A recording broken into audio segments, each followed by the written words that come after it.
Okay, this is a mic test.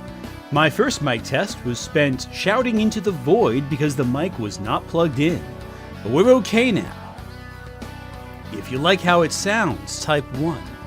Put 2 in chat if I'm too soft, and put 3 in chat if the music's too loud. Give me a heads up now so I can adjust the audio properly, or forever hold your peace. And now the music cuts away. Of course it does. That's how it always works, naturally. Okay, great. Cool. So let me lower that music slightly.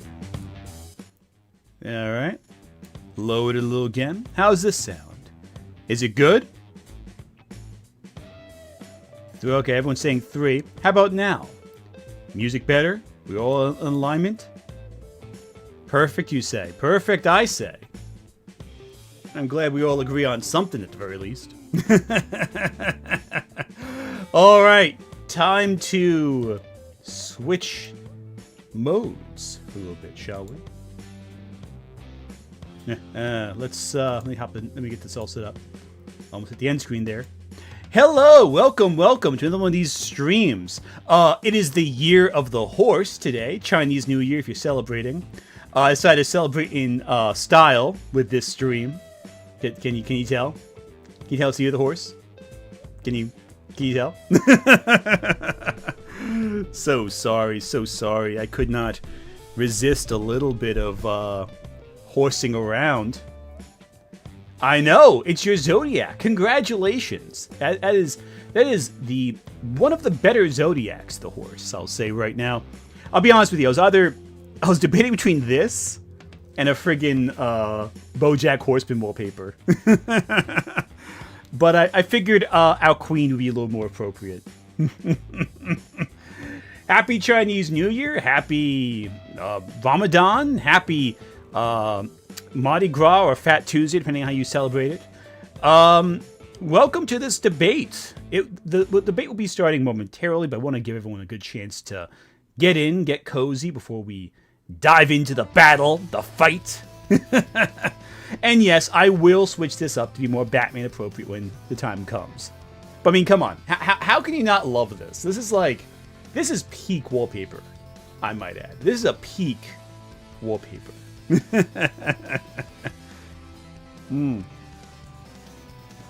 So, The Dark Knight, Batman. We have a lot of feelings in this one. A while back, I did a video on the Dark Knight trilogy. This was about over a year ago. And since then, I've been wanting to fight someone in a battle royale over the Dark Knight. I want to just combat them. And mind you, I want to fight them so badly at this that I actually put aside doing a video on Nuxtaku or Chibi Reviews just for this. Just for you guys. Okay, not for you guys, for me. Mostly for me. The Dark Knight is a tough film to discuss. Oh, we got a super chat coming in. At Angels Art and Gaming super chatted $5. Fun fact. Sunday we went to a New Year's festival and saw lion dances. I wore a crafty corn hat I made. I love that. I have never seen that. That's so cool. I'm kind of jealous, honestly. That sounds amazing. I love that. Yeah, no, that's the coolest shit I've heard all day. I love that. It's awesome. Okay, so Dark Knight, obviously one of the greatest films of all time, according to many. I think on IMDb it's still in the top 100. Let me take a look at that real quick. Top 250 films. Sorry. I think on IMDb it is, yeah. Let me bring this over real quick. Of course, it takes forever to load. Why wouldn't do that? Great. Oh, hang on. Here we go. Super chat coming in. At Chicklet4 super chatted $2. The Batman greater than the Dark Knight. I would agree with that sentiment. I do think the Batman is better than the Dark Knight. Okay, nothing's loading. Why are you not loading? That is so strange. Okay. Yeah, for whatever... Oh, here we go. Now it's loading. Okay, hang on 1 second. That's so strange. I don't get what's going on with it. That's weird. Oh well. Hopefully it doesn't affect anything negative during the events here. I'm hoping nothing bad happens with this if it's loading so slowly. IMDb is really going that slow, huh? Is that like everything? No, I guess it's IMDb. Okay. That's weird. Okay, site's having issues, I guess. At Kowarizarich super chatted $2. Keaton equals best Batman. You know what? That's a good question. I do feel like Keaton is up there. I don't know if I'd say he's my all-time favorite Batman.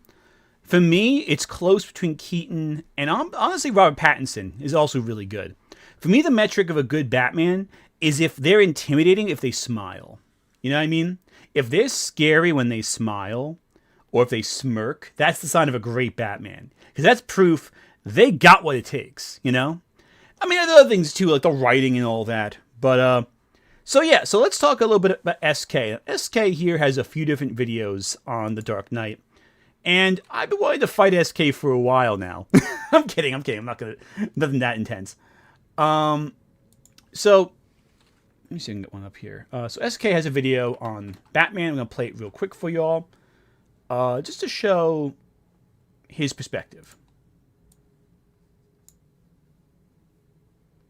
Christopher Nolan's Batman, while generally loved by audiences, has been criticized for acting against his no-kill rule. The idea behind this criticism is that Batman willfully violated his moral code without a justification in the story. To understand my approach in defending the writing, let me establish some ground rules. For one, I want to establish that Bruce says he's not an executioner.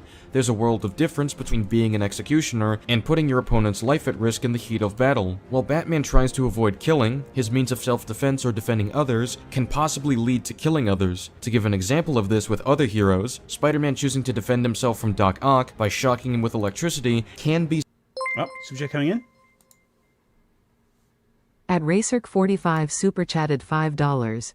The Dark Knight is one of my favorite superhero films, especially with Heath Ledger's Joker. Heath Ledger's Joker is fantastic. I don't want anything I say to take away from that. That's a solid point. But I think that The Dark Knight is complicated, its legacy, as a trilogy. And we're going to be talking about each of the films individually. We're going to be talking about Batman Begins, The Dark Knight Rises, both as individual films and as a collective whole, as well as the films as movies and as adaptations of the Batman character. But I think it's important to note right now that... Oh, sorry, super chat coming in. At Gabe the GM super chatted $2.71. I still love TDK. It helped make me a Batman fan. That's the thing, too.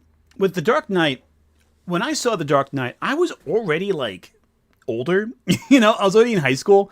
So, for me, I was already a Batman fan because I grew up with the Tim Burton films. With the Joel Schumacher films, even. I think my first Batman film was probably Batman Forever. Because it was on TV, probably, and I saw that. But I love Batman as a character. Those movies were great. I even remember when I was a kid going out to the library and seeing, oh, there's a new Batman film. And that was Batman and Robin, which is, now known to be pretty terrible. But I remember even as a kid liking it because I was so in love with seeing Batman on screen. But now we have so many Batman, we kind of have to go, which of these Batman movies were good movies and what were good Batman movies, And SK is going to go into this in this video. I'm not going to play it all out right now because he's probably going to bring it up in the debate itself. But, I feel like a change of pace is necessary. What happened to Uma Musume? What happened to Team Opera O? I'm sure it's fine. I figured we needed more appropriate wallpaper than the Year of the Horse. Sorry for horsing around before. You don't like the Burton movies. You know what? That's not so much a hot take. A lot of people don't like the Burton movies. Yeah, I like this wallpaper. It's more appropriate for a Batman debate. Yeah, that's what I figured.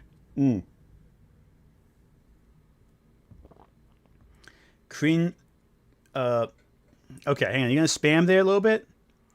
Hang on. I'm gonna have to put you in timeout for a bit, dude, if you're gonna keep spamming. Sorry. Nothing personal, but you spammed a little bit there. You can come back in when you're ready. It's all good. Hold live chat here. Don't worry. It's all right. So, I think it's about time we start hopping in soon to see our group. Let me just make sure it's all good. What we got here? Oh, wow. Huh. Okay. Oh, good. Batman timeline. I'll open it up real quick. All right. Let me open this up real quick. We have a cool image here. I'm going to keep... Oh, it's really useful. Okay, that's good. That's a good thing to keep track of everything. All right. I like this, actually. It's a really good tool. Yeah, this is really good, actually. Wow. Okay, cool. Yeah, they posted something interesting in the Discord chat. I'll bring it up on screen when it's relevant. But yeah, I'm going to hop into the Discord conversation now, and we're going to be getting involved with the chat. So let me just join in real quick. Hello. Is everyone here? Well, actually, only a couple of you guys are here. Hello? Can you guys hear me? Hello? Hello there. Yes, you're on stream right now. Fire. Oh shoot, and SK isn't he here? SK is now in. Good. Hello. Hey, what's up? Not much. I was dealing with a bit of a headache back there, but it's... Oh god, that sucks. I'm sorry to hear that, man. I could only assume so. Not a literal headache, but yeah, a headache as in a situation, but that's right. All right. Oh, we have super chat coming real quick. At Mr. Zone 5399 super chatted $9.99. Oh yeah, you're live. What is better your watch my opinion mouth. on the absolute Batman line, and do you think mainstream Batman can draw from it? All right, so here's the question for us real quick. Before I give introductions, what is your opinion on the absolute Batman line, and do you think mainstream Batman can draw from it? I'm going to say I think it's awesome. I do think Absolute Wonder Woman is a little better personally, but I do love Absolute Batman so far. I would love to see elements maybe, but I think I would prefer like a more traditional Batman for like James Gunn's DC first, as opposed to the more untraditional, chaotic elements of Absolute Batman. But I'm sure they can take some elements from it. What do y'all think? I think Absolute Batman, give it some more time to, live its run time so we can get more of a full picture before we adapt it on screen. Agreed with that. Yeah, because there's so much more we can... I mean, it's like adapting like Ultimate Spider-Man when it was only like, 20 issues in. It's like it's too soon. Exactly. Mm-hmm. Real quick while I'm setting up, I saw the Birdman released a video on KinoFlex, and I was just dying laughing at like the intro. What did you think? Did you see it? And if you did, what did you think of it? I did see it. Having debated Kino, I'm like, oh man. I'm like the whole time going in, I'm like, oh, Kino, you're over. Like, why do you have to keep picking at the scab? Why do you have to keep picking at like Birdman? Like, you know what I mean? Like, how many videos about him? Yeah, it's not smart. Eventually, he's gonna respond. Like, what do you think's gonna happen, man? It's like, buddy, what are you doing? You gotta chill out. Come on, man. It's like my channel, for those who maybe forget, like my favorite channel first became popular for a few videos, but one of them was talking about Lily Orchard. I talked about it twice, 3 times, and that got a response. You don't make like 9 or 10 videos about a guy and not expect him to respond once. Like, come on. Oh man. Oh, it felt like at a certain point I was watching like, what's that one Simpsons meme where it's like, stop, he's already dead. Like that's how I felt. As I felt 20 minutes in, and then it went on for the 45 minutes. Oh man. Okay, so quick, just for my stream, mind if everyone introducing themselves real quick? Yeah. We can start with you, Batnick. Okay. I'm Batnick. Friend of SK. I like Batman. Yeah. That's all I got. Oh, and I'm a big fan, Anthony, as well. I watch a lot of your videos. Thank you so much. Oh, also, Bat, I'm going to raise your voice slightly. Can you speak again real quick? Yeah. Hi. Okay. All right, cool. Because you were a little low on my end, so I'm going to make sure you're all good. So you don't get drowned out or anything like that if we all talk at once. Oh, and you muted yourself. Damn. No. Oh, no. Okay, now no one can hear you, unfortunately. Don't mute yourself. Oh, man. Okay, so, Cox? Do you want to introduce yourself? Sorry. I'm Comic Legend. I am the leader of League Entertainment, a YouTube channel where we mostly do response content right now. I co-host Disagreement Day with SK, and I wish I was there when you were rage baiting Backseater. That was Kino. Very easy to do. It's very easy to bait. I didn't even say anything. That was one of the best moments on Disagreement Day. Backseater's Of my all favorite time. character in Disagreement Day. Exactly. He's a character. And of course, SK, mind introducing yourself to anyone who doesn't know you, but I'm sure most of my audience does. Yeah, what's up? Yeah, I make various types of content responding to people or making my own reviews. If you want to check it out, I just released one on Deadpool and Wolverine recently.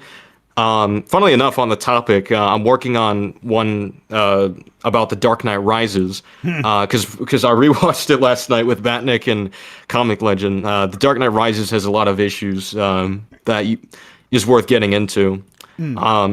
Funnily enough, I know like it's a bit of a meme because there's a lot of like false positives of this, but we talked about it, and when you really look at it, The Dark Knight Rises One sec, SK, is unironically propaganda.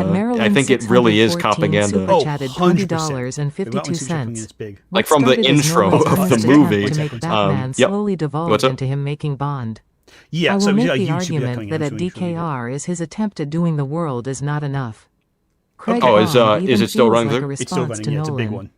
So let's repeat that Gotcha. because it might have gotten kind of hidden there. I'm pausing supers for a second just so we can break up in between conversation. I should have done that from the beginning. I'm sorry, man.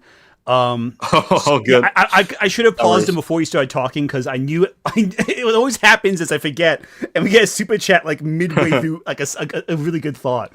So I'm pausing after this, man, but that's crazy. And if you guys have a super chat you want to leave it now, and whenever it's natural pause in the conversation, I'll unpause them and we'll hear them all at once. But so the super chat reads, what started as Nolan's earnest attempt to make Batman slowly evolved into him making Bond. I will make the argument that The Dark Knight Rises is his attempt to doing the world is not enough. Craig Bond even feels like a response to Nolan. This is going to come up again in the conversation later because is a thing I also strongly feel. I do feel like Nolan's Batman is a better adaptation of James Bond than it is of the Batman character. And I will make, in some regards, and not iconography, of course, he's not with MI6, he's not British, he doesn't have like, his iconic weapon, he doesn't drink martinis, but there are elements... That's Alfred. What? What's up? Oh, he has Alfred. Exactly. That's Alfred. That's exactly. Alfred. Yeah, he's British. There you go. But I do feel like the Batman character Nolan created is more akin to James Bond than the comics version. And I'll make that argument. And I also have to thank you for those charts you put in the chat. I'm going to bring them up in a bit when it's relevant. If you need me to reference those charts, I can bring them up on screen whenever, okay? Oh, me and Liam were me and Comic Legend were just talking about whether or not Long Halloween was ever canon. Oh yeah, isn't it canon? Isn't it canon? No, as far as I know, nothing has ever like actually confirmed it's canon. Like Harvey's origin is closer to like Eye of the Beholder. Even New 52 flat out confirms that Long Halloween isn't canon. So unless somebody has a reference to that. Yeah, well, definitely not in New 52 because remember Batman Eternal, Falcone's still alive? Mm-hmm. I honestly don't remember that. That's a long ass book. Yeah, no. Yeah, it was the first arc, I believe. Well, 52 changed everything, so it's kind of hard to compare, post-crisis to New 52 continuity. But that being said, though, okay, so I think we can just jump right in. SK, is your stream good, or do you need us to wait? Yeah, mine were good. We're good to go. Good. Do you mean to introduce myself to your stream? Yeah, go ahead. All right, cool. I just got started. That's all good. So, to SK's stream, because we're streaming to two different audiences at the same time, my name is Anthony Gumuglia. I do video essays and reaction content and discussions online. I talk a lot about like different movies, different books, different all kinds of things. Usually all at the same time. I know a lot. I know a little bit about a lot. So hopefully we can. I won't expose any of my gaps in my knowledge today in this debate. But hopefully it all works out. So I think I'm gonna let a few super chats on my end play real quick, if that's all good. Just to let them clear up before we get into the big intro topics, I think. All right, so if you play real quick.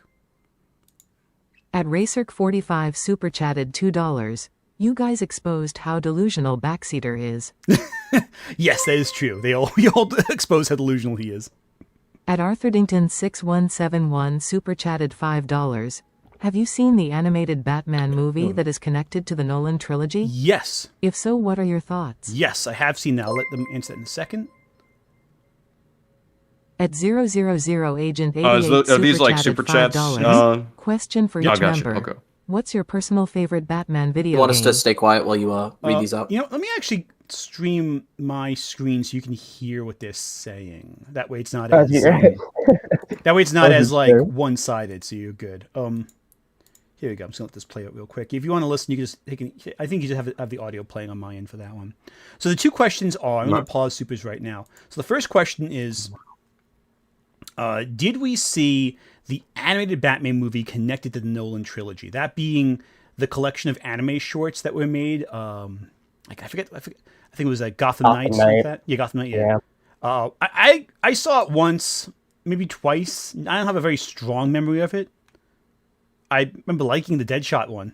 I like the intro. It's basically like the all different interpretations of the Dark Knight. I like that, but it's not like a super. It's not like an essential Batman animated movie to watch, I don't think.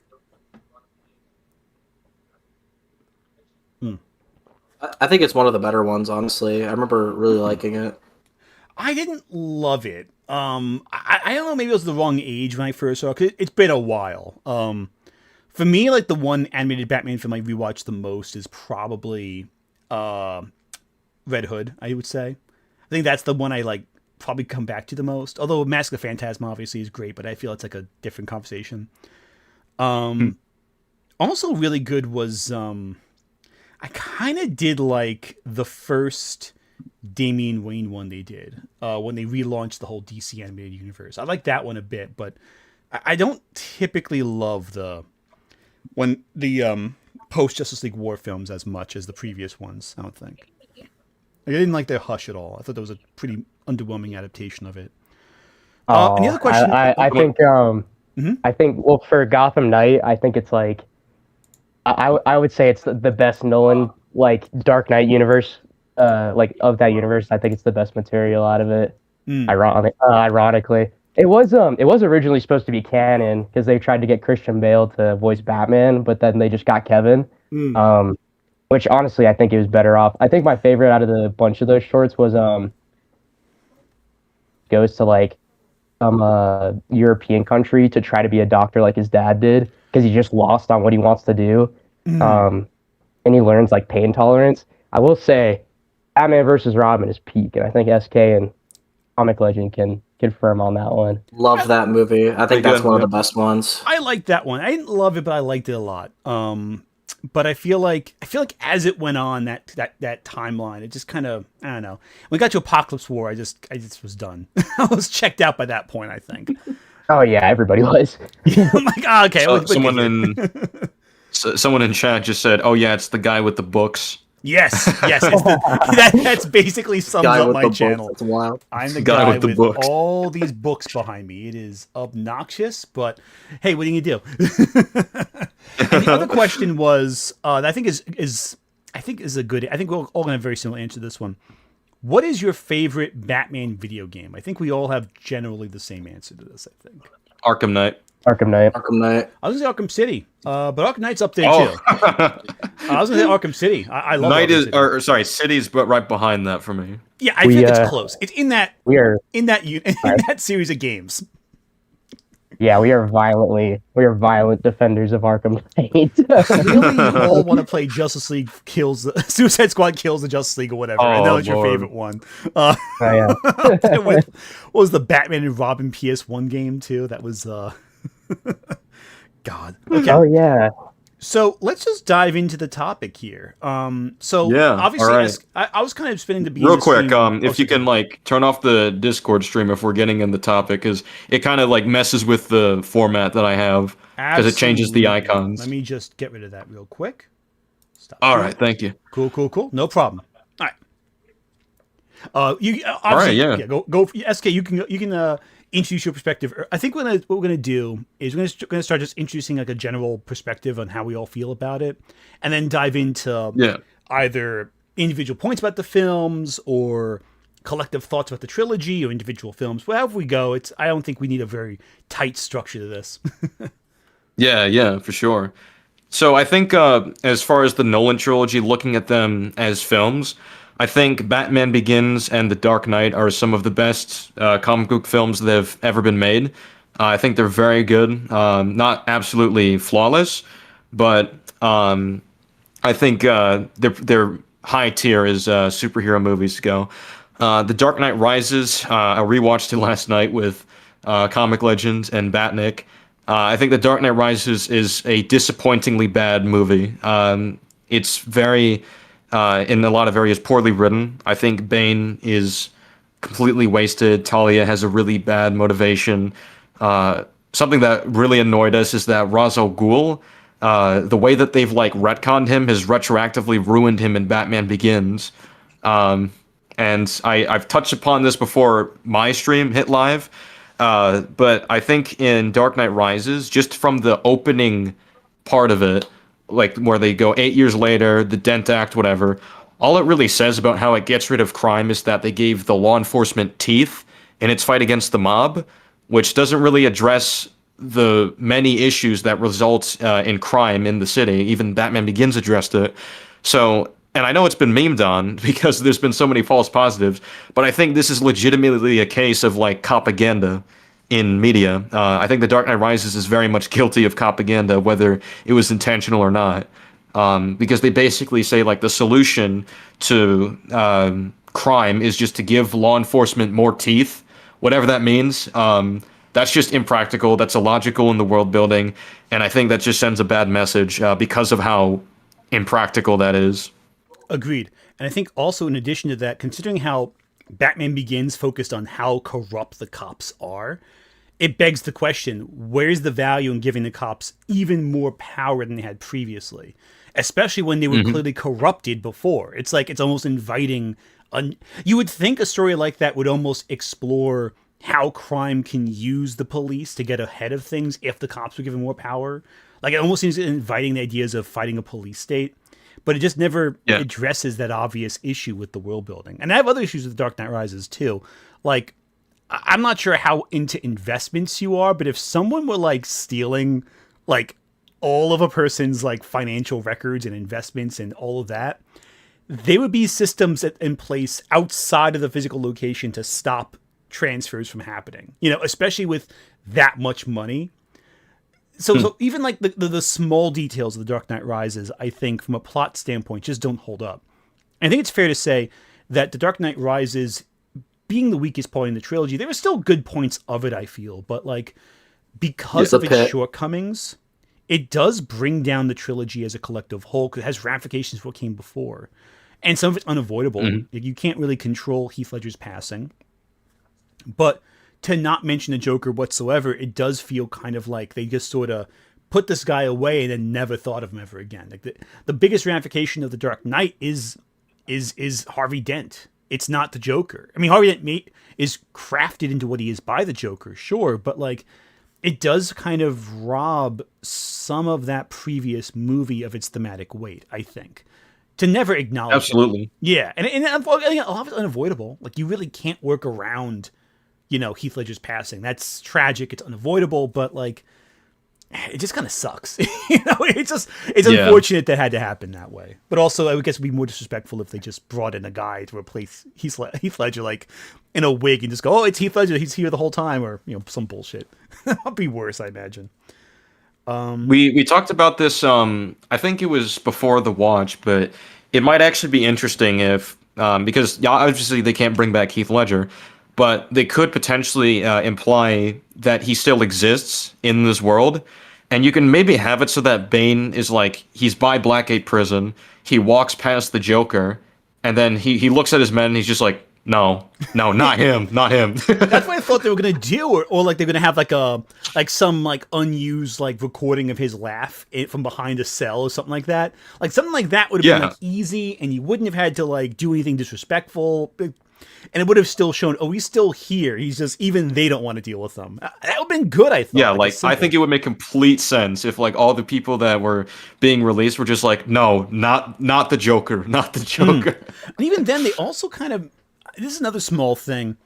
Like, Arkham Asylum is such a big deal in the Batman mythos, and it really only exists in Batman Begins. Like, yes, I know it's Crane's asylum, and yes, it is a front for his insidious plans, but I feel like to completely ignore Arkham after the first film and have it never be mentioned ever again. Not even like as like a, even when you're referencing all the stuff from Batman Begins and The Dark Knight Rises, to never mention Arkham at any point. Like, yeah, we're mostly dealing with like criminals in these films. There's not too many like genuinely like nutty characters like Joker or like Mr. Freeze. Even like Mr. Freeze goes to Arkham, I guess. So it just felt like they were missing something. Like, I felt like a lot of the key components that we associate with Batman after Batman Begins kind of get dropped a bit. And that's one thing that always kind of bothered me a little bit about these movies. And why I think personally that Batman Begins is the best adaptation of Batman in this trilogy. And I think maybe Dark Knight Rises. Maybe The Dark Knight might be the better film, but Batman Begins to me is the better Batman film of this trilogy, I think. I can understand that. Yeah, I agree. I think like with go on. I agree with that 100%. I think the only thing I would mention about the Arkham Asylum point is with the Dark Knight, I do feel like it is a very specific kind of movie they're trying to make. It's a a crime drama, kind of like that's like the idea of what the movie is trying to go by. So I don't really think there was any time in the movie they could have like naturally like brought up Arkham Asylum. And that's fair too. Again, it's one of those things where it's like, these are choices born from the type of movie they decided to make. You know, it's like, if you were to change things, you'd have to fundamentally alter what the movie is. And at that certain point, you kind of go beyond film criticism and just go into fan fiction territory. You know what I mean? Where it's like, yeah, if the movie was like this version I imagined in my brain, I rewrote it, it would be different. But like, yeah, that's fair too. And I think with discussions of how effective it is as an adaptation, you kind of have to avoid that. I'm almost saying it to myself mostly, because I feel like I'm going to veer into like, yeah, but if the movie was written totally differently, this would be good to put in there. So I have to remind myself not to say that either. So I think like when it comes to talking about adaptations like this, like with comic book characters, especially with how many years it's been with a lot of them, they have such massive worlds that it is ultimately unrealistic to add like literally everything. And like, I know like Arkham Asylum is more important than like, I don't know, Nana Parbat or something like that, right?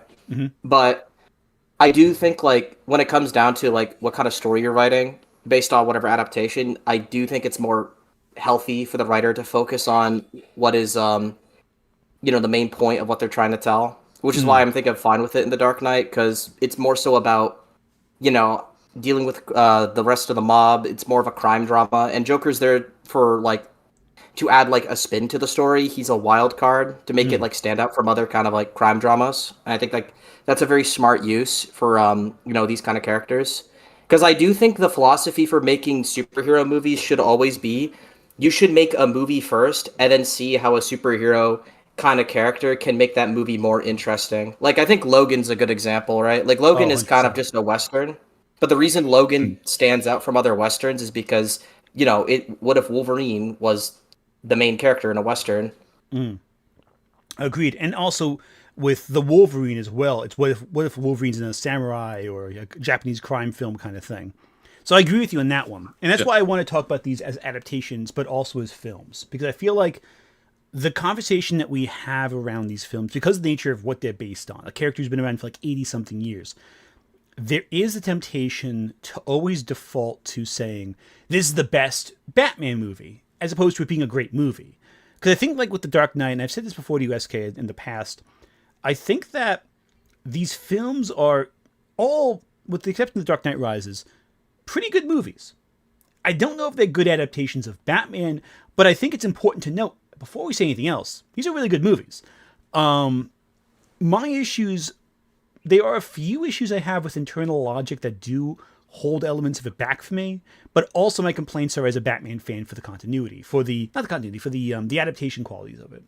Because I do feel, and we've been jumping around this point a little bit, there are elements of Batman's character that I just don't think are adapted all that terrifically in these films. And I think we should get the biggest, most widely talked about criticism out of the way first, because I feel like that's going to be a big one that we're going to be dancing around if we don't.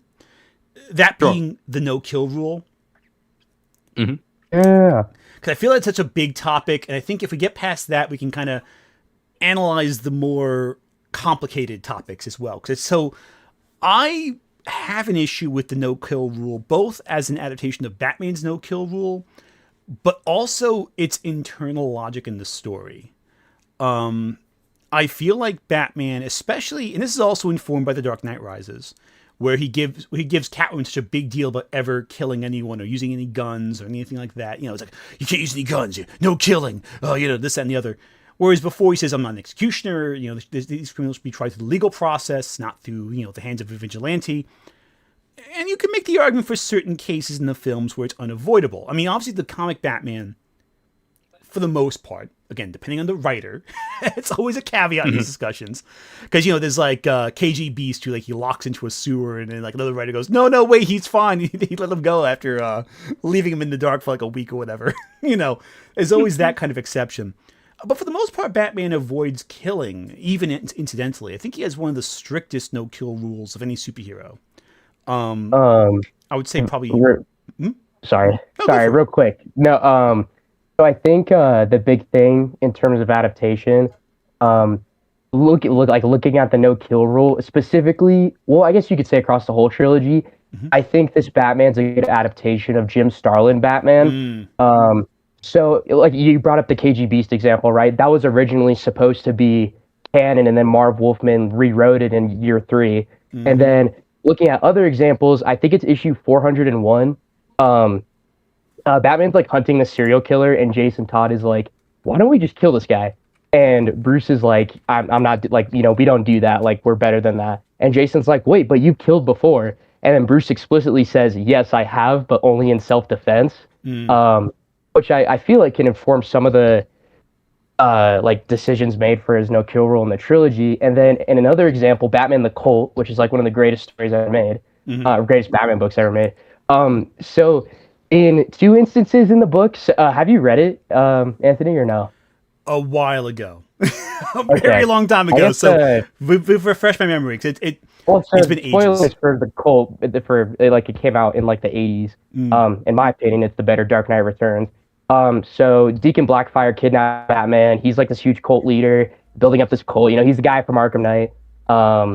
And basically, he kidnaps and brainwashes Batman, and he brainwashes Batman so badly and destroys him mentally so badly, he actually does kill somebody, which I'm not using as an example. I'm just using it to build the premise of the story.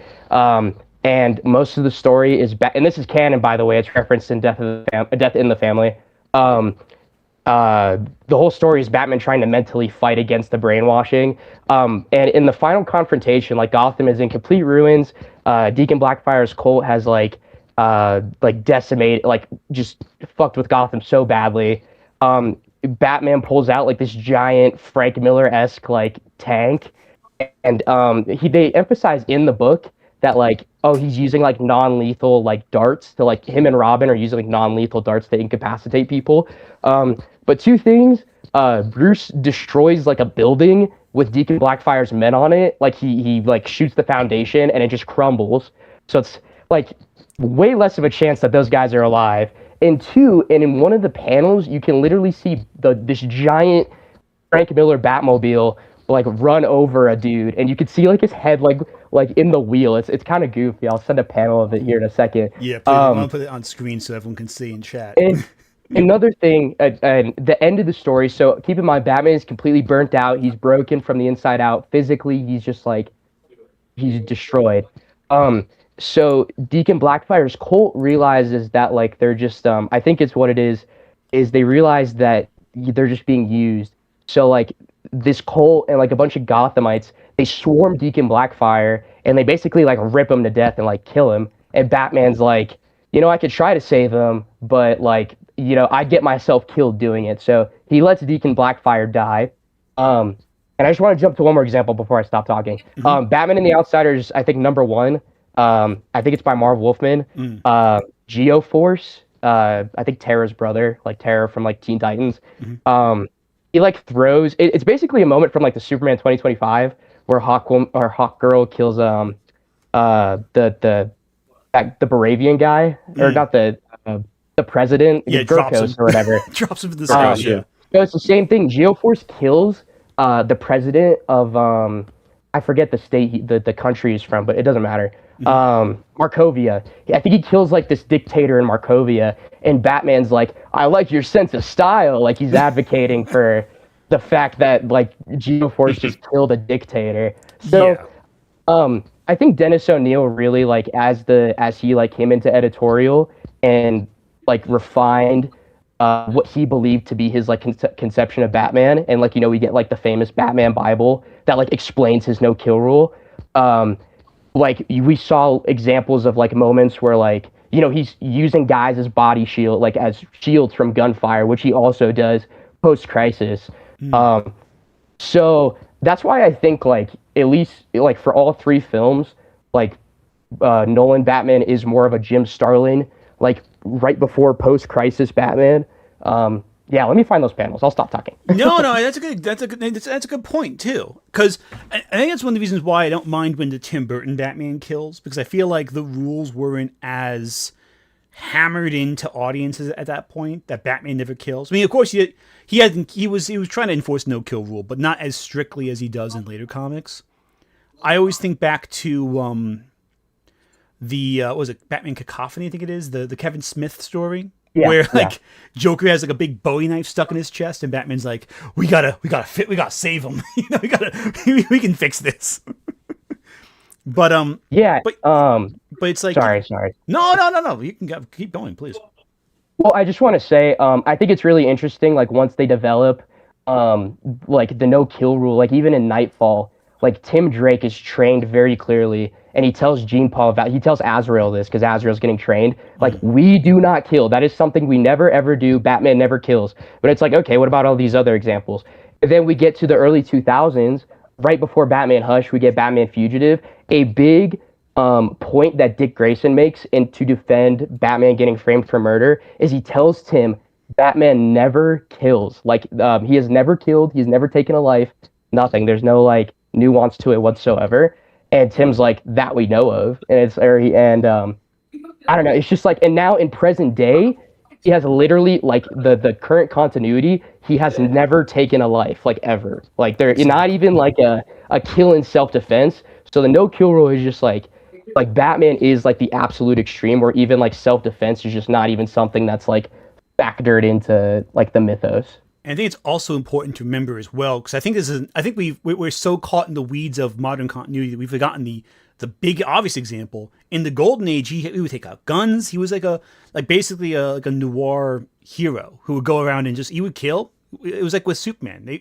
They all killed back in the Golden Age, and those rules solidified over time to doesn't kill, never kills, cannot kill. Like gradually, piece by piece by piece.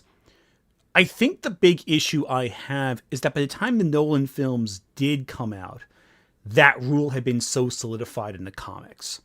And so even though, obviously Jim Sterling, or before that, there were different examples, of course, I feel like by the time the films came out, they emerged in a continuity where Batman didn't just not kill, but he was like, it was the one rule, it was the one line he couldn't cross. And I think because it was so hammered into the comics, it became more apparent that divide in the films at the time, I feel like. And I feel like as time goes on, that rule's only become stronger, and thus, as a result, it's become more apparent of a divide in the logic. And I think using the logic of the films, he doesn't want to kill because he feels he doesn't have the right to execute criminals. So that already is different than his motivation not to kill in the comics. On a fundamental motivation level, yeah. Oh, sorry. Yeah, sorry, but Okay. what motivation do you believe he has in the comics? Like, which one are you going with? Because they explain it so many different ways. Because That's writers. true. I think for me, the one I always fall back to is the explanation in Under the Red Hood. That like if he ever gave in to his not desire to kill characters, but like the ease of killing a criminal, it might become easy for him. I think he fears becoming as bad as the criminals around him. But also, I think he doesn't want to kill because he kind of sees the chance of redemption in a lot of his criminals. There's a lot of occasions in the comics where he does want to push to redeem and help and fix his villains. And I feel like there is an undercurrent throughout the comics, throughout the character's history, where he feels he sees himself in his villains to an extent. I don't always feel like this is always textual, but I think it is always a subtextual element of Batman, where he does have some degree of empathy for those he fights, to an extent. So I think it's a combination of not wanting to take a life because he'll become just as bad as those he fights, but also feeling there's always a chance he can bring them back from whatever depth they've fallen into, to some extent. So I'm gonna ask you: are you aware of Denny O'Neil's explanation he wrote for Batman? Yes, I am aware. I'm aware of it. I'm aware of it for sure. But would you mind explaining it to the audience? So, essentially, what Denny O'Neil's version of his explanation is essentially that, like, he wants to uphold justice, and he believes in, like, the ideals of what is, like, justice to him, and also, very simply, he doesn't want to kill Joker because it would give him the satisfaction. I don't know if I'm pretty sure that I got that correct. Yeah, that sounds because well, it's for so it's two different things. So first, in Legends of the Dark Knight Annual 1, he blatantly tells Joker that, and this is post Death in the Family, by the way, so he's killed Jason Todd. He tells him that he holds human life to be, like, the most sacred thing ever, like, to, like, the highest degree. And then in the Batman Bible, Dennis, so I have it pulled up right now, real quick. The quote is, he never kills. Let's repeat that for the folks in the balcony. Batman never kills. The trauma which created his obsession also generated in him a reverence for that most basic of values, the sacredness of human life. If he was not consumed with the elimination of crime, he would not be Batman. And if he did not consider human life inviolable, he would not be the Batman either. So, I think you're definitely right with he believes that, like, his villains can be redeemed, because in Chip Zdarsky's run and I Am the Gun, like, like, at least in year 1 or sorry, excuse me, year 3, he sees Joker as, like, an innocent, like, there's an innocent man trapped inside, like, this monster, and he believes it's his duty to save him. And he gets that trait from his, like, both his parents, but mainly his mom. Exactly. Yeah, and I feel like we're all on the same page with that. The sanctity of life, the belief that he can't, if he ever crosses that line, he might become as bad as his villains, and the hope that he can bring them back from the brink. And there is the warmth, and there is that element of it that I think anchors Batman, no matter how frightening he may be as a character, to that degree of empathy, to that degree of humanity. But again, I think in The Dark Knight, they just translate that to being he believes in the justice system, which I always kind of saw as a little bit too much of an externalization of a justification for his actions. I feel like the other explanation is more of an internalized conflict, an internalized focus, whereas in the film, it's very much the external. It's the systems of power at play. And, like, I just don't find it as compelling, as, like, a person who genuinely believes in the sanctity of life, who genuinely believes that he cannot cross that line. And I think, and that's, like, more of a personal preference, sure, but I do feel it undermines moments of the Dark Knight trilogy. I think it cheapens some of the sequences. And to go into specifics of the films, one of the first examples of it is that scene where he introduces his no-kill policy to the League of Shadows, when he's asked to kill this criminal, and he says, "No, I will not execute him. He should be tried by juries of his peers, and they can decide his fate." But then the problem is, okay, but buddy, I'm going to put you in timeout again. I'm seeing you spamming there. This time going to be a little longer of a timeout.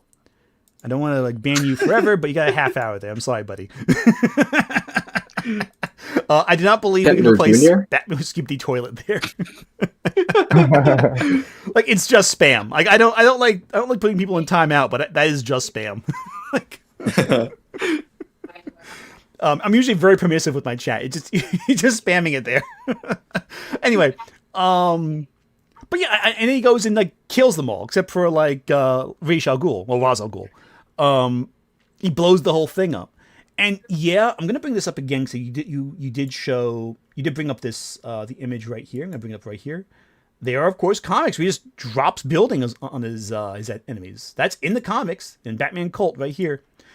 But I unfortunately don't know if I can. Let me turn off reactive for a second so you guys can see it more clearly. Like he does just blow up buildings. That happens. I do want to correct myself on him running people over with the Batmobile. He explains the tires are as you could see, like him running people over. He does explain that he's using like balloon tech. Like, excuse me. Heavy duty suspension and puncture-proof balloon tires allows us to plow right under the top of the Underworlders fortification. So I was wrong about the running over thing, but like here he does like legit send a building down with Deacon Blackfire spent on it. Yeah, only like comic book logic can have balloon tech tires that avoid. All right, district guy, you're also getting timeout. I'm sorry. Don't spam. Listen, I'm trying to be cool about this, but you're just being annoying. You're not really doing anything. Anyway. Yeah, for those just watching, I'm showing the first panel that Batnik dropped. I'm going to show the second one as well. Yeah, these are good. Again, it's important to reference the comics, you know? We all have certain issues we remember more distinctly than others. It's vital. Oh, yeah, let me get this open up, too. Right here's a good one. Yeah, here's the balloon tech. Here's the balloon tech tires. I freaking love this. I do think because SK's talked about it a lot. Like, I don't know if you've seen his video where he, like, defends Batman's no-kill rule in Batman Begins. I feel like I align pretty much with his perspective on, like, what it means for him to do the, saving the guy they're trying to execute in the monastery and him like, leaving Raish on the train. Hey, I don't know if you want to bring that up. Yeah, so SK, do you want to repeat that verbally, or should I just play you a clip? Would you prefer saying it? I could just say it right now. But in essence, basically, I think there will be times where Batman will be backed into a corner and he'll have to make a choice, one that's not ideal for his morality or his ideals.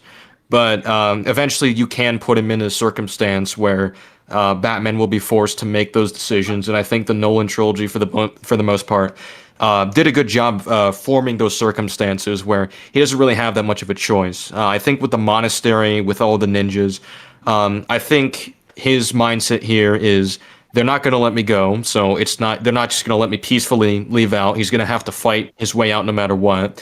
And the best, most effective way he sees his way out of it is essentially create a big distraction, make the environment unsafe for them to stay in, so they have incentive to leave.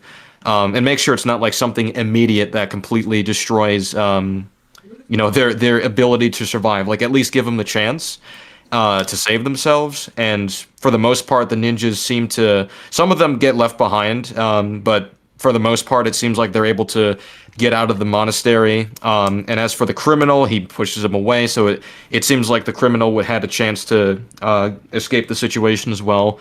So I think that's just one of those moments where, would Bruce ideally do this if he had a choice? No, he wouldn't. But I think the fact that he lacked a choice in the situation is what resulted in the outcome. And I think the same is applicable to the train where he leaves Ra's al Ghul in there. People often point to him saying that, I won't kill you, but I don't have to save you. But I think there's a bit of a double meaning there. It's not just a matter of he doesn't have to, like, physically save him, but also ideologically. And because Ra's refuses to save himself, he refuses to change, and he would rather die with his mission, there's no way Batman could realistically save Ra's al Ghul. Because if he were to try grabbing him, this would, start another fight. He would prolong it as much as possible. Even if he did grab him and try to use his grapple hook to get away, he needs the cooperation of someone, the person that he's saving, in order for that to work. And Ra's al Ghul would in no way cooperate if he would rather die than let Batman win. So I think, like, those are well-constructed situations where, sure, Batman doesn't want to kill, but there might be instances where he has to give a compromise because of the situation. I can understand, like, it not being as satisfactory to people that see it, because they might want to see more of a, I guess, hopeful outcome where Batman is able to make the choice to save them. Like, I can understand that on a personal level, wanting to see more of that. But I think, like, defending it from the perspective of what Nolan's trying to do with his version of Batman, I think it holds enough. It's the same thing as the Two-Face death, as to how that happened. He had to make a choice between Two-Face versus the kid that he was grabbing on the way down. So it really comes down to having to make difficult choices in the heat of the moment. Okay, so and I'll also like to add. I'll go for you. Go for it first. I'll wait. It's all good. All right. It'll be quick. I also like to add that like some of this stuff does track in the comics as well, because I know there's a good example in Tom King's Batman, funnily enough, where he goes out and he fights KG Beast, and he was in a life or death situation, so he had to like shoot his like grapple hook right at his head, and it basically like almost I'm pretty sure like it broke his neck. Yeah, it broke his neck, but he was still alive. It's extremely painful. Yeah, is what it is. So it's like it was lucky that he didn't die, but Batman did just kind of chance someone's life there as well. I think it's just dependent on the context. So I partially agree with what you said, SK, and I'll start with what I agree with you on first before I go to the disagreements. I do agree about the monastery, but I think there's also the angle too that you didn't mention. This is Batman pre-Batman. Like, he's just come to the beginnings of his philosophies. He's going to... It's not going to be fully solidified yet. You know what I mean? Like, Batman Begins is the story of how Bruce becomes Batman. He's not Batman yet. Right. So I feel like on that level, too, there's a level of permissibility, you know? But on the other hand, I don't agree with you necessarily on either Ra's al Ghul or Two-Face. With Ra's al Ghul, I say in the movie. I keep saying Ra's because I default with my freaking... Yeah, I keep getting them confused. It's like, it's not Ra's. Ra's sounds better. Ra's sounds much better, I agree. But he's also not Ra's because there's no Lazarus Pit, so there you go. And he's white as white bread, so that also adds up. But, like the element with Ra's, it's like, I think my bigger issue, in theory, what you're saying isn't wrong. He is set in his ways. He would fight back if Batman tried saving him. But a part of me almost feels like I kind of wish he tried. I feel like that would have been more interesting to see him wrestle with his ethos. Because again, he declared his ethos originally to Ra's to his face, basically.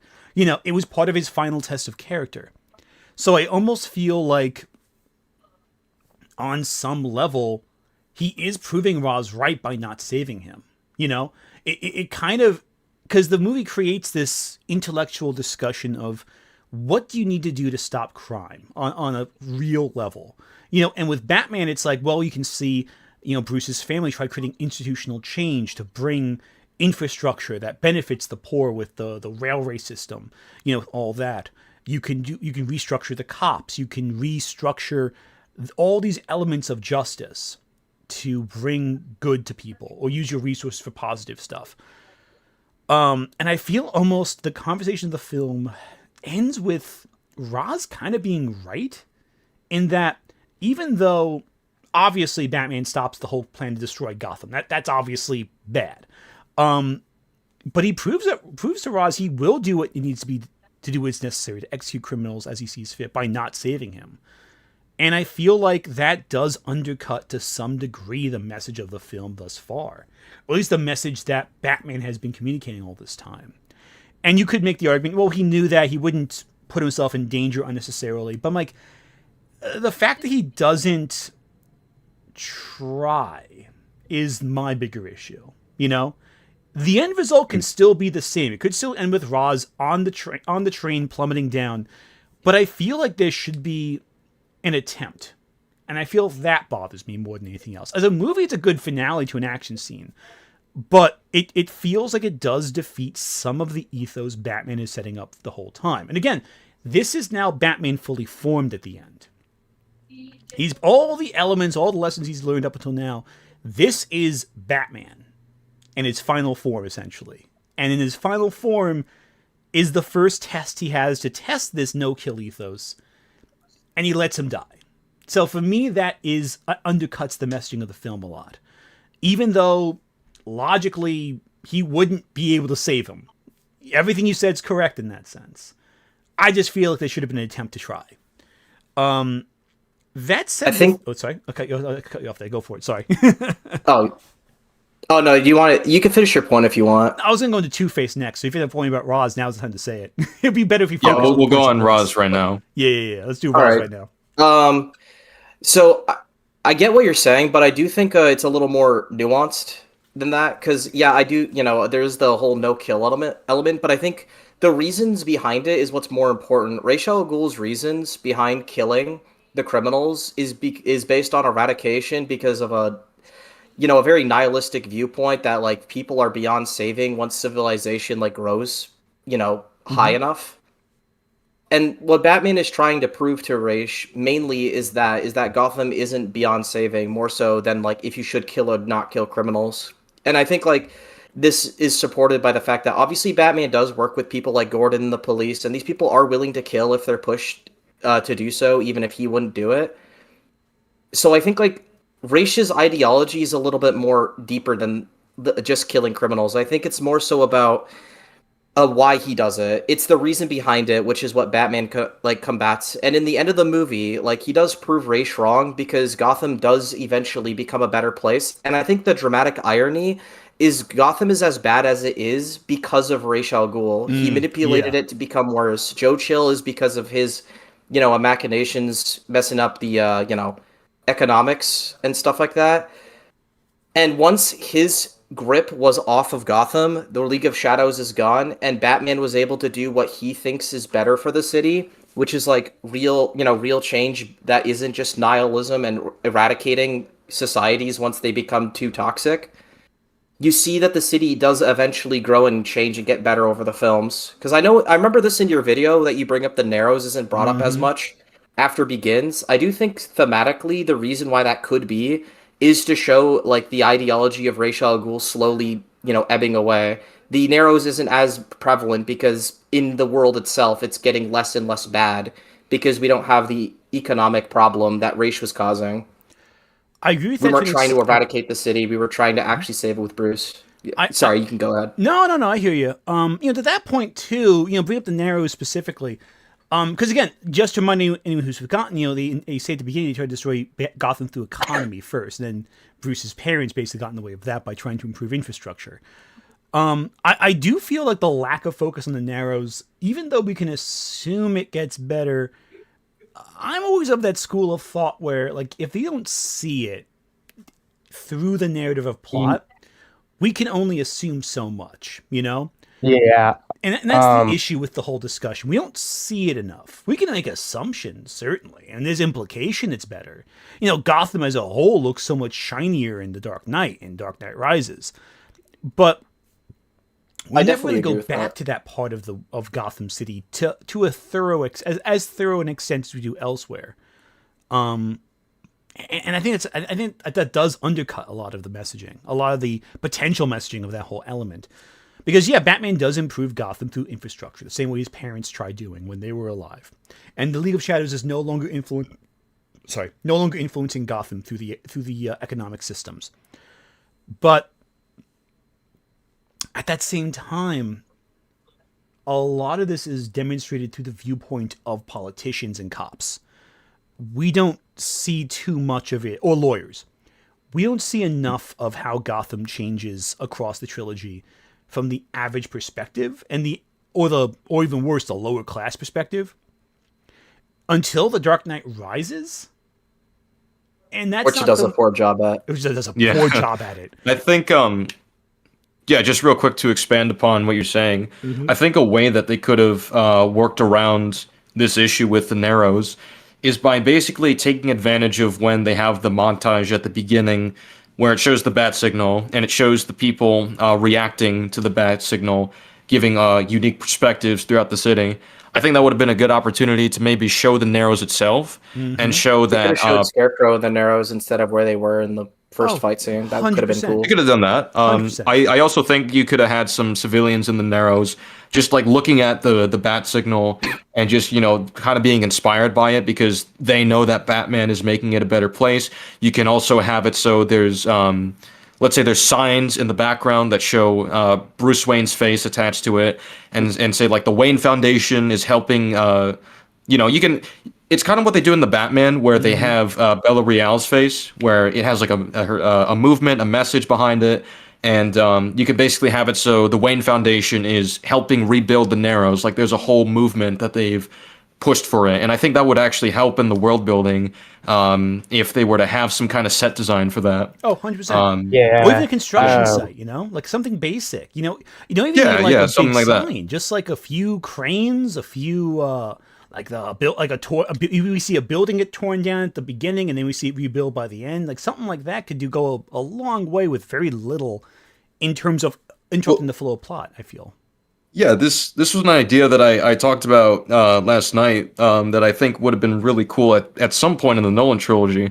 But when Batman says, nice coat to the guy because years ago he gave him his own coat, he's clearly like a homeless guy.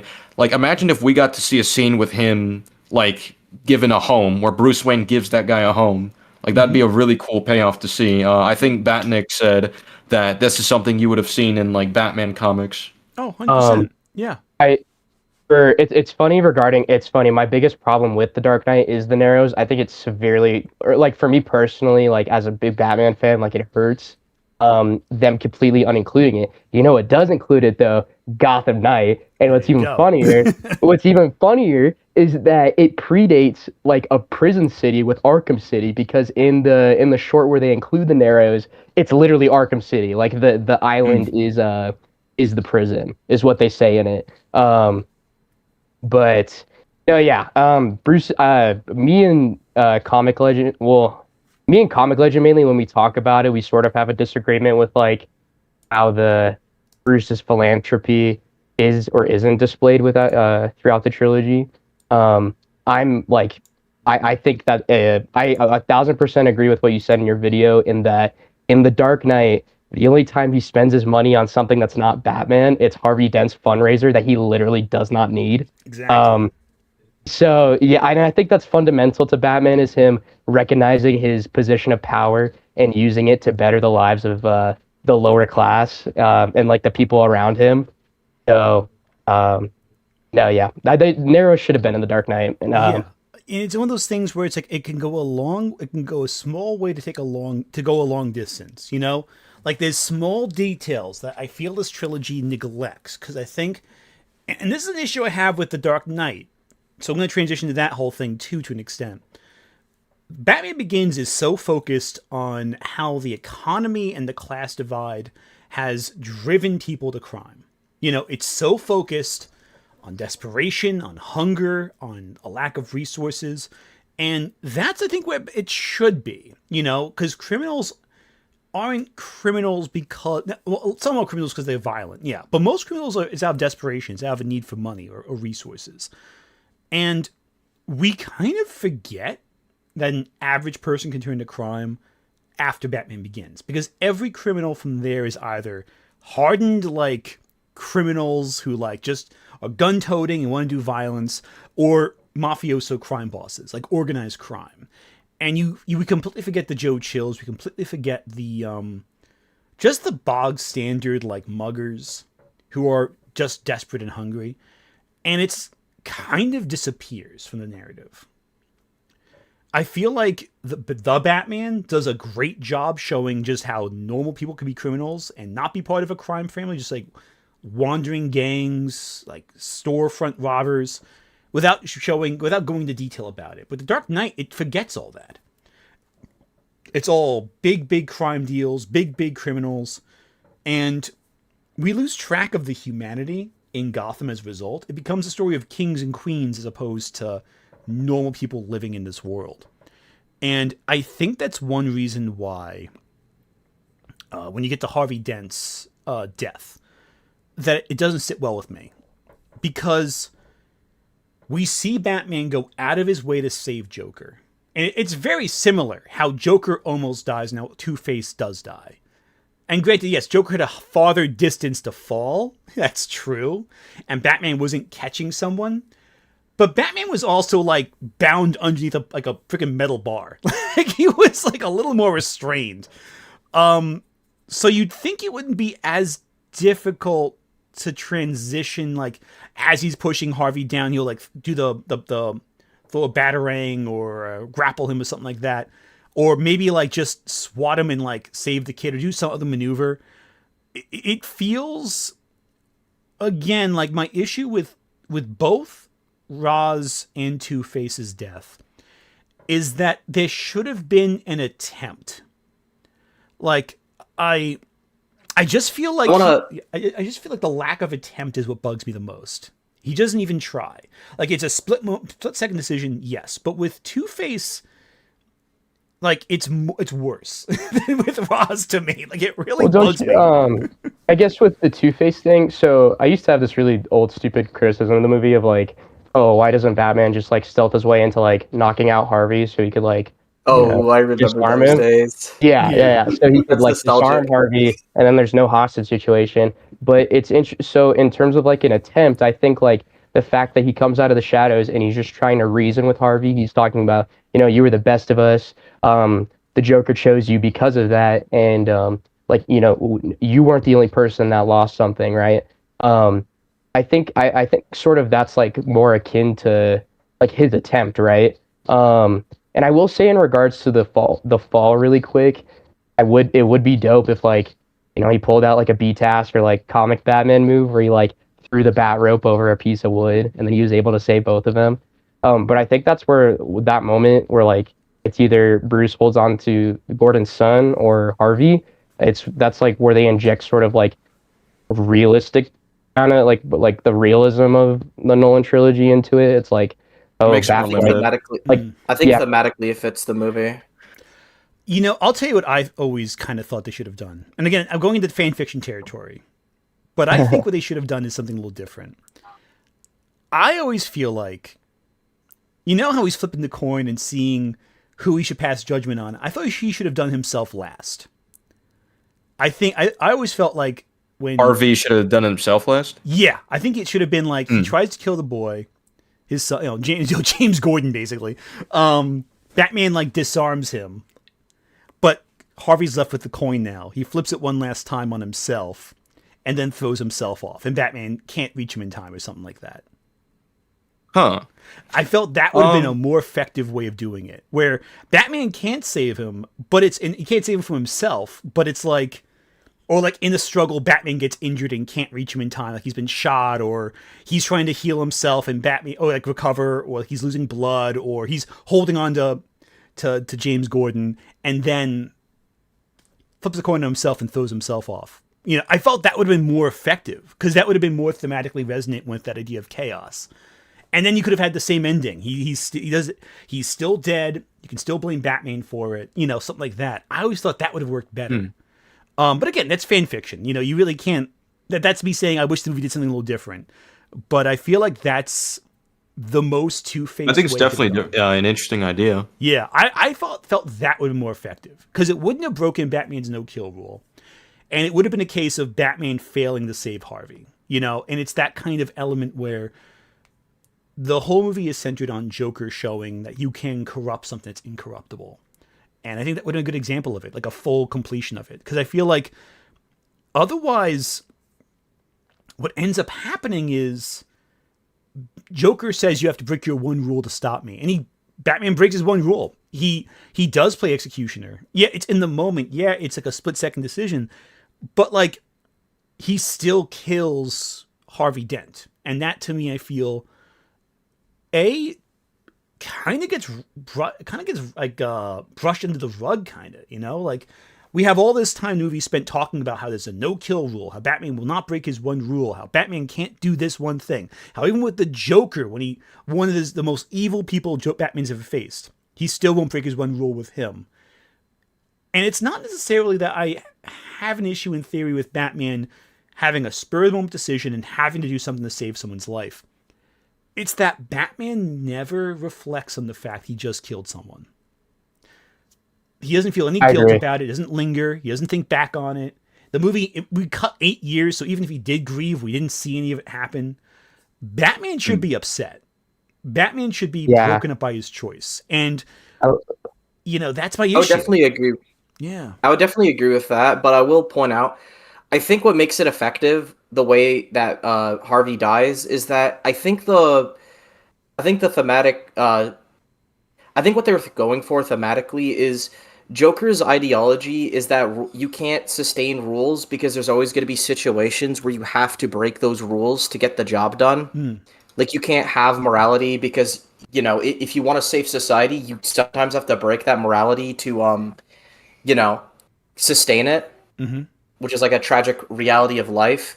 I think what's interesting is that what Batman's compromise to that is that he's not going to absolutely break his rules, but he has to make, like, exceptions at times. Yeah, like, not outright killing people, but he has to, like, do things that, like, you know, are, like, exceptions to even his own rules. Like, at least a little, you know, like, smaller, like, things. Like, for example, you know, like, when he hacks into all the phones and stuff. You know, it's like a really immoral stuff. Like, the movie talks about that as well. You mean like Ring cameras today? Apparently. Yeah, he flat out pulls off a, you know, a surveillance state, and like the movie does criticize him for that. But the whole point of that is that Bruce doesn't morally agree with that, but like he's starting to acknowledge that the Joker isn't 100% right, but there's still a point there where you do have to make exceptions so you get the outcome that will be, you know, best for everyone, morally speaking even. And I think that's what happens with Harvey. This is the best he can do at the moment in like this more realistic version of the story. He has to make a split-second decision. He had to tackle him, make sure he didn't shoot the kid. And when it came down to it, he's going to save the kid over some, you know, guy who's killed people. And I don't disagree with that, but I feel like the issue I have with that is that it does kind of, and I'm seeing people in chat mention this too, so I'm going to kind of echo what they're saying to an extent. It does feel a little bit like the resolution of the film involves Batman breaking the rules he establishes for himself. And my issue is, yeah, in theory, that's interesting. And I don't disagree with that concept, that he has to bend his rules to succeed. But I feel like with the surveillance thing, at least it detonates at the end, he destroys it. It's a sign, it's a one and done. But there isn't that ethical struggle that Bruce has. There's the ethical struggles around Bruce that we can assume as the audience inform Bruce's decision making as well. Like, you know, Lucius is like, you know, as long as the machine's here, you can expect me not to be coming back, you know, to work next day, whatever. And then of course he's satisfied with, okay, you know, it's gone now, it's fine, don't worry about it. But I do feel like to an extent the film shows Bruce breaking his rules without reflecting on what the results of that is. I know that someone in chat mentioned that, yes, Batman stops being Batman for 8 years, sure, but that's more because of A, Rachel, and more because of B, the fact that he has to turn Batman into a villain to justify the systems of Gotham, making sure the city's safer. Like, it feels more like a sacrifice as a result of what he did. And I have issues with him giving up being Batman for 8 years under those circumstances. I feel like I have issues with that. But that's kind of ties in with The Dark Knight Rises, which I think we'll get to shortly. Well, real quick with I think Rises completely undercuts the theme and the meaning of the ending of Dark Knight.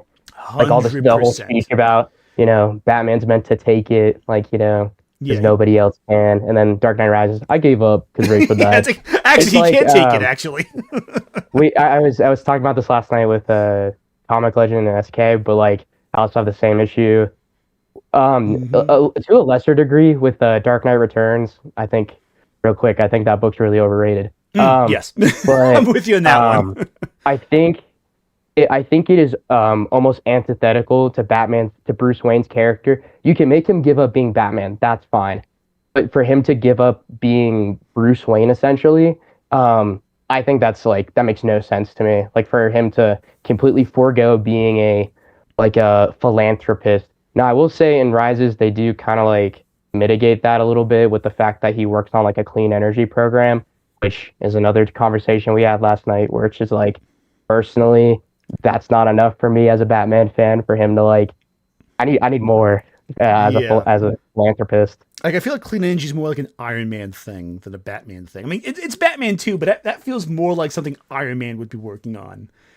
And then hands-on. Not like, oh yeah, no, I'm going to trust you to make a literal nuclear reactor in our city. Yeah, I feel like it's another interesting thing is like I think the best way I can put it is that as Bruce Wayne, he tackles like social and systemic injustices.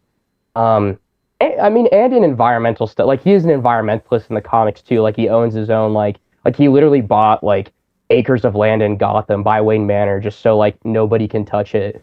And, you know, like he has a whole farm full of animals and like there's a couple other practices that he does to like you know, mitigate like carbon emissions or whatever, you know, stuff like that. Yeah, that just makes me think of other points. Like I also don't like that this Bruce it is in Begins for the kind of, but like he's way less of an engineer than like he would be in the comics. Okay.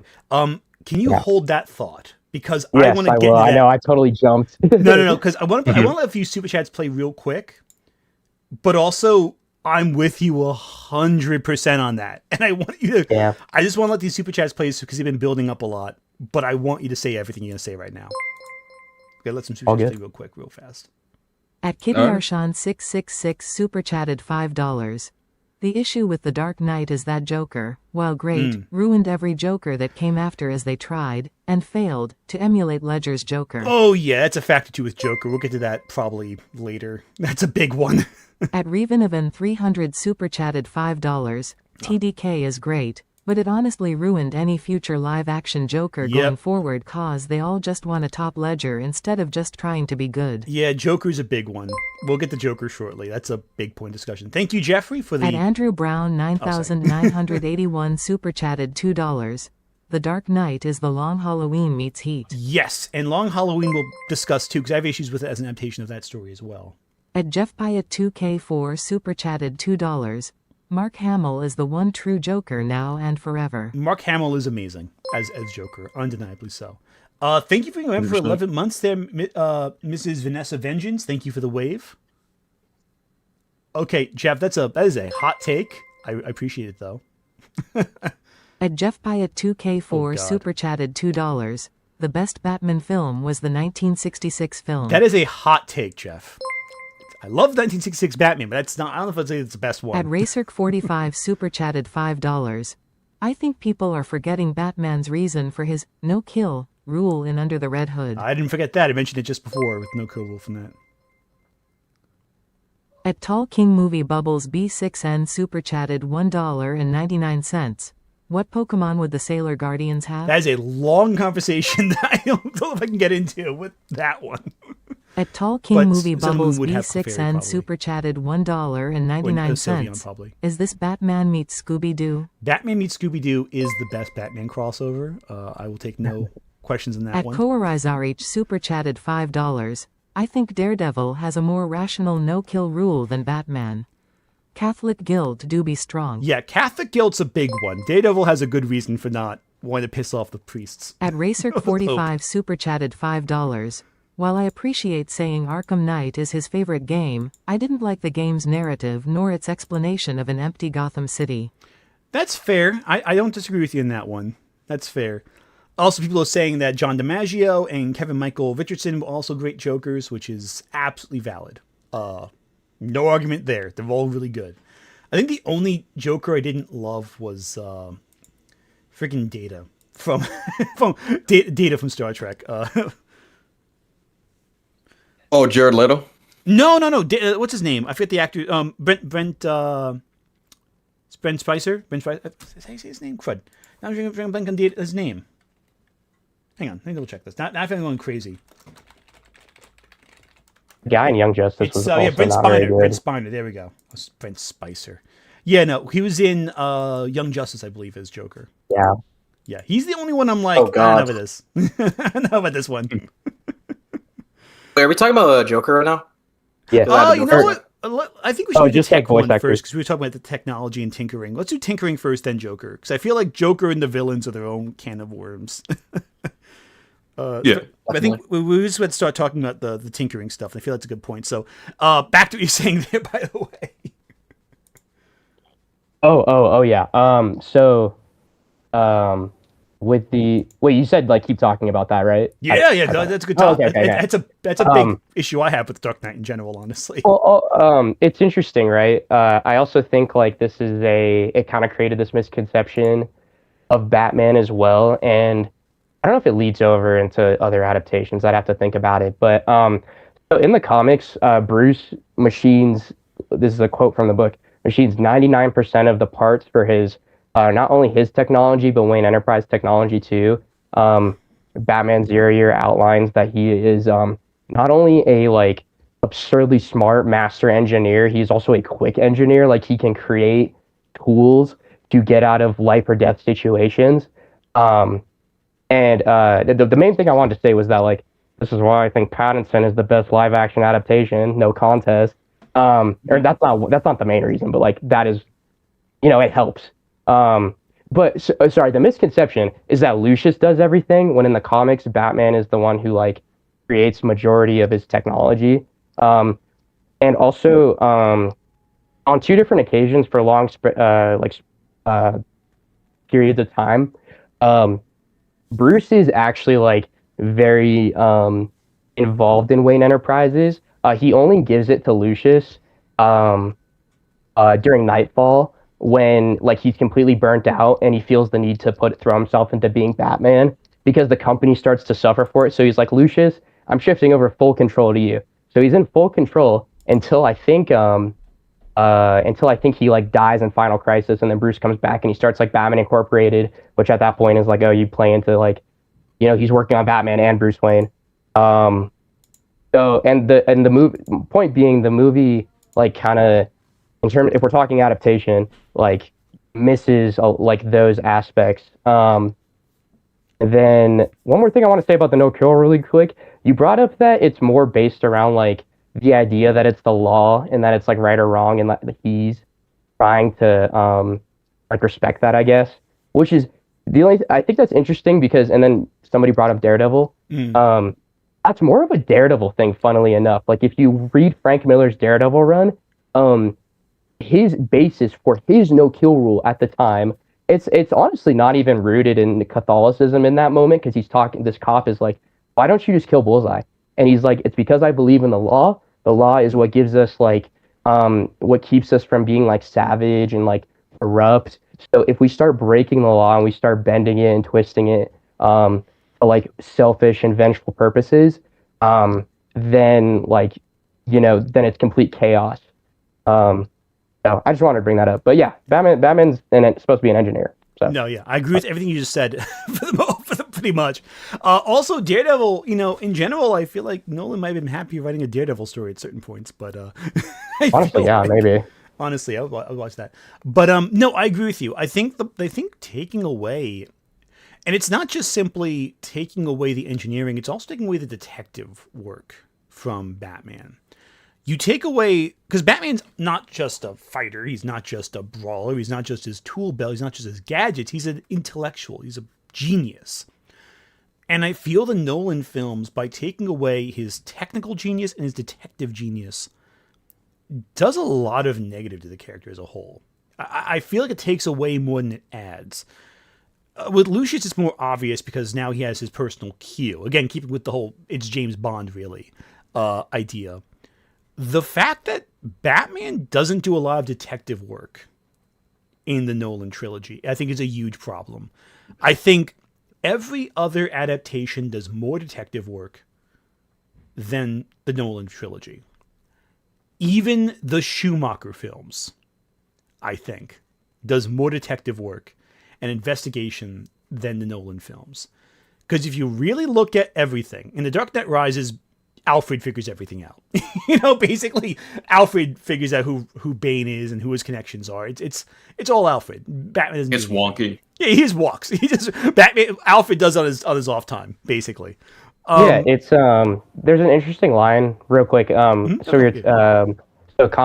pointed this out because I know like show versus tell, like obviously that's like a principle in like filmmaking and like TV or whatever you want to call it, or like just writing in general. But there was a line in Dark Knight Rises. He talks about how Bruce lifted the prints off his safe that had his mom's pearls, and like that's how he found out who Selena Kyle was.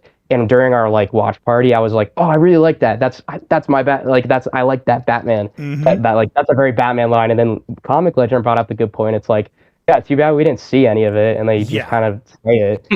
That's the reminds me- biggest issue. Yeah. Yeah. There's elements of detection there. You're right, but it's like it's all off screen. The only thing we get is how there's like I think the scene in The Dark Knight where he gets like the fingerprints off the fragmented bullet shells, which is like, okay, you have magic technology that can figure that out. Okay. The oils of those fingerprints would be like fucking vaporized in the, you know what I mean? None of it makes any sense, but okay, sure. Let's go with it, you know? But then he just doesn't do it ever again after that. And it's kind of like, he has like all these tools, but none of it, he's like given everything. The only things that, and again, that's the big thing with The Dark Knight Rises in general. A lot of the movie doesn't show you how he gets from point A to point B. You know, how does he get from the prison in the middle of wherever back into Gotham City where all the gates in are like all the bridges in are guarded? He has a way he gets in. We just don't see it because Nolan didn't think it was important to show how he did it. You know, and it's like what's so frustrating about those bits is not that it's a plot hole. Like there is an explanation. We were just never shown it, you know? And that's the most frustrating thing of all because that's how because that's the interesting part of Batman, how he overcomes conflict. And Nolan, throughout the whole trilogy, undermines that by cutting to the next set piece. He's more interested in the set. You look at The Batman, right? There is that great scene in The Batman towards the end. And yeah, I know everyone thinks the movie goes on for too long. You're not wrong, but like still, where he figures out where in the Riddler, like there's this whole map in the Riddler's base. He figures out what his plan is to blow up all the dams and whatever, or the levees, whatever. And like, you see him figure it out piece by piece. Like, oh, this goes here, and then I pry this open, and the password is this. You know, he puts it all together in real time. We see step by step by step how he figures everything out. And even though he is late, it's still impressive he got to that conclusion because we're seeing every step along the way. Even in the friggin' Tim Burton films, which, you know, goes a long way to reducing Batman's role in his own story, we still see how Batman figures out, okay, he looked at all the chemicals, he tests them all together, and off screen, sure he did it, but we still see, okay, we see his logic at least. I would say that's the same thing as him figuring out the stuff with Selena Kyle and Rises in the Tim Burton movie. He just kind of explains it. There's no real process. That's true. Like it's almost like an afterthought. It's just, I figured it out. Here's how I did it. Yeah, I'm not going to tell you how I... True, I'm not going to tell you like really the real process, really. But that film is also not from Batman's perspective. Like he's in it, but it's like he's not the viewpoint character. It's more, what's her name? Oh, I almost said Rachel Dawes. That's not it. Crud. Oh, I'm drawing a blank on her Vicky name. Vale. Vicky Vale. There we go. Yeah. I love how I forget the names of characters right when it's relevant to like discuss them. But I'm like, oh yeah, I wrote them before. I mentioned Vicky Vale, this, that, you know. But it's more Vicky Vale's story than it is Batman's story from the idea of whose POV it is. And she does more detective work than Batman does on screen. I'll point that out in the Tim Burton one. Yeah, she's the world's greatest detective in the Timverse, that's for sure. Just figured it out basically on her own. Yeah, she's like Tim Drake. She figured out Bruce's Batman. I think, and what's interesting when you going back to the Pattinson example and him solving like the map and the him opening Riddler's 4chan or whatever. It's funny. Or it's Reddit, dog. It says something. Not only is it like interesting detective work and like pacing wise, it's interesting to watch him piece it together in real time. But in that scene specifically, it also says something about his character because remember, he gets the idea to mess with the carpet by finding the carpet tucker, and the Officer Martinez is like, oh yeah, it's a carpet tucker, and Bruce doesn't know that. And a lot of people, I didn't come to this conclusion myself. I've just heard it a million times at this point. But it shows that Bruce, this super wealthy person who grew up like super rich, he doesn't know the tool of a working class like citizen, right?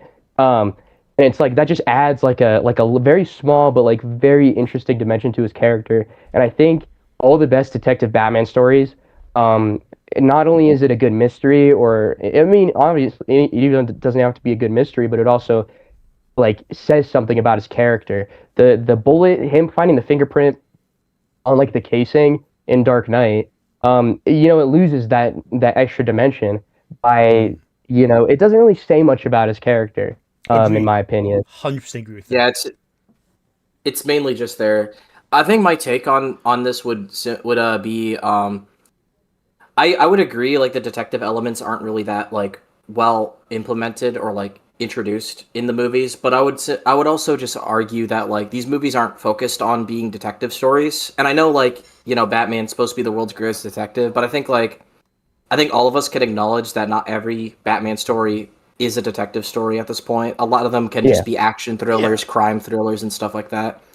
And I do think like The Dark Knight was more so a crime thriller based Batman movie, and Batman Begins is more of a character study, it's more of a character study than anything else, I'd argue, for Begins. I don't think any of them tried to be like a detective story like the Batman, so I would like say like I would agree the Batman is better at those elements. I would also just kind of say it's a little unfair because they're trying to tell two different stories. And again, I would say the trilogy did, I guess, like the bare minimum to establish that he is a competent detective. I think one of my favorite usages of it is in the SWAT fight scene, where he covers what's really going on with the clowns and them being the hostages, and the fact that the doctors are the real goons working under Joker. I think that's probably the coolest element, as well as how he uses the sonar mapping to understand and strategize his environment. But yeah, I would definitely say like if someone as a Batman fan said they wish they saw more detective work, I think that would be reasonable. But I would also agree with Comic Legend that these stories aren't really aiming to heavily lean into the detective aspect, so I think it's fine for what it is. I do want to bring up alternatively, I think they do a much better job than I think most of the other live action Batman movies of showing how good he is as a strategist, and I think that's more of what they're focusing on. How does Batman think through situations without being a superpowered individual? Like you see like the Hong Kong scene. Yeah, Hong Kong's a great example. The SWAT fight is like such a great example. He's a genius. Yeah, he's a strategic genius. I think that really though only and, like, applies in the Dark Knight. I don't think that's. I think in Batman Begins you get that sense more of the ingenuity and like more ninjutsu kind of element of it, where he's using shadows, he's using distractions. Whereas in the Dark Knight, it's presentation, I believe. Exactly, it's more of like his presentation and how he uses that in strategy, like how he deals with Falcone and his men. It's smart, it's strategical, but it's also he's making himself bigger than he is. It's a presentation idea. Exactly. He's using fear as like a weapon. So I do think they explore that better than I would even argue even Pattinson's Batman. I think he's like the best Batman when it comes to strategy out of all the live action ones we've seen. Yeah, well, Pattinson's Batman also, they take a lot of steps to show his shortcomings to make him seem more inexperienced, I think. And that's a good thing for that movie. It works for that film. Whereas I think especially in Batman Begins and The Dark Knight, you get a real sense of him as a combatant, as in these big set pieces, which I think of as more as less as action sequences and almost more like visual giant puzzles. Like especially, especially like you're saying the sonar scene with the clowns and then switching places. It's like a giant puzzle. Or even like, I guess the chase at the end, in the halfway point in the film. And it's like different puzzles Joker sets up that Batman sometimes figures out and sometimes doesn't. And the consequences of not figuring out the right pieces to put into place at the right time results in Two-Face being scorched and Rachel dying and Joker escaping, and this, that, and the other. I think that element works really well.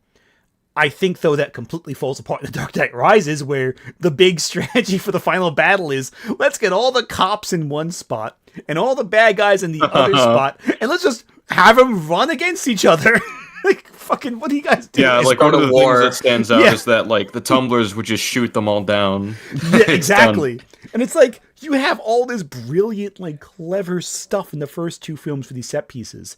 And the final fight is, let's have them just run at each other. You have guns and, like, other weapons, and let's just punch each other hard in the face. It's like, what the fuck are we doing, guys? Like God. I definitely think the fun of Begins and Dark Knight is that when you see Batman versus like the main villain of the movie, it's not some big epic superhero fight. It's usually you're watching a chess game, but in real time. Like you'll see what I like is in Begins, they show like Batman will apprehend Falcone. He gets information from Flask, and he's getting information. He's getting closer and closer. But then you also see like the League of Shadows like assassinating Rachel's boss to make sure they don't figure out the device they're going to use. They're using scare. It's like they're moving pieces. They're both like strategizing to win the game, and then in the end, Batman like gets the checkmate with him and Gordon. Like, Exactly. I think that's really interesting in its own way. I agree. No, I fully agree with that. I think the problem is that all this discussion just highlights how weak the last one is. Like, you have all this build Rise of sucks. really clever stuff, and then the last one, it's like, even like the first fight with Bane, a lot of people like that. I'll say this: one clear weakness throughout the whole trilogy is hand-to-hand combat. The sequences are best when it's a giant, like you're saying yourself, you're seeing all the pieces line up. But it's the final fist fight. I don't think the fight with Ra's and Batman is as bad, but it is hard to follow. Like, especially considering how clever everything else around that fight is. Like, there's the thematic element, there's the interpersonal struggle, there's Gordon trying to blow up the railing so the train crashes. Like, that's compelling stuff, and it's around the technical hand-to-hand fighting sequence. I also think it's really awesome. Mm-hmm. Oh yeah. I also think it's really awesome that the fight didn't even matter because Batman won like the first few seconds it happened because he just went to the controls of the train and just deactivated the train so it couldn't stop. Mm-hmm. Yeah. Like, yeah, the train's done, and Gordon already like messed up the railing, so it's like I think that's really cool too because it's Batman beats Ra's by like you never. Like, paid attention to your surroundings, but it's in a bigger scope than what Ra's does, because Ra's is based on, one-to-one fights. When he does that to Bruce, oh, you didn't notice the ice, right? But Bruce is like it's a bigger scope. It's like the overall like outcome of events. Yeah, and theatricality too, it's distracting really cool. the opponent completely. Like It's really it's good stuff. it's really unfortunate in regards to like the hand-to-hand choreography because if in the behind the scenes in like the Blu-ray of Batman Begins, in like pre-production, they were talking about how like they did all this research on all these different types of like fighting styles in order to, like the comics, like make this big conglomerated, like combined fighting style that's completely unique to Batman. And then, going into the trilogy, it's like we don't really see much of that, like mainly in Begins. But again, that's bogged down by like some really bad camera cuts, and pacing. But I want to say real quick about the SWAT scene. What's really for sure, like when I'm watching it, I think it's like one of the best Batman action sequences ever. The actual hand to hand, like if you watch it, it's a little like what's the word, like not lame, but like clunky. Right? Underwhelming. It's underwhelming. The real appeal of that action scene is, he's taking the sticky bomb gun from the Hong Kong scene and he's putting it on these on those giant bars that are holding up the second floor. Oh, he's tying the rope to the SWAT members. He's like he's like scaling the building with his grappling hook and he's using the sonar, and it's like that stuff is just like amazing to me. It's like makes that scene so satisfying. It's just, the hand-to-hand is really weak, and it's like it's at its worst in Rises because guys are just falling over without actually being hit. Yeah, again, it's a huge visual puzzle. That's what I like about those sequences. I don't like the hand-to-hand combat in any of the Nolan films, which is one of the reasons why I think The Dark Knight Rises is the weakest with its action scenes, because it is all primarily hand-to-hand combat or chases, and the chases aren't particularly compelling either. I think one of the most disappointing fights in the whole series is ultimately the Batman versus Bane fight. Both of them, really, but the first one especially. I think it kind of sucks. I remember as like when I first watched that film, when it first came in theaters, because the comic has the iconic panel of like of Bane just taking Batman and smashing him against his knee and his whole back bending backwards. It's so visceral. And I don't think that comic is all that great, but that sequence is incredible in the comics, where he's worn down after like a freaking whole day and night of fighting, and then at his most exhausted, Bane takes advantage of it and breaks his back and leaves him broken. Here it's like Batman casually walks into Bane's lair, not at all, like just walks right in, doesn't prep, doesn't prepare, and then just, it's Bane and him fighting. And it's like, okay, now I guess they just have to fight. Like, okay, tries using theatricality or something like that. And it's not that it doesn't even not work. It's that he just throws some, like, distracting, like, explosives. And then Bane's like, firecrackers at Bane. Yeah, it's like, I see, Batman.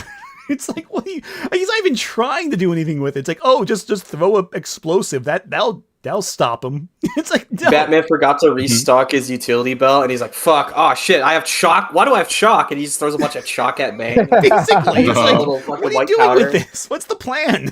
Like, it's just like it's underwhelming. It's like it doesn't even feel as clever as anything that came before it. And you're like, this is the culmination. This is like the big fight that bests Batman. It's like he's not even like a fraction of what he was more clever fighting the Joker, and the Joker was like not a guy with all that much physical strength, It's like, what are we doing here?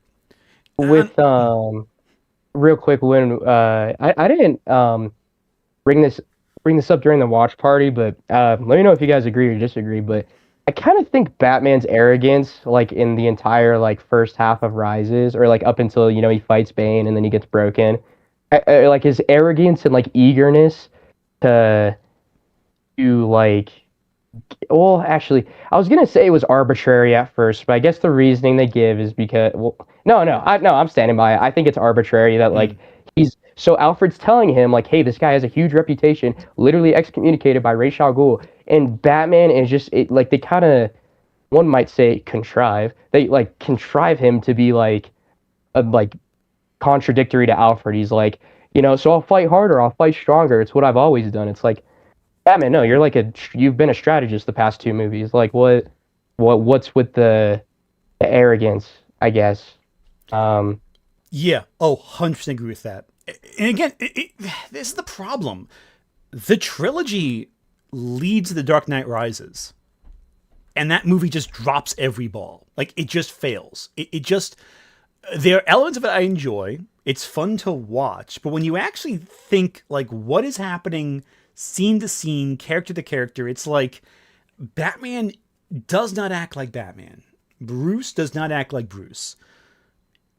Even the version of the character we've had established up until this point, like, yeah, he's always had an issue where it's like he has to listen to Alfred. He has to, Alfred has some nugget of wisdom that helps guide his actions for the rest of the film. And that's fine. That's good. Alfred should be contributing to the plot in some way.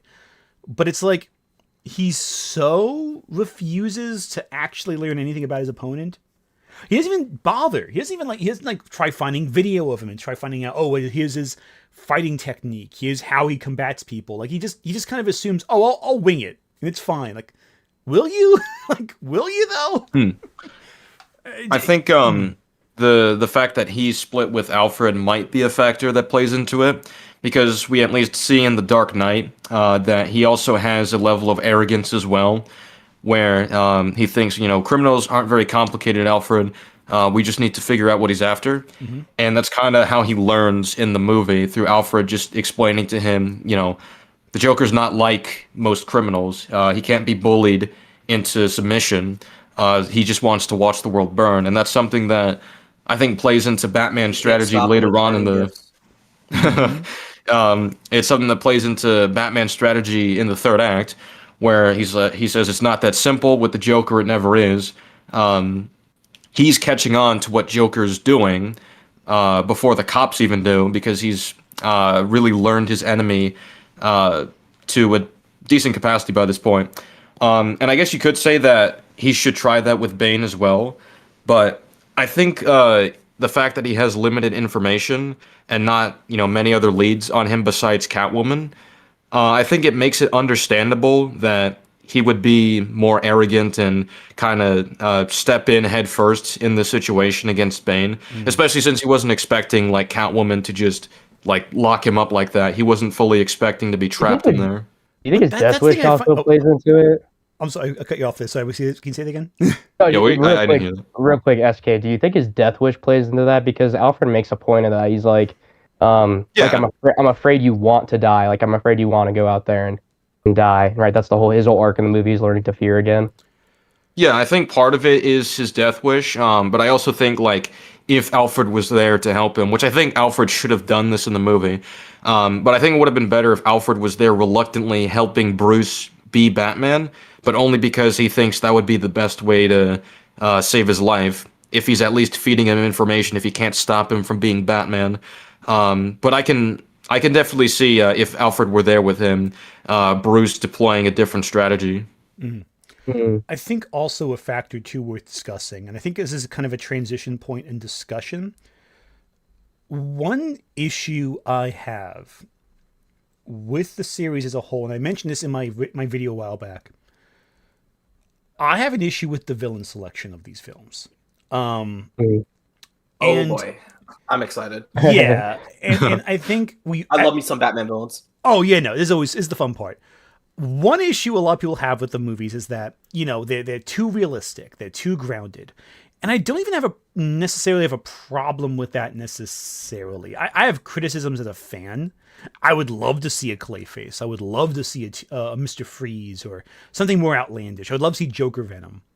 Or Venom the drug, But I feel the big issue thematically is the arrangement of villains, the roles they play, as well as ultimately how the lackluster nature of Bane.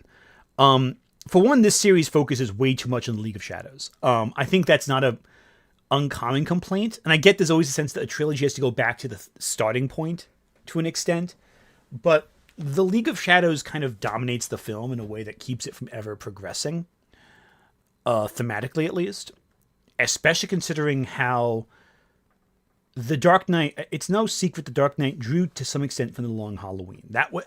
Every Batman movie draws from The Long Halloween, it feels like. But I feel like The Dark Knight was more explicitly about that. And The Long Halloween is essentially a comic book about transition. Transition from the old guard of mafioso and classic criminals to a more chaotic form of criminals.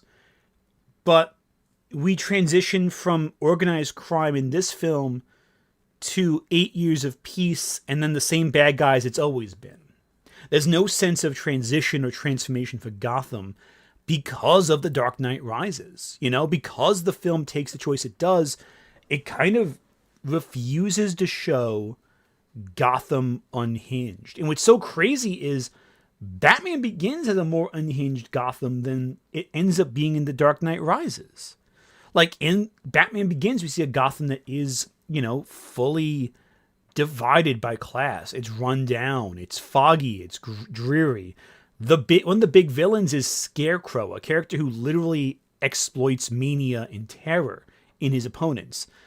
And as the films go on, Scarecrow becomes more of a Team Rocket grunt almost, Like, I feel like by the time we get to The Dark Knight Rises, Jesse and James and Meowth are more threatening than freaking Scarecrow and freaking Crane.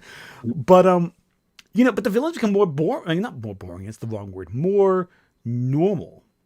With each film, we draw farther and farther away from mania and more towards just basic criminals. We go from Scarecrow and Ra's al Ghul to Bane and Catwoman. And Catwoman is like basically just a cat burglar. She's not even like particularly associated with the iconography of Catwoman. Her tools come from Batman for most of the film. She has like the goggles. She can kick with high heels, and she gets Batman's motorcycle. And that's most of what she gets. There's nothing really Catwoman about her.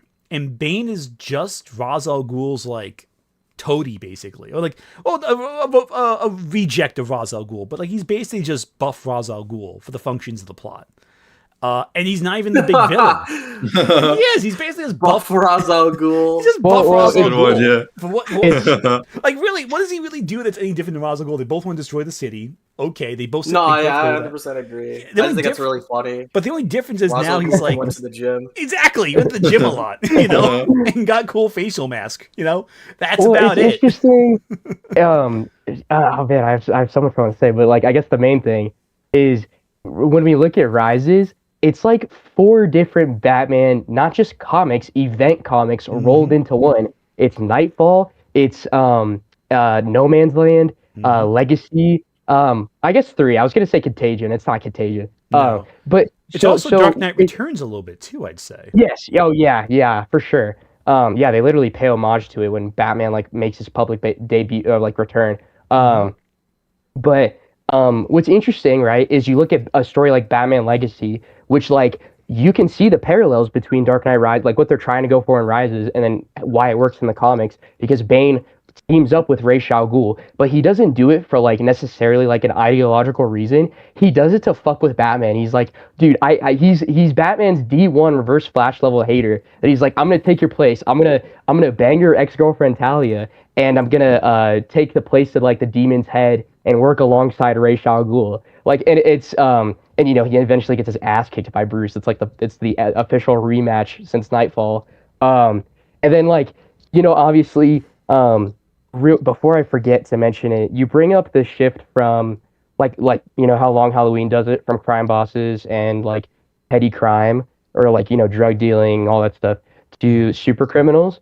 It's interesting because if you're going to adapt a story like Nightfall or No Man's Land, those stories, a lot of them, like when you look at those events, contained what happened when you take those fantastical characters and you completely unleash them, and you see how they react to the events surrounding them and how Batman reacts to them, right? Like in No Man's Land, we saw Joker's perspective on everything, right? Like he decided to kidnap babies and kidnap and take a bunch of cops and pay them to be Joker so that other police officers will shoot at them. And then we look at Bane's role in it. Bane is kind of like a Lone Ranger sort of character in No Man's Land. He's just kind of doing whatever. All he cares about is like self-preservation. And Scarecrow is trying to manipulate the citizens. There's a really good story I was talking about with Comic Legend earlier. Fear of Faith. It's one of Scarecrow's few good comics. Yeah, 100%. It involves like this church and this priest, and Scarecrow's trying to manipulate these people into turning on each other and like becoming more violent. And like, you know, point being, Rises completely misses the point of those books and just kind of utilizes like the iconography and like very specific and like plot points from it. Like they take like not even like the skeleton of those stories, they take like maybe like the ribs of it, or like the fibia of it, or sorry, tibia. Like half the rib, like Adam's half rib. Dark Knight Rises like conceptually totally misses like undermines the idea of like the point of getting rid of like mob bosses. I think Dark Knight Rises definitely misses it. I will say, when it comes to Begins and Dark Knight, I do think there's some elements of the Long Halloween, but I don't really think the story of those movies is supposed to be. I don't think it's supposed to be the same thing where it is like completely retaken over by the crazier sides of Batman's rogues. Because if anything, it's kind of doing something a little bit different with it. It's not that the mob is getting replaced by it. It's that the mob is using dirtier tactics because they don't want to lose their power. So they're willing to like associate with people like the Joker to like keep themselves on top, which, you know, causes them to self-destruct. Exactly. And that's fair too. I think the big thing from Long Halloween it takes is ultimately Batman, Jim Gordon and Harvey working together. And even then, like maybe more so than in the Long Halloween, because that really shows the friction between them more often than not. But yeah, no, it doesn't do the transition well. It focuses more on the mob getting desperate, and that's fair. I also think there's one character we're kind of neglecting. I will say this too with Scarecrow, because we keep mentioning him. I am very underwhelmed with the direction took Scarecrow in, because he is the only reoccurring bad guy in all three of these films, and they go from like him being pretty intimidating to like just it's so underwhelming. I don't know. Like the fact that the scarecrow toxin never gets more frightening than it does in that first film. The fact that Nolan seems afraid to use Scarecrow's abilities in a way to really show some crazy hallucinations. It shows Nolan's hesitations as a director more than anything else. And the fact they never figure out ways to reincorporate villains like Scarecrow in ways that doesn't feel like a pale echo of what came before, I think reflects on the element of Batman's character that I like the most, which is how he refaces these guys again and again and again. They have to change their tactics to fight Batman. Like Scarecrow has become stagnant. He doesn't really adapt. I definitely want to tackle Scarecrow. Yeah. So especially during this time, I do want to point out that Scarecrow generally is a character that always suffers with this, because usually he does only have that one trick with the fear toxin, and without that, he always is like more of a lesser villain against Batman for like until like, you know, a resurgence of his popularity, I'd argue, because of the Arkham games. Yeah, Arkham really those levels really brought him into the forefront, I feel like. That's the reason people think Scarecrow's cool. But like, in all honesty, like how he's been a character historically in Batman media usually is that he's a second-rate villain. And I think like thematically it fits his character, because Scarecrow's whole thing is that he wants to feel powerful because he was so powerless when he was bullied as a child. So he just uses fear as a weapon to get back what he felt he lost.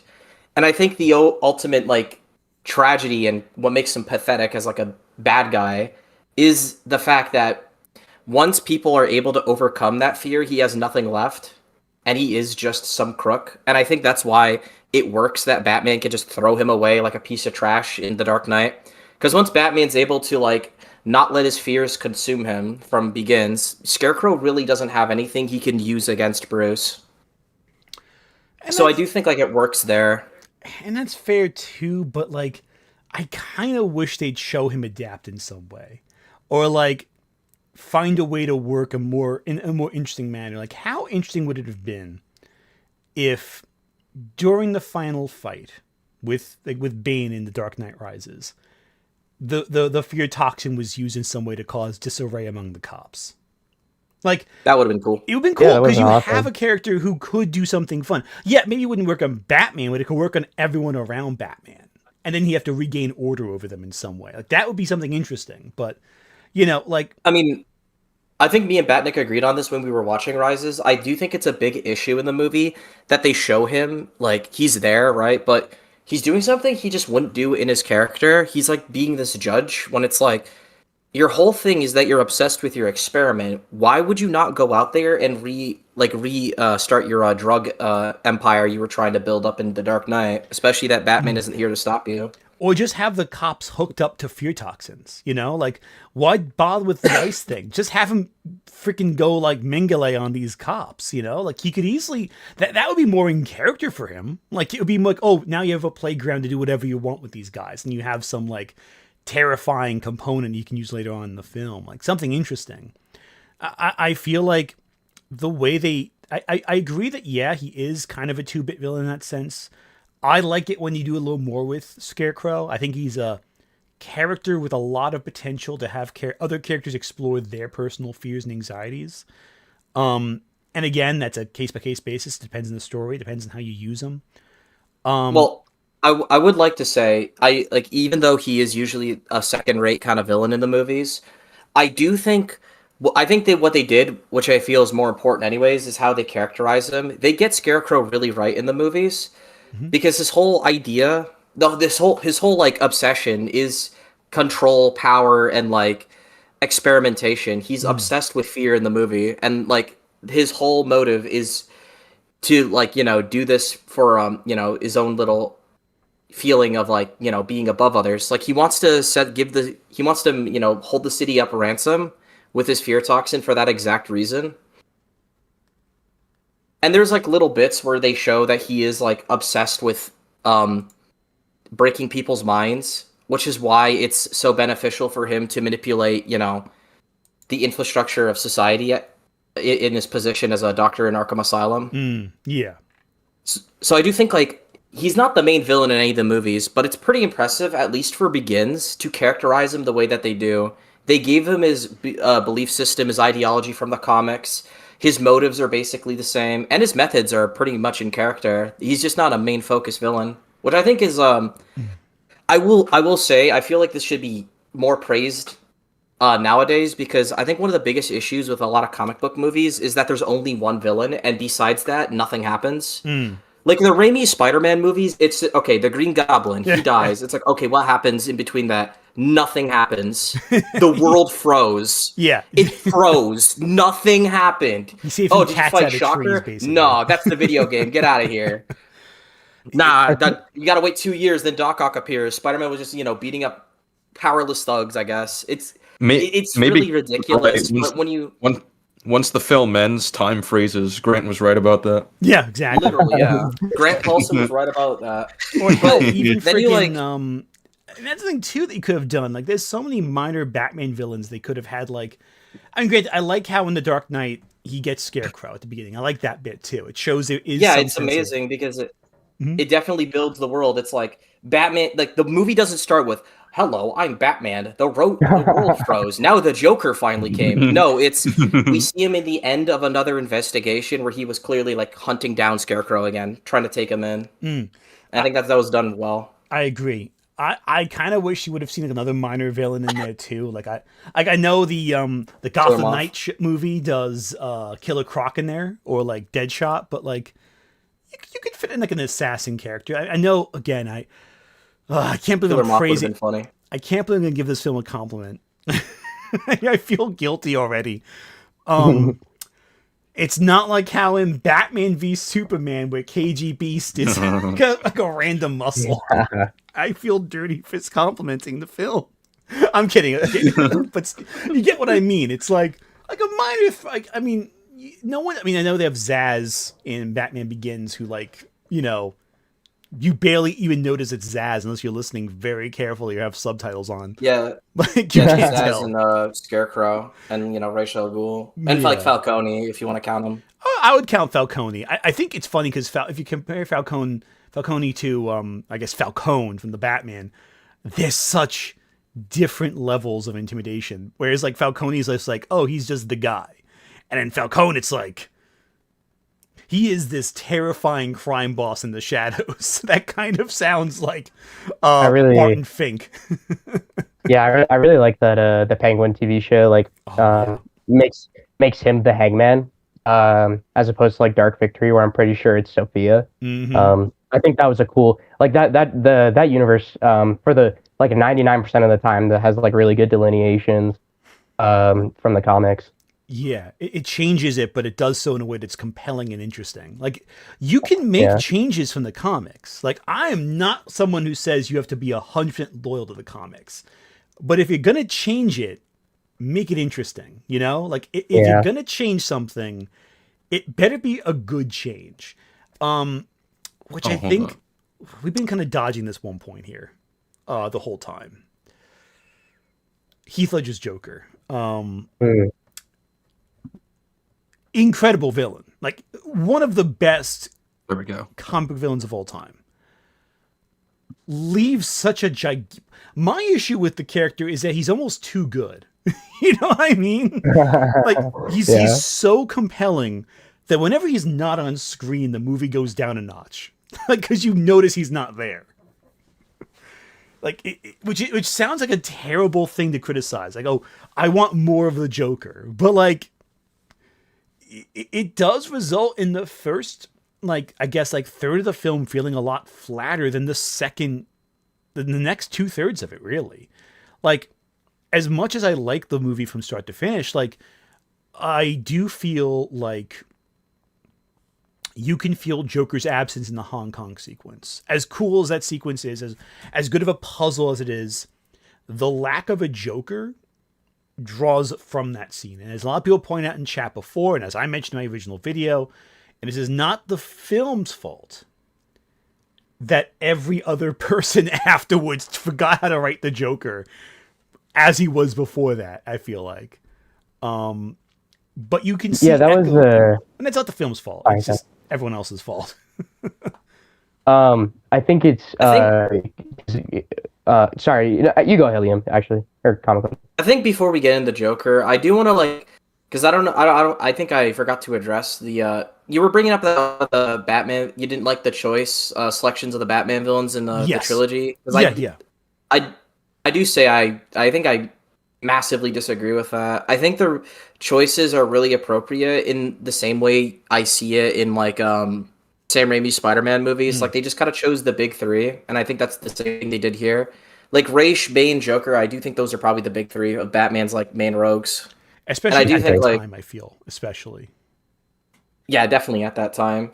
And I do feel like a lot of them... I think Bane wasn't implemented well, but I think ideally, if he was, I do think he would have been the best villain for the third movie if we couldn't use the Joker, right? Yeah. And I think Ra's is perfect for his first one. Mm-hmm. Yeah, I'll be quick. No, go for it. I'm sorry, I cut you off. I'm sorry for that. No worries.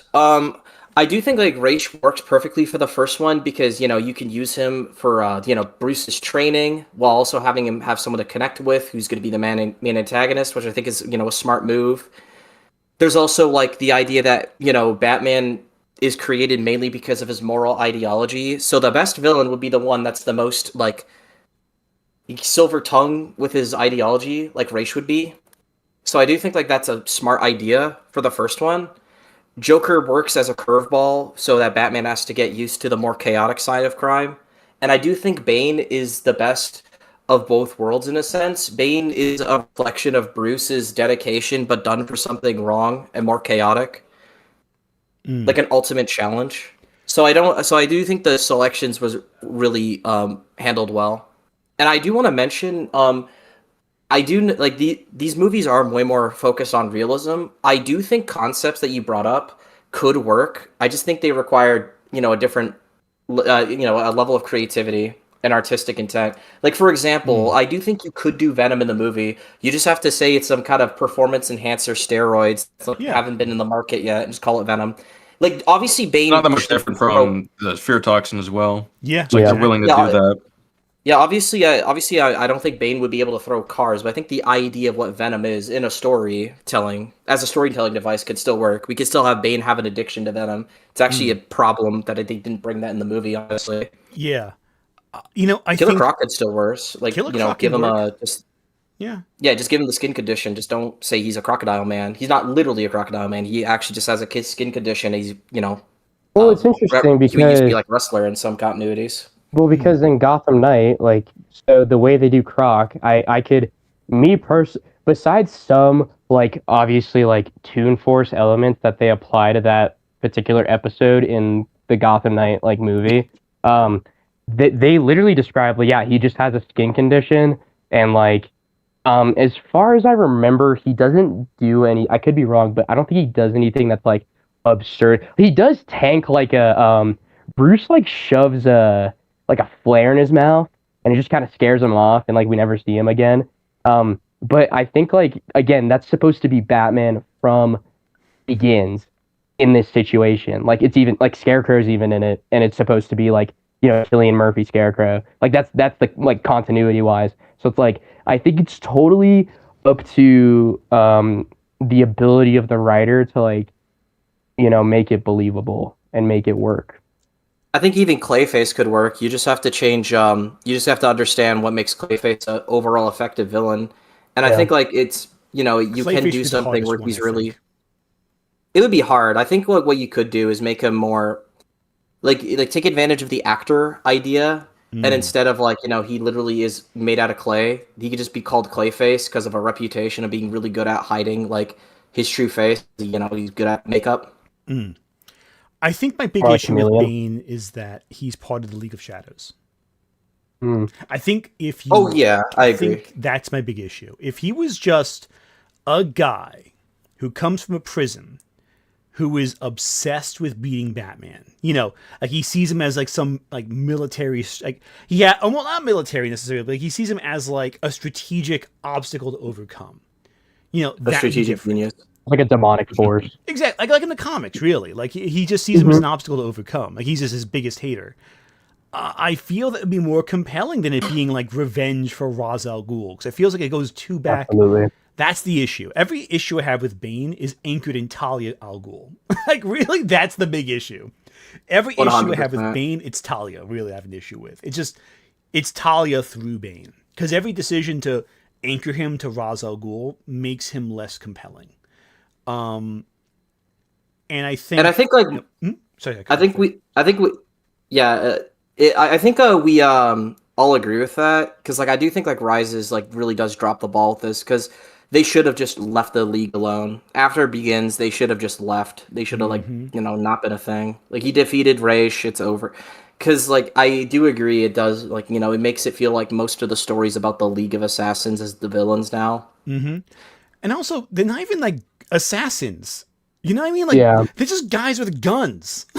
Like what? Yeah. Like what are they really doing? They're not like. Remember they're they not had like. Yeah, right. This is just like totally a nitpick in Begins, but like I don't. I could be wrong. Like SK and Thomas definitely correct me. But when Raish like he grapples away and the ninjas to like deal with Batman, and they like fight and they like jump over the roof and all that crap. I don't think they even pull out their swords, do they? They'll just like fist fight them. I think a few of them do. They do. Yeah, I think they might have like at least one. I don't want to say for sure none, but I don't recall. I think I'll be honest with you. I don't remember it. Totally just like it's so so hard to tell because of the terrible choreography. But I think what happened is they jump in. One or two of them try to use their swords, but ever since they're kind of trying to dogpile them, and it's so crowded, like it's like swords are long enough that if you're right in someone's face, they're absolutely useless. So that they didn't have the opportunity to try and keep hitting him with it. So they put the swords away and tried to like throw them around. Yeah, it almost feels like they aren't really good at fighting strategy, doesn't it? It's like let's get in really close with the sword so they're no longer useful and their reach is no longer valuable. It's again like the macro fight. Like the set piece fight is interesting, but in these films, whenever they get to the point where they're just actually swinging trying to make contact with the other guy, like, something happens where everyone gets stupider and forgets how to fight. Like the brain cells leak out of their ears. I don't know what it is. Massive explosions with buildings, they figure that out just fine. But it's like when it's like throwing a punch, all of a sudden they can't do that right. I don't know what's going on with that. But I do feel like the biggest problem I think is the legacy of the film is with the Joker being so good that, and again, it's not every writer who does this. There's plenty of writers who don't do this, but I think between this, Brian Azzarello's Joker story, and Scott Snyder's death of the family, I think Joker has just stopped being Joker. He became like this super disturbing, super edgy kind of entity that no longer can even be funny. Like every Joker story has to be the Joker story. It has to be the big capital S story where Batman and Joker have their final confrontation, or the Joker does some irreversible harm to Batman. It can't just be like a one-off. No, that's not the case with every Joker story, obviously, but it feels like that's the majority of them at this point. It has to be the big one. Every time. Because I'm really curious about that, because I'm a pretty avid, I think majority of Joker stories post Dark Knight are really good. I'm actually a really big defender of Joker War, which I know a lot of people don't like that story. Yeah, I think it's really good. In terms of in terms of the humor, it's been a minute since I've read like Death of the Family, Joker War, Endgame. and I forget what a couple of the other ones were. I will say they do kind of lean into his sadistic side. Like for example, oh fuck, I forgot the example. That totally just left my brain. But it's funny with the death of the family one because it's like, oh, he has his, like he gets his face cut off, and then like he, tries to fakes cutting off the Bat family members' faces, which I think is I think that's sort of that moment in the book is supposed to kind of be a like commentary of like, yeah, Joker's pretty like, right, like he's sadistic, awful, evil, pure evil, or whatever. But I feel like he knew to a degree. It's like, okay, if I do this, I feel like it's gonna mess with mine and Batman's relationship because and it's like just because I'm on the spot. I do think I remember finding Joker funny in Death of the Family. Like there was a lot of dialogue, especially because that book emphasizes like the. I remember a moment where he was hilarious. Yeah, there's like a twisted one of like the tie-ins. romantic nature of the relationship. Like that's the whole point of the book. Like so much so that DC had to edit out the homoerotic dialogue for reprints, which they're cowards for. Yeah. But like, well, I guess like a funny moment. Proposes to Barbara Gordon while on roller skates, and then when she rejects him, he tries fighting her on roller skates. Like I think that's pretty funny. I don't know if I found that funny. I'll be honest with you. Like maybe humor is subjective, obviously. So I mean, it was absurd, but I found it more uncomfortable than like funny. But that's also subjective, ultimately. Well, I think what I'll say is like it. I think it's funny because of how awful it is. But I think, like, that's kind of the thing. I think the Joker would find that funny because it's so gross. Because like, we're so connected. We're like, it's like we're married because I'm the one who, like, crippled you, right? And so he's like rubbing it in a way. I remember now. Okay. So real quick, the point I wanted to make. Do you think that, or the question I wanted to ask, do you think that sort of like idea that each Joker story needs to be like the end all be all Joker story? Do you think that stems from The Dark Knight, or do you think that stems from stories like Killing Joke and Dark Knight Returns? Do you think they're more at fault for it? I wouldn't say so because I really do feel the trend started around the time of 2008. Because you still have a lot of small Joker stories after The Dark Knight Returns and after Death in the Family. I do feel also like there were fewer Joker stories after that point too. Like I feel like they were fewer in number and they were longer, and they were usually event comics. Not as a rule, but not all of them. Yeah. There's always a few exceptions. But I'm saying like the ones that people tend to, the ones that were kind of more hyped up, I should say. They were of course smaller stories here and there, or stories where the Joker just showed up, Actually, you know what? I'll say maybe it was like The Last Laugh, the one where he thinks he's dying. Yeah, that's like one of the few Joker stories I actually haven't read, and I like because I just don't have. I prefer reading physically, and like finding the tie-ins for that book are so hard, or like they're absurdly expensive. I only have the Batman one, and I actually didn't even know that story existed until like 2 years ago, and which was weird because Edward Baker, like his Batman run is like for me. So. It's fantastic. Otherwise, that story, especially because the tie-ins don't do. It's like Joker's not really a. Joker works because he's facing Batman. I don't personally love stories where Joker fights like Superman. I know Emperor Joker, there's that, but it's like Joker shouldn't be. He's specifically. He's not a Lex Luthor where you can have him fight other heroes, and he has like a way of working with that. Joker is so specifically equipped to the type of character Batman is that he just doesn't work outside of that. I feel like, at least not on his own. Like probably like a league, sure, but not on his own. I don't think as well. I don't think I agree with that because I think what makes Joker so flexible I think he's so flexible with as a villain that you can definitely do stuff like that because Joker is a very simple character in the end of the day. He's very evil, and a lot of his his motivations and belief systems can sometimes change on the fly. Like that's a part of his character.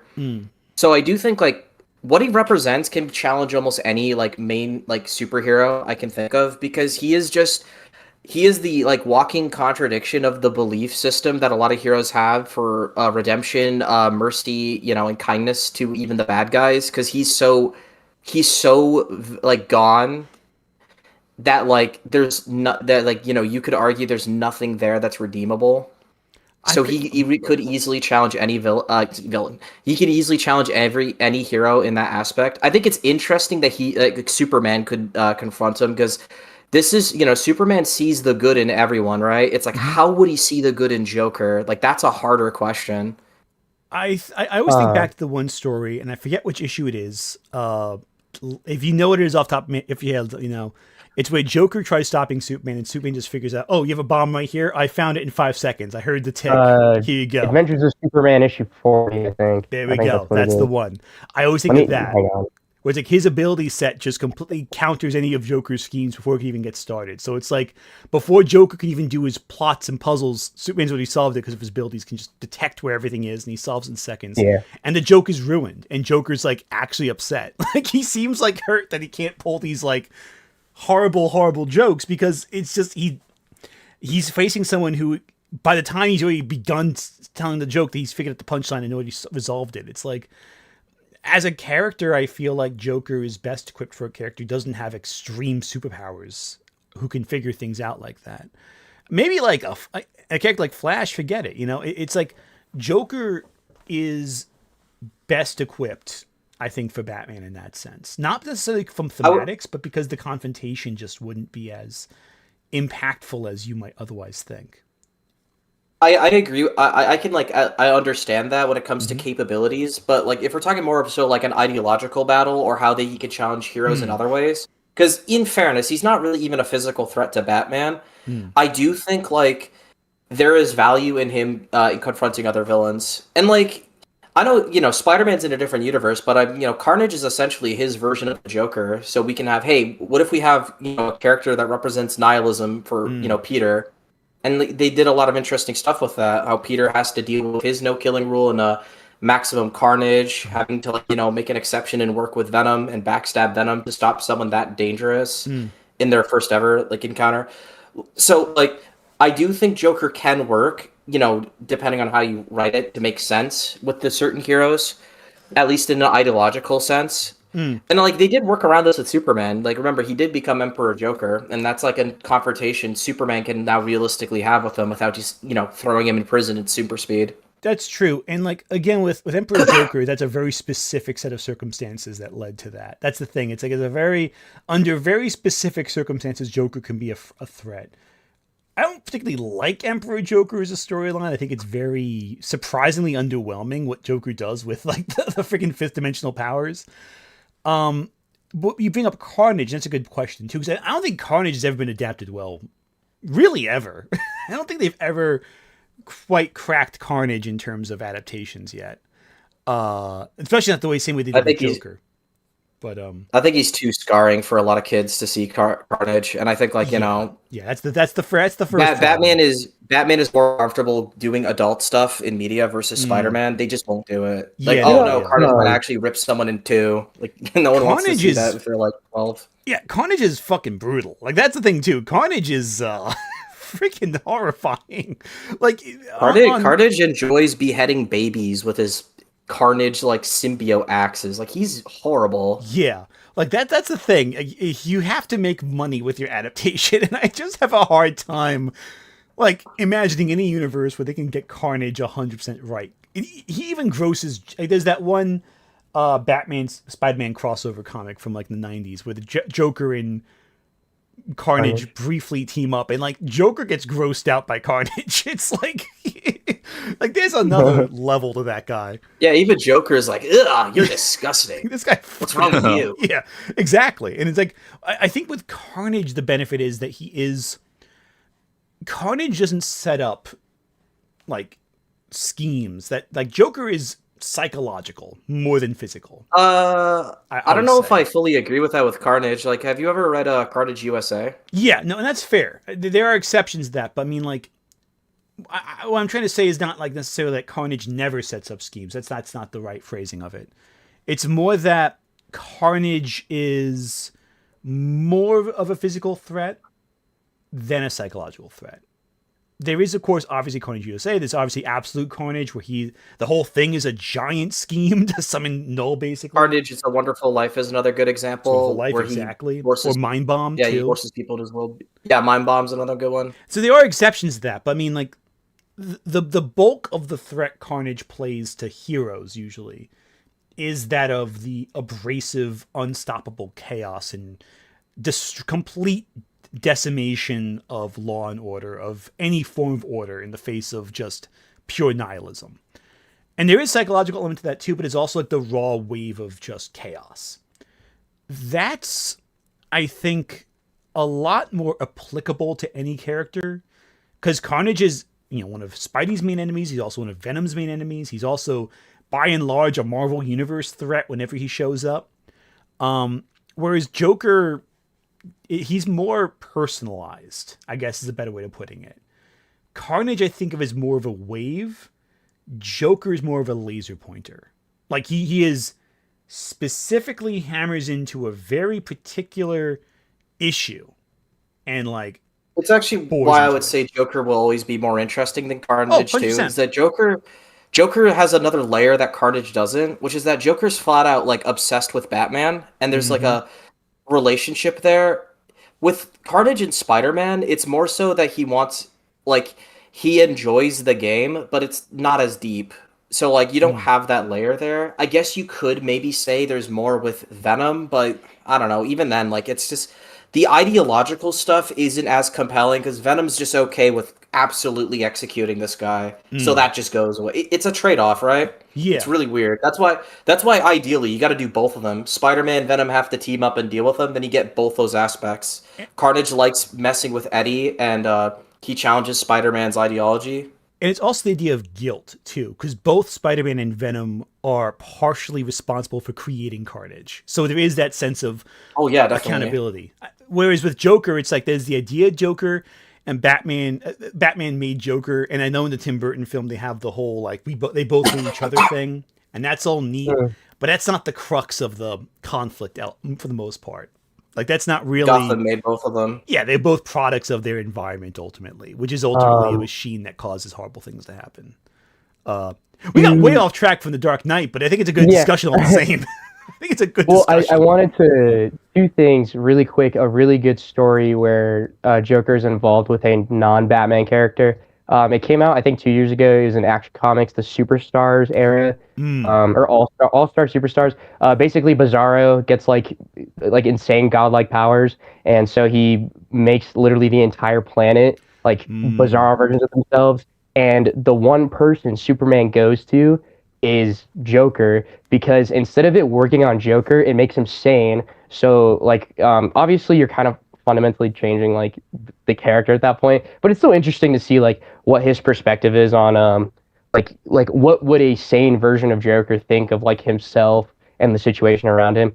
That's really good. I recommend it. It's by Jason Aaron, really good. And then really quick, also the story where they had tried to cure him with his brain cancer. And then another thing I wanted to say, going back to like the whole like my original question of like attributing like the status quo for Joker, both like in comics and out. I will say Heath Ledger definitely impacted, or like, Dark Knight's version of Joker definitely like set the bar, which and that inspired like Joaquin Phoenix and Jared Leto. Obviously, Jared Leto took like the worst parts of it, and the writing didn't help. But in terms of comics, I will disagree. I do think that it does stem from, at the minimum, Killing Joke, because there is no denying that, yes, damn near every single major Joker story since then, not necessarily since then, has definitely been like trying to replicate it. I don't know if you've read Joker Year One. That is genuinely one of the worst comic books ever written. Yeah. I don't know if it use AI art, like of DC officially publishing AI art, but it also retcons the fuck out of Joker's character. And that whole run retcons Joker's character. It's funny. Everything. So Chip Zdarsky's Batman run canonizes that everything the Joker has done is to bring out the Batman of Zur-En-Arrh. So death of the family, killing Jason Todd, crippling Barbara, like all of that is just so he can fight Zur-En-Arrh Batman again. And it's like, it's so stupid. But, Yeah, agreed. It's fucking dumb as shit. yeah.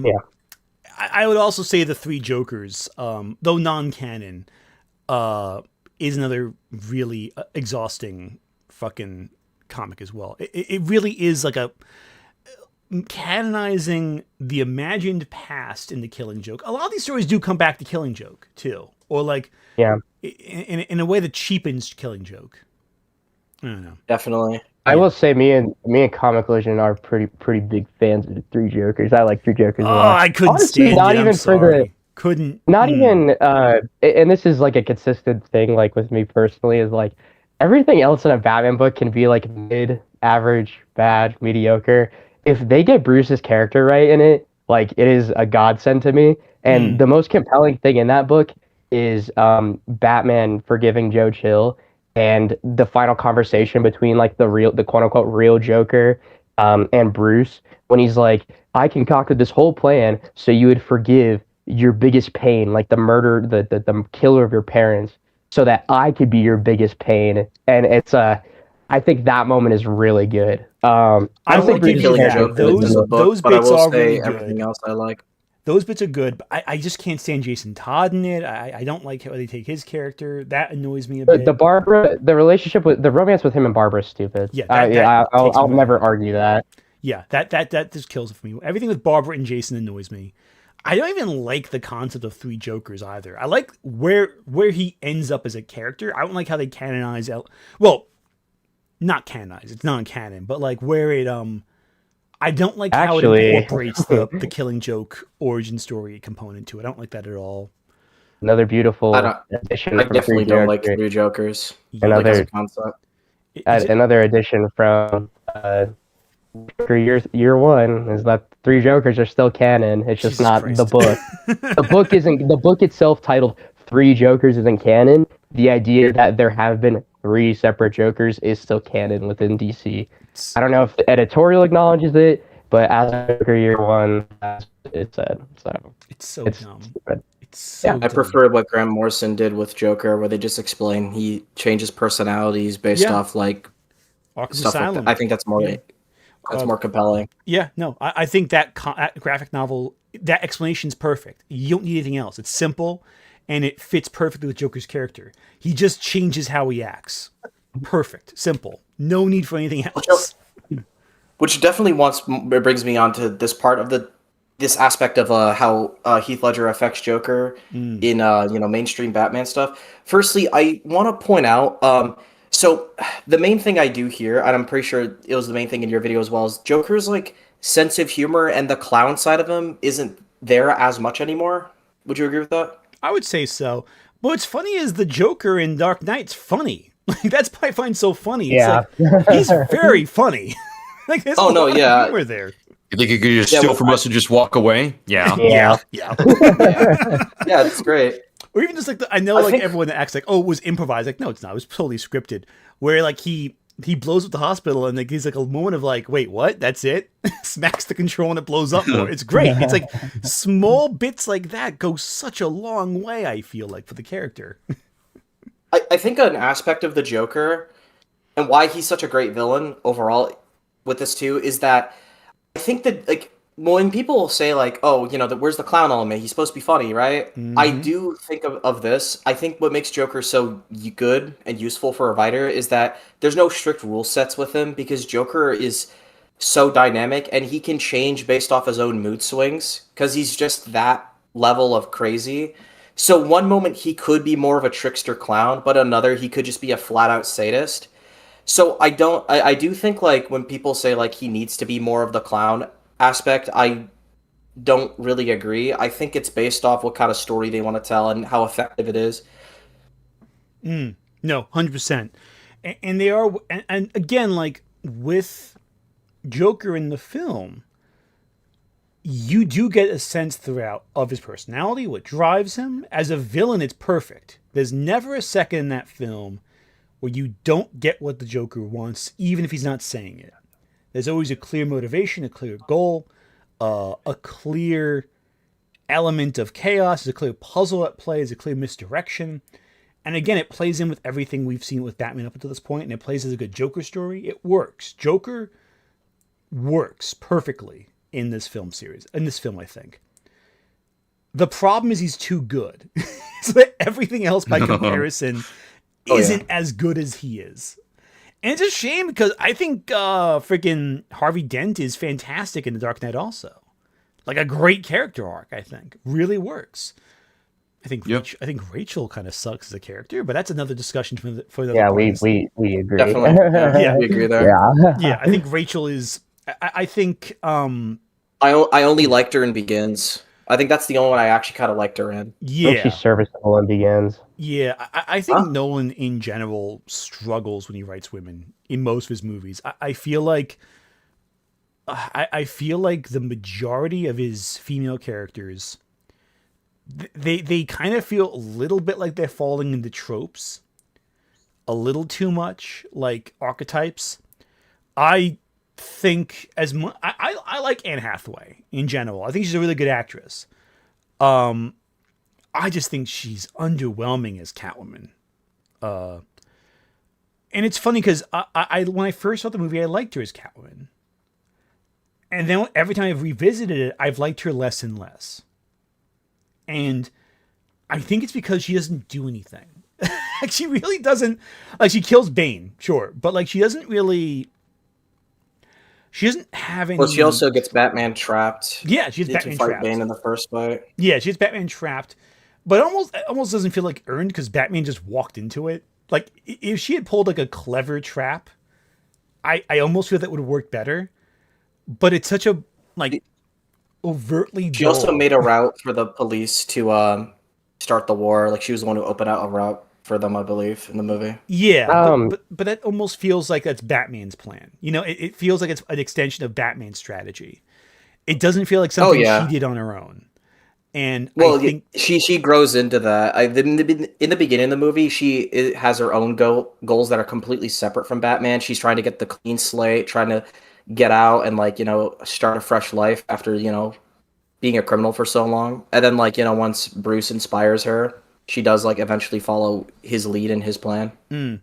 But it just I don't know. It just to me feels like when I think of Catwoman, even look at the previous films with Catwoman. You got Batman 66, which is a joke film. I love that film, but it is a bit of a joke film. You got Batman Returns and you got The Batman. And in Batman Returns and The Batman, it's unfair because those are really good Catwoman in general. I think they all touch different aspects of Catwoman, and I think they're all really good in different ways. So I think Returns, her relation with Bruce in that movie is more so that they kind of bond over their shared trauma in a sense, and how they're very similar in a way. And then you get to the Dark Knight trilogy's version. I think what they focus more on her more Robin Hood-esque character traits that she had, mainly in more of the 80s to 90s comics, where she's more doing it because she has a sense of justice. It's just different than Bruce. Because she says in the movie she only steals from people that she thinks has too much and don't give back enough. She's just Robin Hood essentially, which is I think is a neat trait with this version. This version's more out for herself, but she also has a sense of her own form of justice, and I think that's what makes this version interesting. And then we have the one in the Batman, which is more about I think it touches upon her family, her family legacy compared to Bruce's, and how they can relate to that, even though they're in different, classes. Not just that, but it's also a little more balanced of a character too. I feel also, I also feel unfortunately with The Dark Knight Rises, it's impossible to divorce that from the political discourse in 2012 when it came out, the Occupy Wall Street protests, which I'm not sure if everyone watching this even remembers. Now that I think about it, because it really was kind of ineffectual. An idea of the 99% against the 1%. Big class-conscious protests. When watching this, I remember there's a criticism of the film at the time, too, The Dark Knight Rises, that it almost felt like Catwoman was a take that against the 99%, illustrating why, hey, maybe we do need rich people, which I don't know if I buy that necessarily, Oh but yeah. I can see there's elements of that where it's like, it's almost making fun of the majority population for not feeling comfortable with the rich owning everything. And the film then becomes like, but we got rid of the rich and now everything sucks actually. Yeah, for sure. Oh yeah, that's awful. I couldn't shut up definitely about agree that with during the watch party. Yeah, because we there's this idea of like a supervillain that has a point, but it becomes mute, or it becomes like null and void because the movie radicalizes him so far, and it's almost like you shouldn't have this mindset because the bad guy has this mindset. When in all reality, which is why like I like a lot of Catwoman in Dark Knight Rises, is that she calls out a lot of like the class inequality that I feel like Dark Knight didn't do, and I feel like Rises didn't capitalize on as well. Like there's the when her and Bruce are dancing or whatever in the masquerade party. What was it? She calls out that like, yeah, but you don't, as like a billionaire, you don't really do shit. And Bruce, he does like the, oh, you'd be surprised, like, well, what people are hiding. And that's why I feel like she's a bit more self-aware than everybody else. But yeah, the movie like does the eat the rich thing, and then it doesn't, and then it like villainizes the eat the rich thing. It's like, it's stupid. Yeah, I think it has it's really funny problematic. because I think like Catwoman is like probably the character like most of us while watching we're rooting for the most in that one, because like she's like not blatantly evil like Bane, but she has like more of a point than the other characters. Yeah, and it's like, I also think it defeats the purpose of the entire trilogy up until this point. Like, we've been showing the entire time how the economy of Gotham was all screwed up. It's downtrodden, it's run down. The poor are exploited and they're vulnerable. So now we're like hating on the poor now? Like, what is this? A complete inversion of Batman Begins. And I don't know. I just feel like a lot of my issues with The Dark Knight Rises have to do with the League of Shadows, yes. But the thematic issues I have tie in with how they present Catwoman and how she looks at everything and goes, oh yeah, the poor rule the city now. That's terrible. Like, what? Like, what?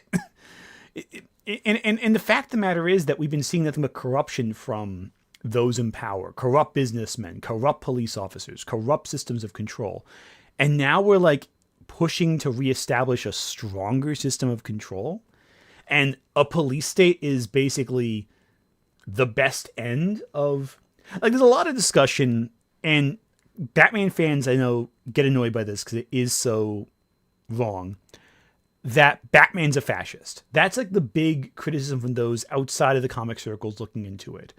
Because they look at, like, say, Frank Miller and go, well, those are fascist tendencies, therefore mainstream Batman is like that, which is not the case.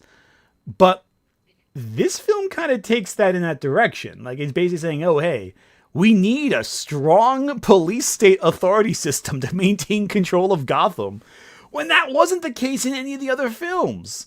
Like, it just... Exactly. Yeah. Like, one of the things that's touched upon is that Joe Chill's attorney that defends him says that he wasn't motivated but by desperation. Rachel talks about this as well. How they're basically in their own depression, and that's what the mob bosses are taking advantage of. So it's like, it's so weird how it's just like, oh, well, there's the two mob bosses were gone, so that means there's no crime anymore. Like, I don't understand how that works. Yeah, crime's over. Especially with all the drugs that have been put out in the streets because of Scarecrow. Like, he's been in the market because he's constantly selling these drugs for his fear toxin. So that just makes you wonder, okay, well, in the crime business, there would be competition. So did take advantage of that in the crime world? when Scarecrow was taken to prison, when the two mob bosses were taken to prison. There's a power vacuum there, and they just don't discuss it. Yeah. Well, don't you know, if you get rid of the 5 crime bosses in the city, it means there's no crime anymore. Crime's ended. Exactly. No one ever commits a crime. And if you do, the entire police system will come down and send you to the most extreme prison in the entire city, which is Blackgate. You know, you go to It's funny how they like shoplifting. Oh, they you're next to like, Killer Croc, basically. Next hell over. yeah, it's funny how I feel like Dark Knight Rises, I believe the term is lampshading. Like they kind of do that like multiple times in the movie. For example, I think either Gordon or that one like douchebag blonde like sergeant or lieutenant or whatever he is. He's like he's like I think actually Gordon says it during his speech in the beginning of the movie. He's like, because of the Dent Act, like Gotham is nearly without crime now. Or sorry, the mayor says it. Okay, there, the mayor says it. He's like, now no city is without crime. And I feel like that little line right there, like, is the movie trying to say, like, dance, like, we put away all, like, the big major crime is super down.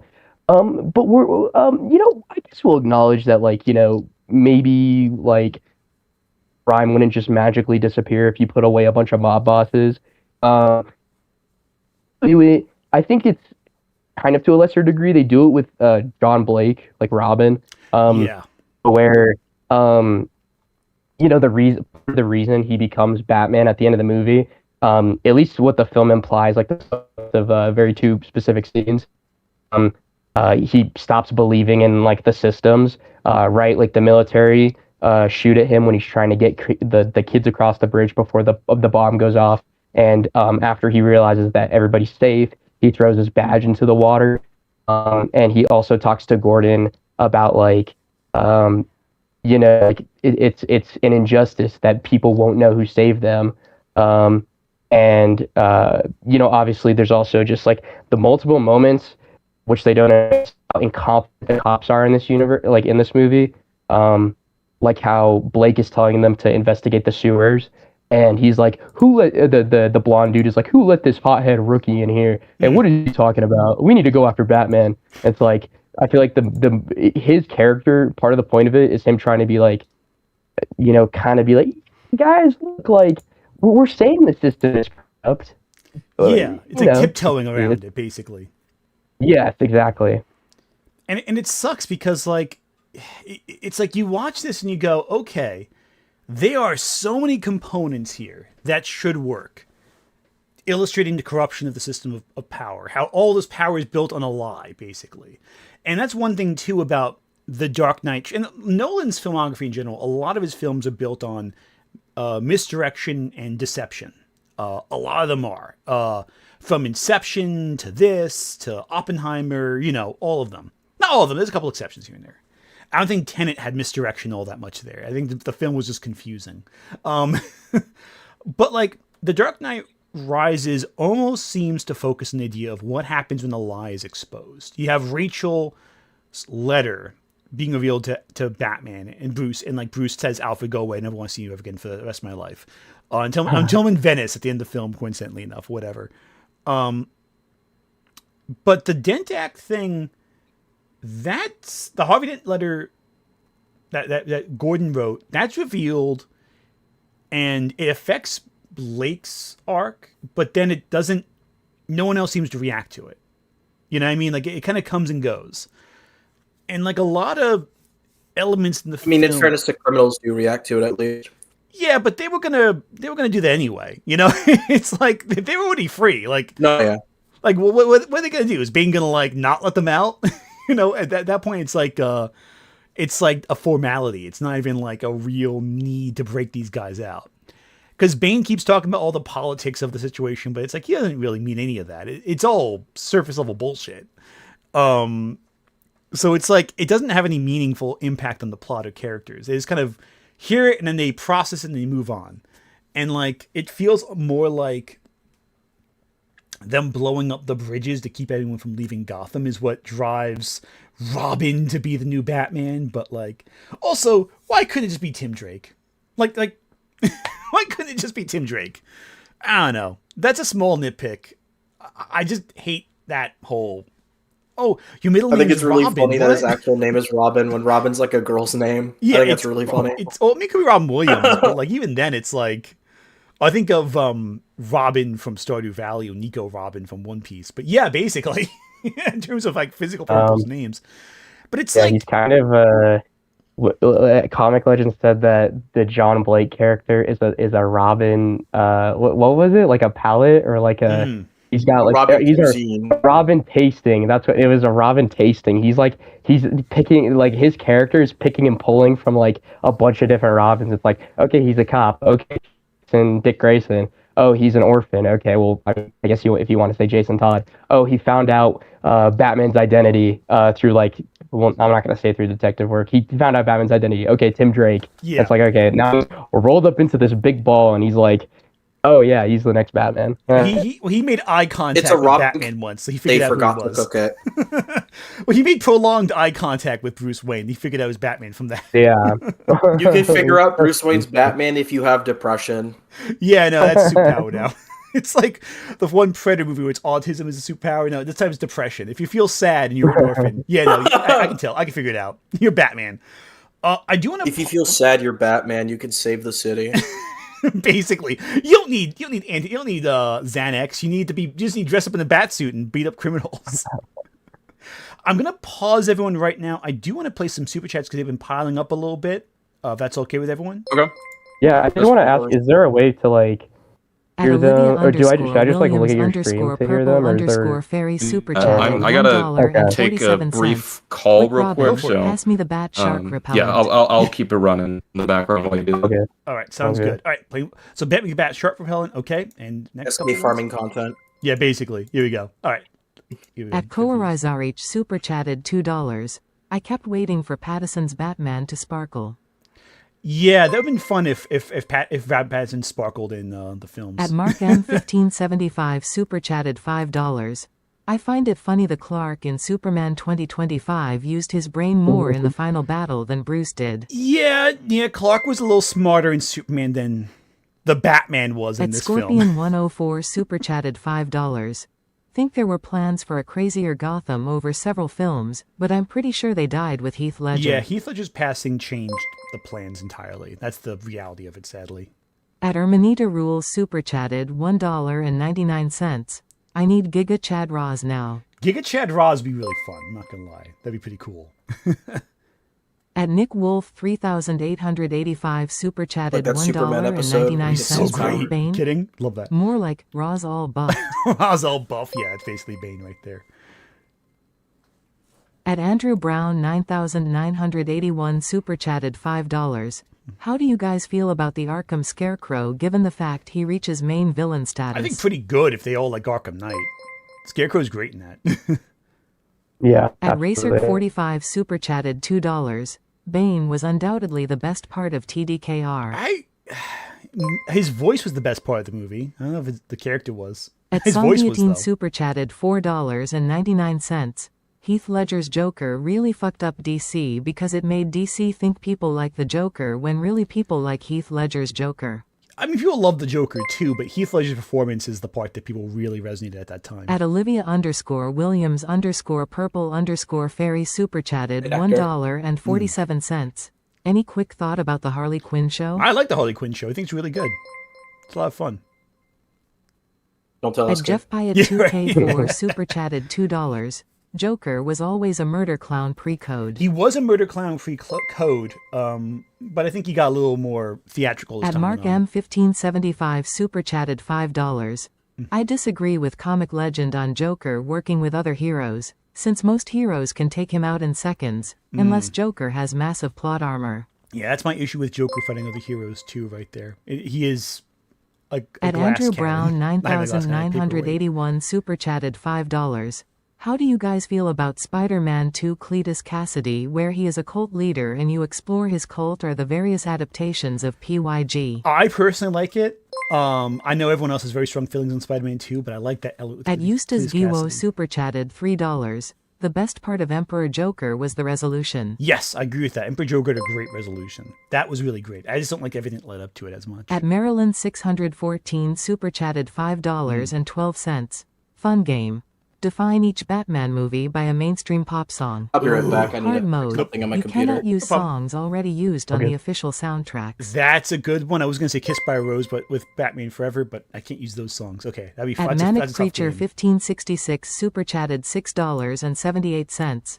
Dark Knight is competing with Friedkin's Cruising for most men on screen at once. Friedkin's Cruising and The Dark Knight. That's a combination I did not expect. But what about like Gladiator? That has more men on screen at once.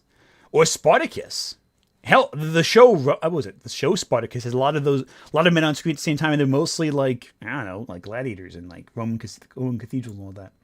Okay, we have Lost Comic Legend here. I think he just had to fix something on his computer. I don't know. that's His internet's weird. That's fair. Yeah, there have been a few issues with YouTube apparently. Apparently YouTube's down for some people, which is annoying. Oh. It's up on my end, but I guess it's like a regional outage. I don't know. The stream's still going, so the back end's totally fine. It's just the front end, I guess, the site's having issues.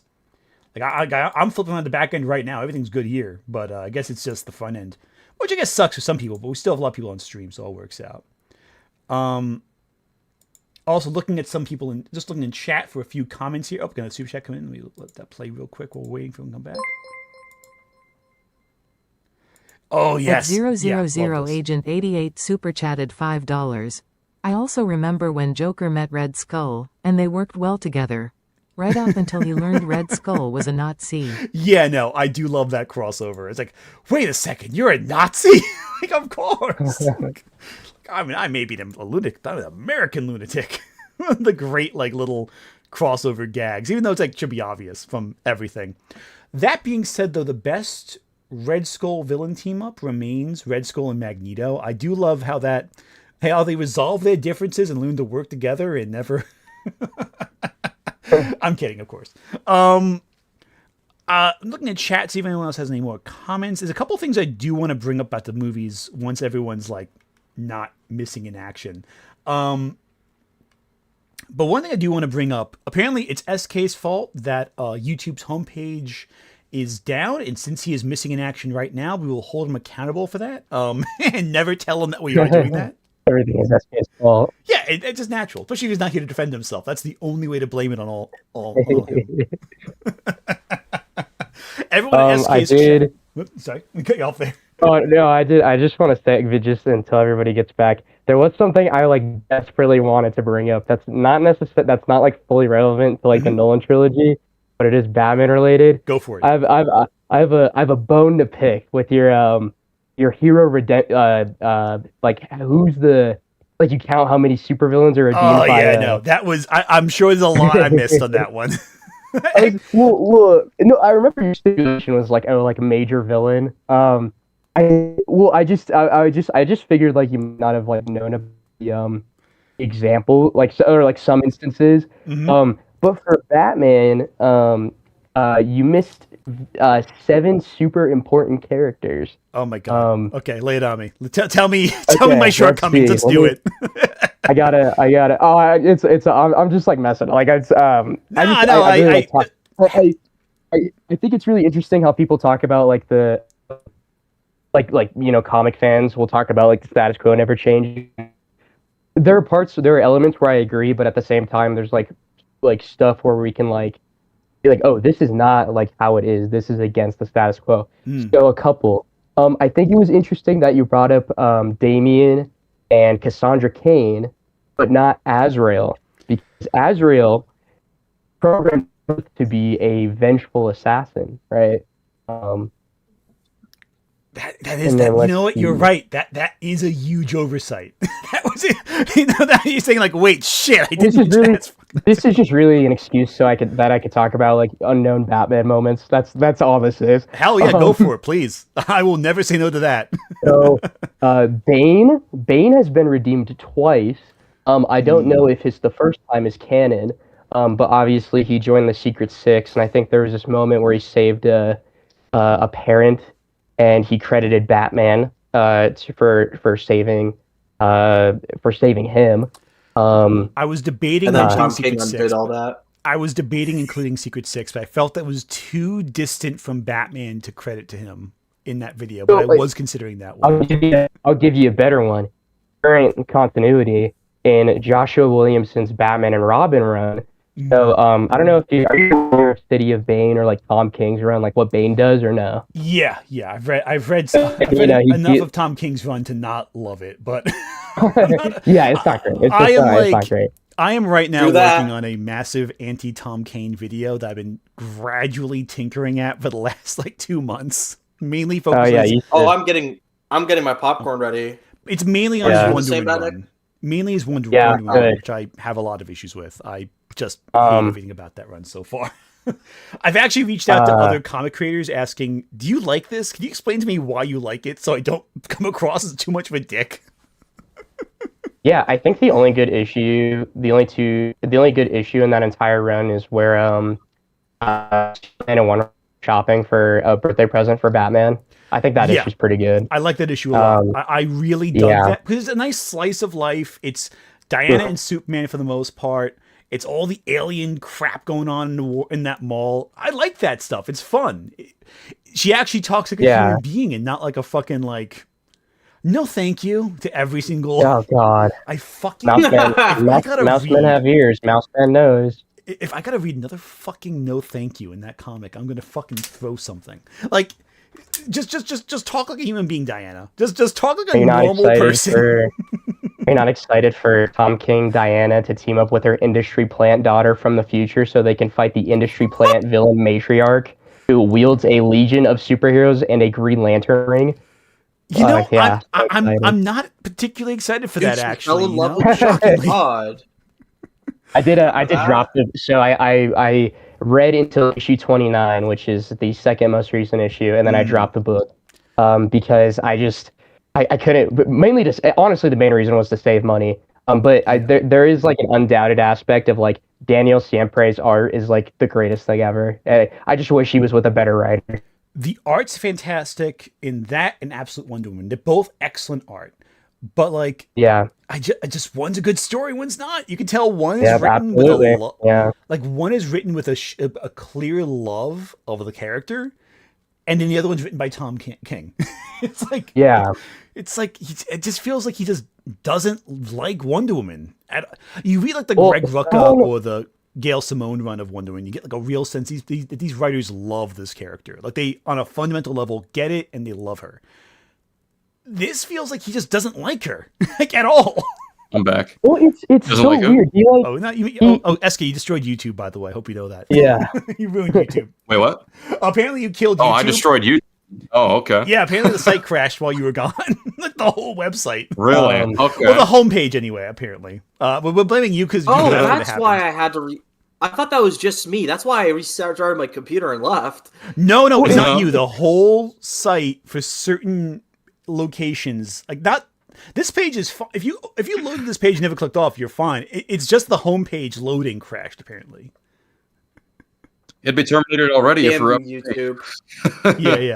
But the homepage is the back end's fine, so it's not the site. It's just the homepage, I guess. Okay. Loading. Thank goodness. Yeah. It's interesting. So what are we on? We're talking about comics. We're on writing about women. Yeah, we're basically. Oh, okay. Oh, actually, because what I was. Actually, there was one super chat that I thought was very funny, and then a couple of other ones that have come in since. But if you could assign a pop song to the various Batman movies that's not already on the soundtrack, what would they be? You can't do like "Kissed by a Rose" by Seal for Batman Forever. It has to be like a unique song. Oh, here we go. Batman vs Superman: Bad Blood by Taylor Swift. Yes, I totally stole that. I totally stole that from How It Should Have Ended because they made like a parody music video for like BVS. It's so stupid. It still works though. It's not a bad choice. Yeah. All right. Okay. I feel that's a question for those who like listen to pop music, and I feel like none of us listen to enough pop music to answer that question effectively. Like I listen to mainly the Nightwish. I don't listen to like if it's on I the have radio, 5 it's not pings really in my server blaming me for YouTube crashing. That's great. Yeah, no. It is SK's Well, it's your fault, clearly. It happened when you stepped away from the computer, so it must be your fault. That's how logic, Once that's how again, things work. YouTube servers. And the reason SK exists is because The Last Jedi happened. Yeah. Because he got inspired. Listen, by I'd like right, to SK? I'd like to address these allegations, but at least for now, I'd like to practice my 5th, 6th, and 14th Amendment rights. Oh, Oh, fuck the off. 14th as well, huh? At the same time. Well, that means you lose your Of course rights you if we quote him. imprison you, so... He was the original anomaly SK. Yeah, seriously. All right, so yeah, But, yeah. but I do want to Shifting comment on back something to- real quick. Go ahead. I do want to comment on something real quick about Tom King. I think something I've noticed about his writing is like, I feel like he does this with mainly women. He always writes them so vapid and emotionless all the time, and I don't understand why. Like, it feels like they're just dead inside. His decision. Like, haven't you guys ever noticed that? I think The it was writing for Batman Selena- 1000, right? The issue where, like, you have, like, Barbara basically saying, like, have you kissed Dick Grayson? Like, that, you know... Oh God. It's like to the fucking lesbian that you know is a lesbian. Like I've kissed Dick Grayson. That means I fought wars basically. Like or some shit like that. I forget the exact line. But Which it's sucks like because what the is message of that short story, or like not the message, but like sentiment behind it is really sweet because they're all taking a family photo to leave at Alfred's grave, or sorry, not Alfred's grave, excuse me, to leave at the grave of Wayne's, which is really cool. But it's just Tom King has like fan fiction level writing. Especially for his women. The women characters are always dead inside. They're always, yeah, I totally went through that. Anyways, and I'm like, what the what is Or that like why dialogue? why is Diana bringing her newborn daughter to the Mouse Man's island or to his country? That makes literally like she literally stupid. almost dies. She almost drowns. That's an appeal to reality, Batnik. That is What? appeal to reality. I Yeah, reject that's this appeal to premise. reality. All right, whatever.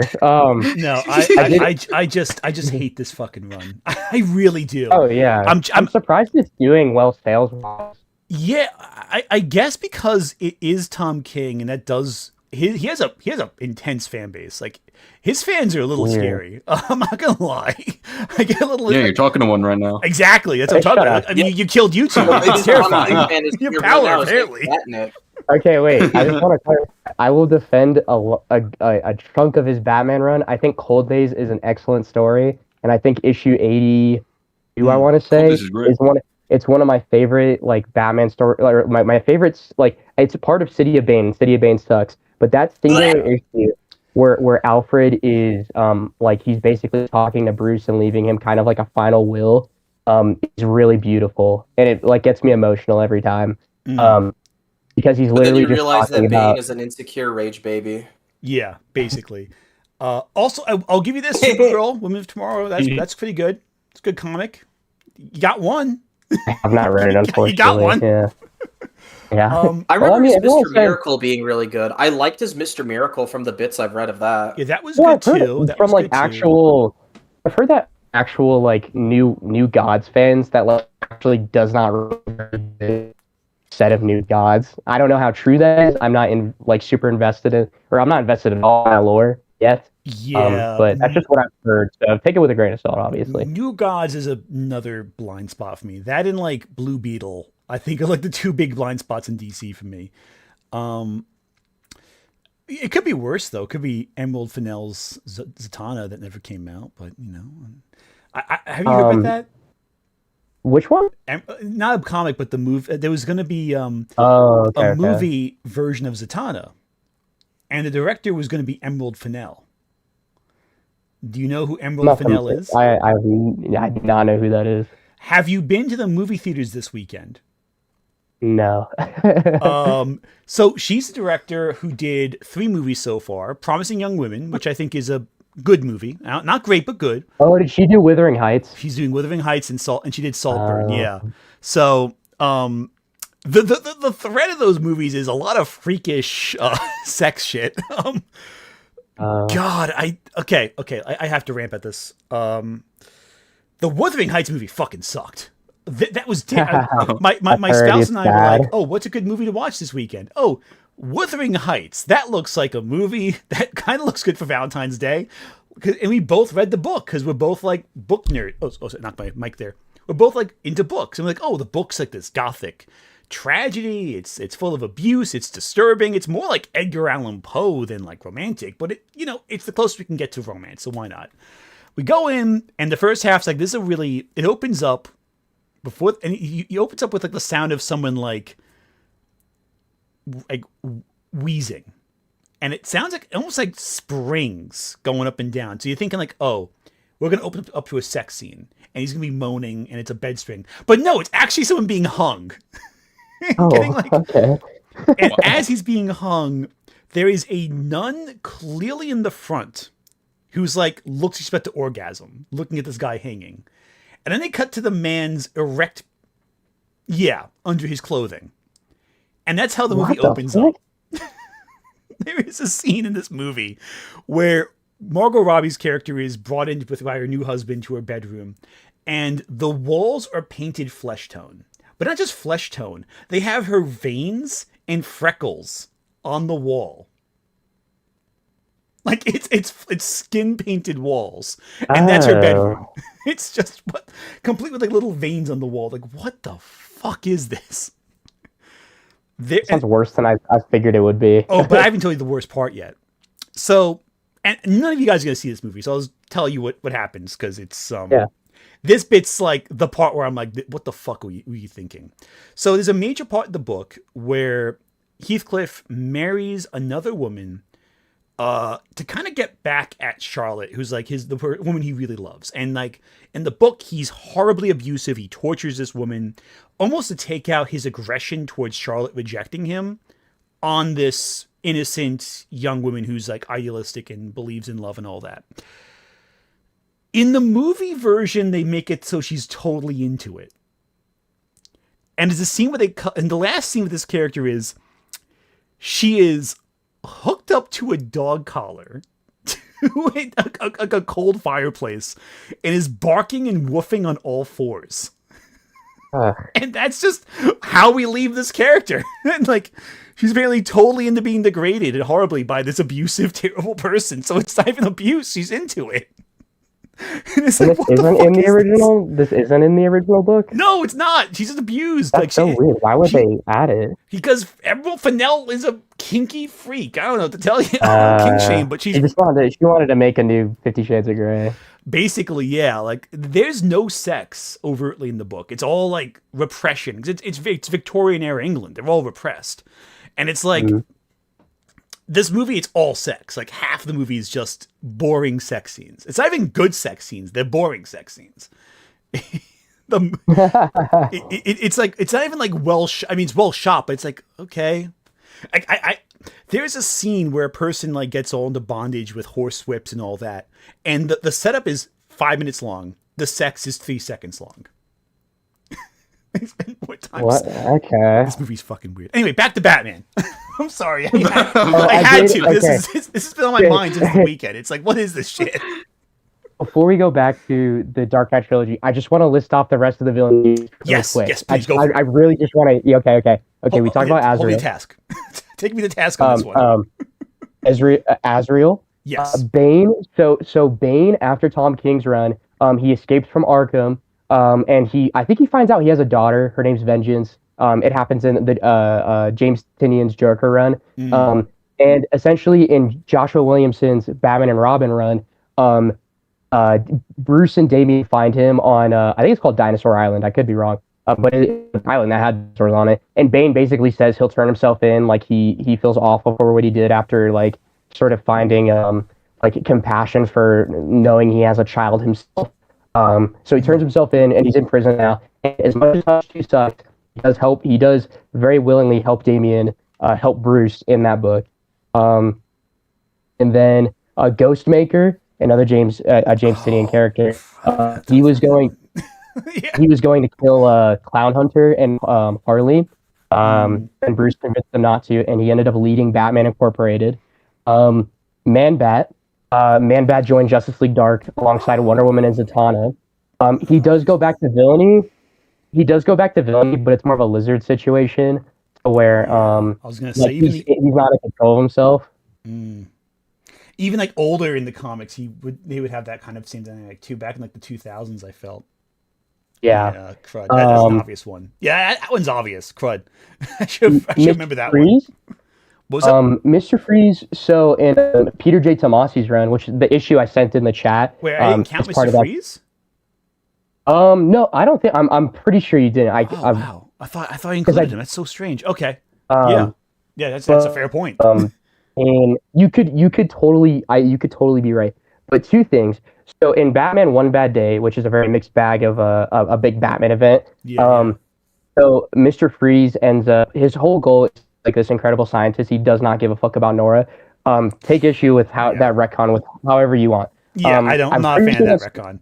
Yeah, I'm pretty sure that story's canon, but at the end of it, he celebrates that Bruce basically he took his cryogenic technology and he gave it to the world. And it helped with like being able to transport vaccines from different countries. So he at the end of it, he's like making a snow angel in Arkham because he's super happy that he was able to like help the world. But more importantly, in Ram V's Detective Comics run, he actively helps Batman stop the Organ family multiple times. End up doing it more of self-interest, but I think it's interesting to note that he actively pursues like to relate to Bruce. Like I'm sure, I think a lot of people like might have know the panel I'm talking about, but it's basically where Freeze is like, I realized it. Gotham is your Nora, and it's this really beautiful art. So he helps the Bat family like stop this crazy ancient family from brainwashing and taking over Gotham. So you could dance around if you want. It doesn't really matter to me.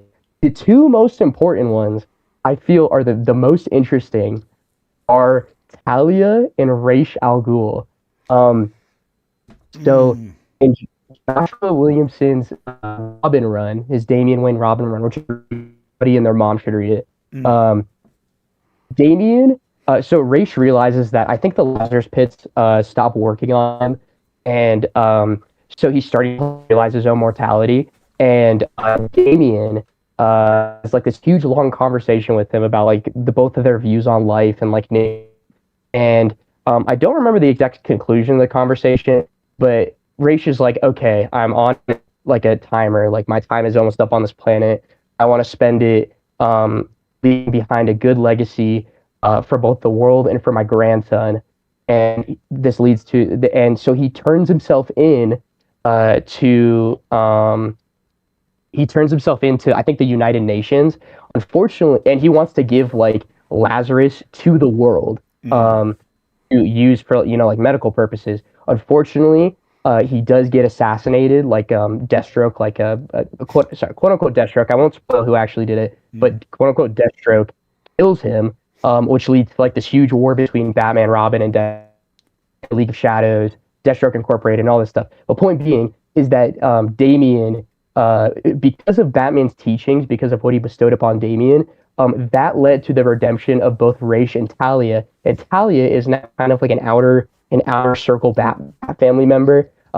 Again, she also helped Bruce during Ram V's run, and she hasn't really done anything evil since. Ra's is still dead. So, anyways, little splurge, little splurge.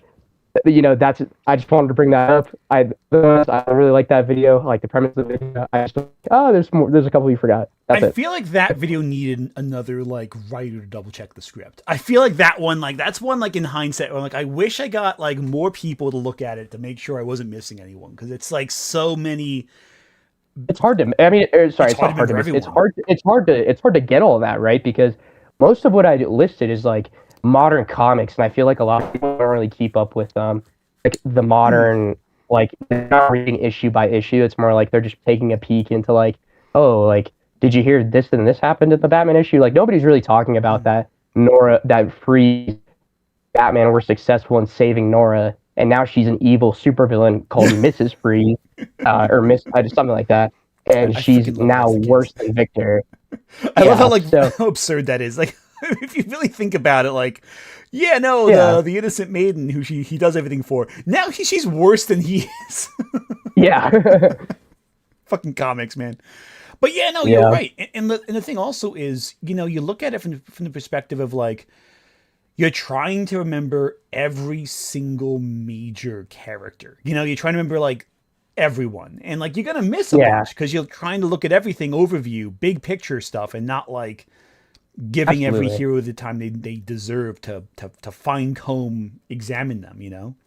That was my issue writing the script. I definitely couldn't I couldn't do the same thing with like Superman or Spider-Man. As much as I love them, they're definitely not in like my wheelhouse yet.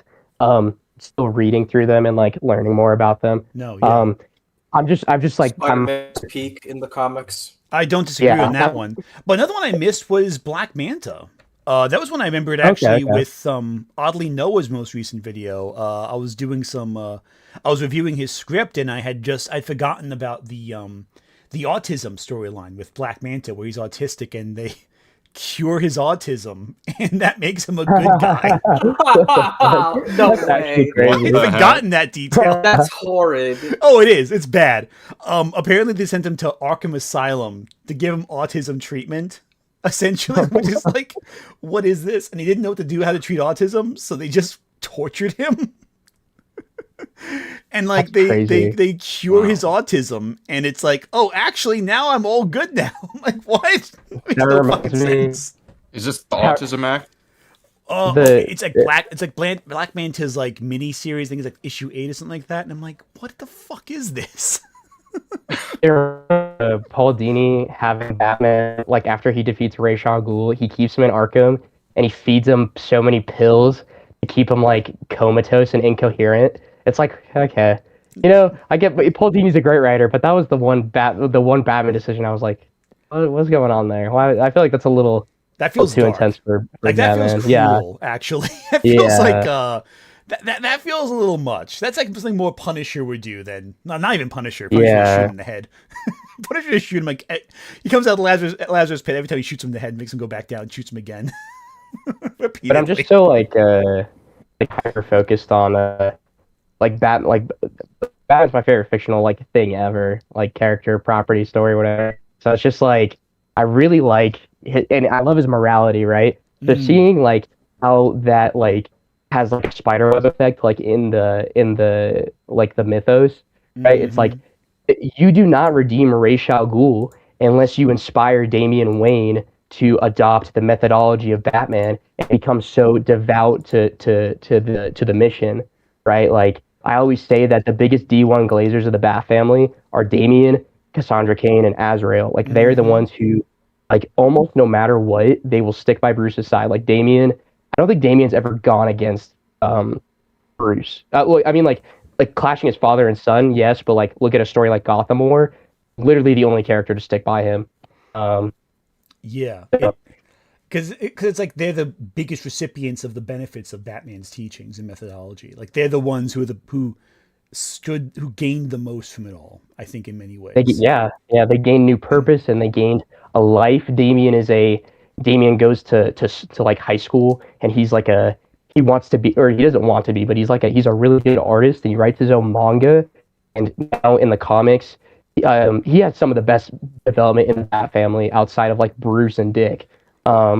He wants to be a doctor like Thomas Wayne was. And it's like that's his current arc that just ended in Kennedy Johnson's Batman and Robin run. It's really beautiful stuff. Like that's modern Batman with pretty good family. Yeah, 100%. I remember when I was in college, my roommate is a huge Damian Wayne fan. Love Damian Wayne. At the time, like, what the fuck are you talking about? Damian Wayne, he sucks. Like, I was thinking like the first couple issues with him with Grant Morrison. I'm like thinking, like whiny little annoying kid, like kind of abrasive, kind of.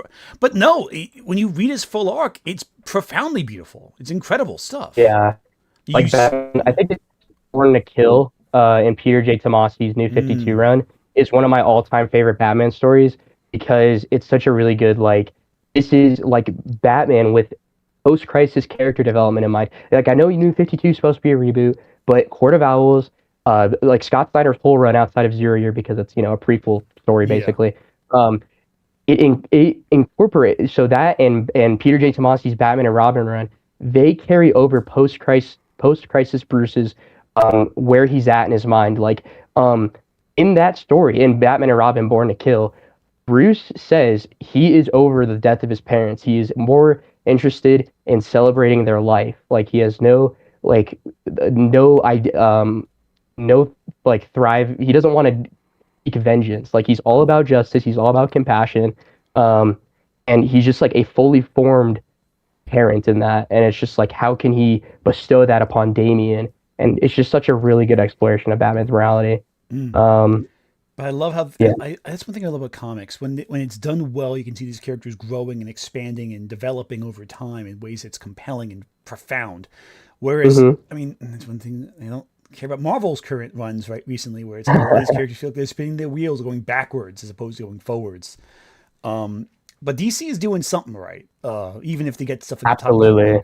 Even if you get stuff like the Dom King Wonder Woman run, and it's always funny because it's like a cycle, right? Like when DC's up, Marvel's down. When Marvel's up, DC's down. It always feels like there's like a seesaw effect. I feel like. Unless it's the 80s, then like both of them were pretty good. Yeah, the 80s were exceptional, I feel like. And even then, not everything in the 80s, but a lot of it, certainly. I think There's back more to balance Secret, between the two. I think back to There's Secret good Wars Marvel 2, and though. DC. I think back to Secret Wars 2. Was that 80s Secret Wars 2? Or was that early 90s? I always forget. I'm not I too would, I would sure. have to check that out. I would have Yeah, to- I'm not confident in saying that's 80s. I think it's 80s, but I'm not 100% confident in that one. Let me double check that one because that comic sucked. That was 85. Yeah, that was 85. Okay, cool. Yeah. Okay. Smack Wow, dab really? middle. But Like the first Secret Wars was so popular. oh yeah, no, but it's like bad sequel syndrome. It's like just Yeah. not great. But again, it happens. You know, it happens. Am I Spider-Man? No, I'm not Spider-Man. I just saw the comments asking that. Like, no, I'm not. I'm not actually Spider-Man. SK might be Spider-Man though.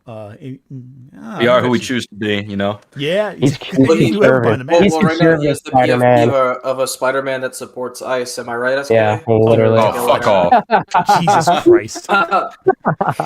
I've had Go back to your universe. God. Go back to your universe. Literally. What's the Can't solid do that. JJ? You ever see the solid JJ?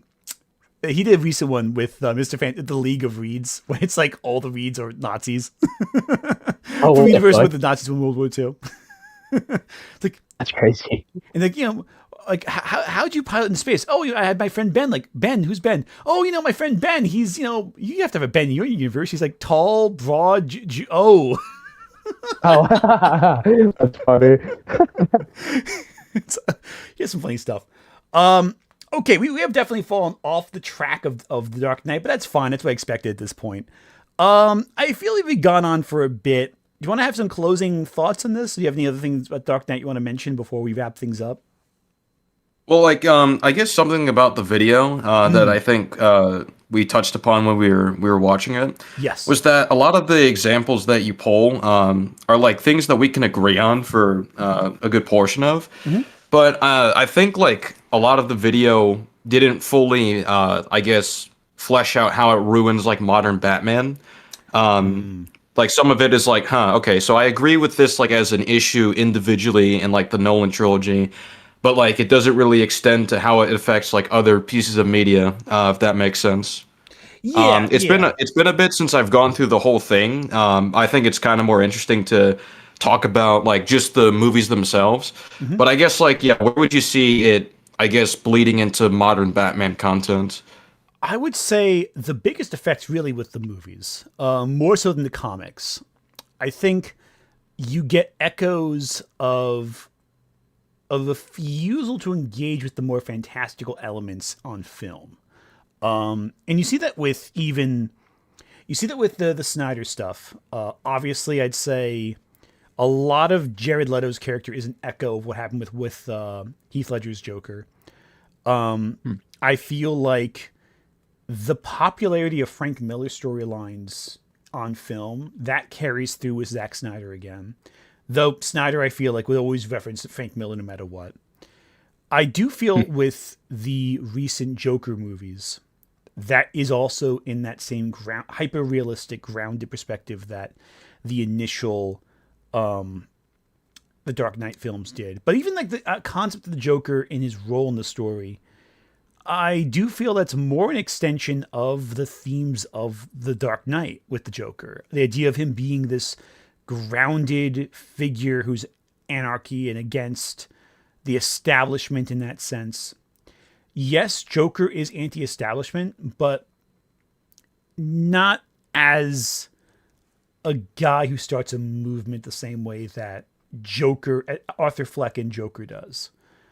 I don't think he actually cares would be my thing with Joker. That too. Well, that too. I'm not even talking about the character's emotional drive. He clearly doesn't. And of course in Joker 2 that destroys him ultimately. But that's the meta narrative of the film, right? The meta narrative. Oh, no, I was talking about Joker overall as a character, not the movie. Oh, no, I'm just talking about the movie. I'm talking about specifically the movie Joker, okay. Which is a different conversation. It's a very different one. And again, we mentioned before in the conversation here, I think the combination of, and of course we mentioned Killing Joke, that's important to the conversation as well, but I think with the more recent slate of Joker stories in the comics, I do feel like the Brian Azzarello Joker comic, The Dark Knight, and Death of the Family, as well as the one issue where before that he got his face sliced off, I feel that did kind of tint more modern Joker stories to be more serious, more grim, more dark. That said, of course, the biggest influence from modern Batman, I feel like, is the Scott Snyder and Tom King runs. Those are the big ones I think that really had a lot of impact on where they went with the character recently. In that sense, The Dark Knight is as much less of an impact. Okay. I do think, though, that in terms of adaptation, every adaptation to some extent has a shade of Nolan in there somewhere, either as kind of following in the footsteps of Nolan or a response to get away from what Nolan did. You know what I mean? Like it's either. I don't think. What? Oh, I definitely don't agree with that. That's fair. What do you disagree with on that one? So, like every adaptation, but you said most. You know what? Let me rephrase it. Say most. All's too extreme, especially as time goes on. That influence kind of does fizzle.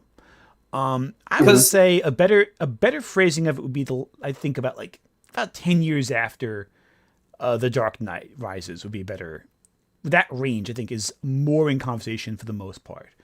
I think the biggest exception that would be Beware the Batman. But even stuff like Batman Brave and the Bold, it's a complete counter argument to that. It's a complete push against what Nolan's doing. At that same time, it's overlapping with Nolan's films, but it's in complete opposition to the ideas it's presenting. Going back to the old school Silver Age, more fun, whimsical kind of stuff, or even Bronze Age, really. I think what I would say for adaptations is, especially in the modern day, and even during those movies, there's a lot of Batman content that I think flat out take almost nothing to, just absolutely nothing from the Nolan trilogy. Like, for example, I think at least the first 3 Arkham games, because I know you could make an argument with Knight because it's slightly more militarized, but with the first 3, I think those are definitely just more adult-oriented versions of BTAS, and I think that's the direction they were definitely going. I don't really see any Nolan influences in let's say Arkham City. I would say some of the combat sequences and set pieces are kind of Nolan inspired, but I would argue Arkham is probably one of the bigger exceptions. And Arkham obviously is a huge influence too. I do think as it went on, though, it became more Nolan inspired. But I think for City and for Asylum, much less so. Origins, I don't think it's Origins. Origins is kind of is barely in the conversation, I feel like, but that too, I feel feels a little more Nolan inspired.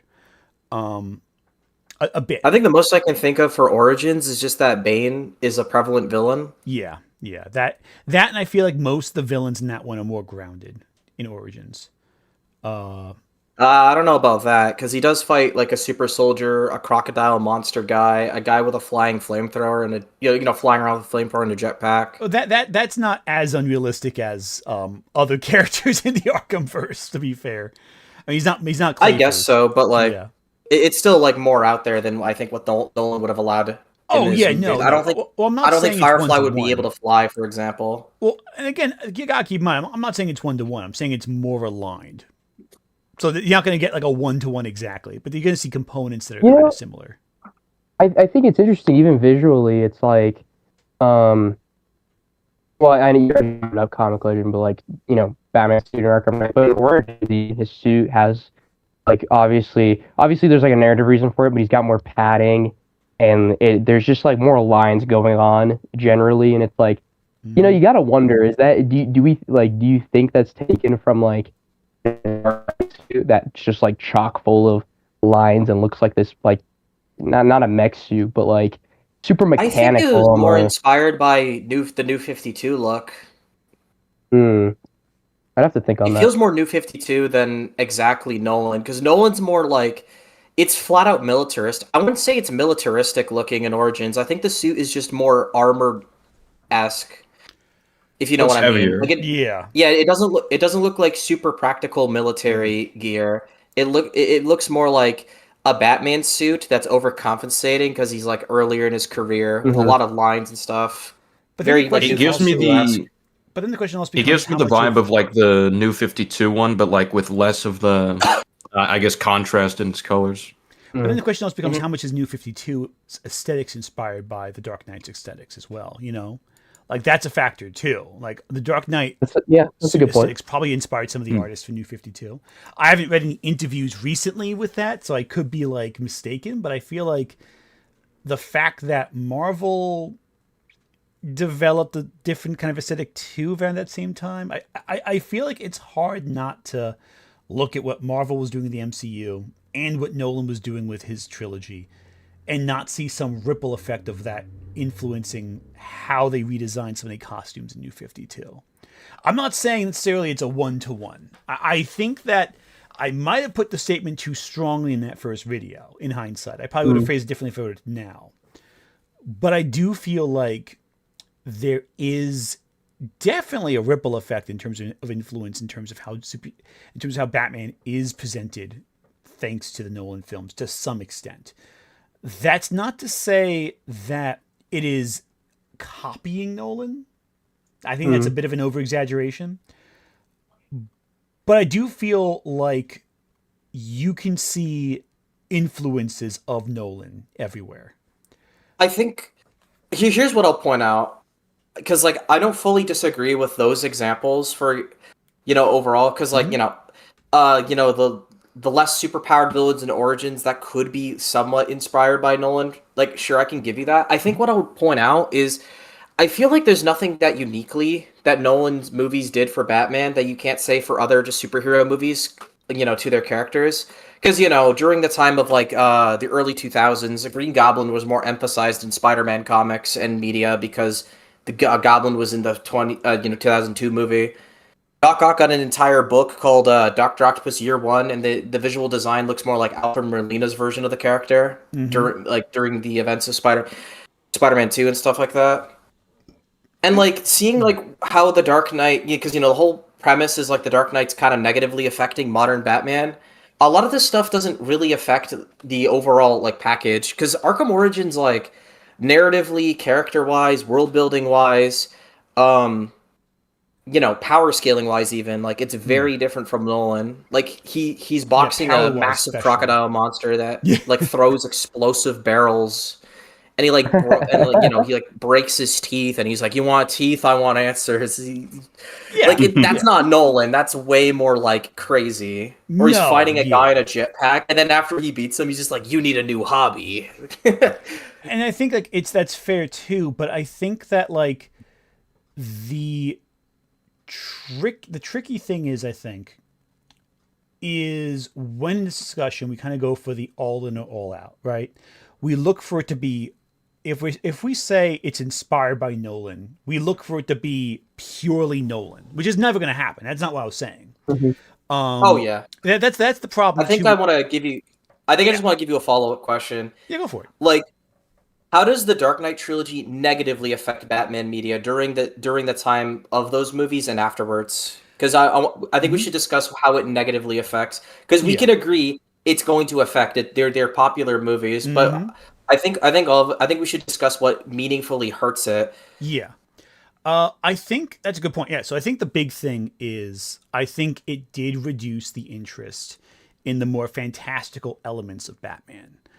And we're seeing that throughout most adaptations of it. Even like the more imaginative adaptations recently, like even like the recent Batman Cape Crusader, even, for an example. Yeah.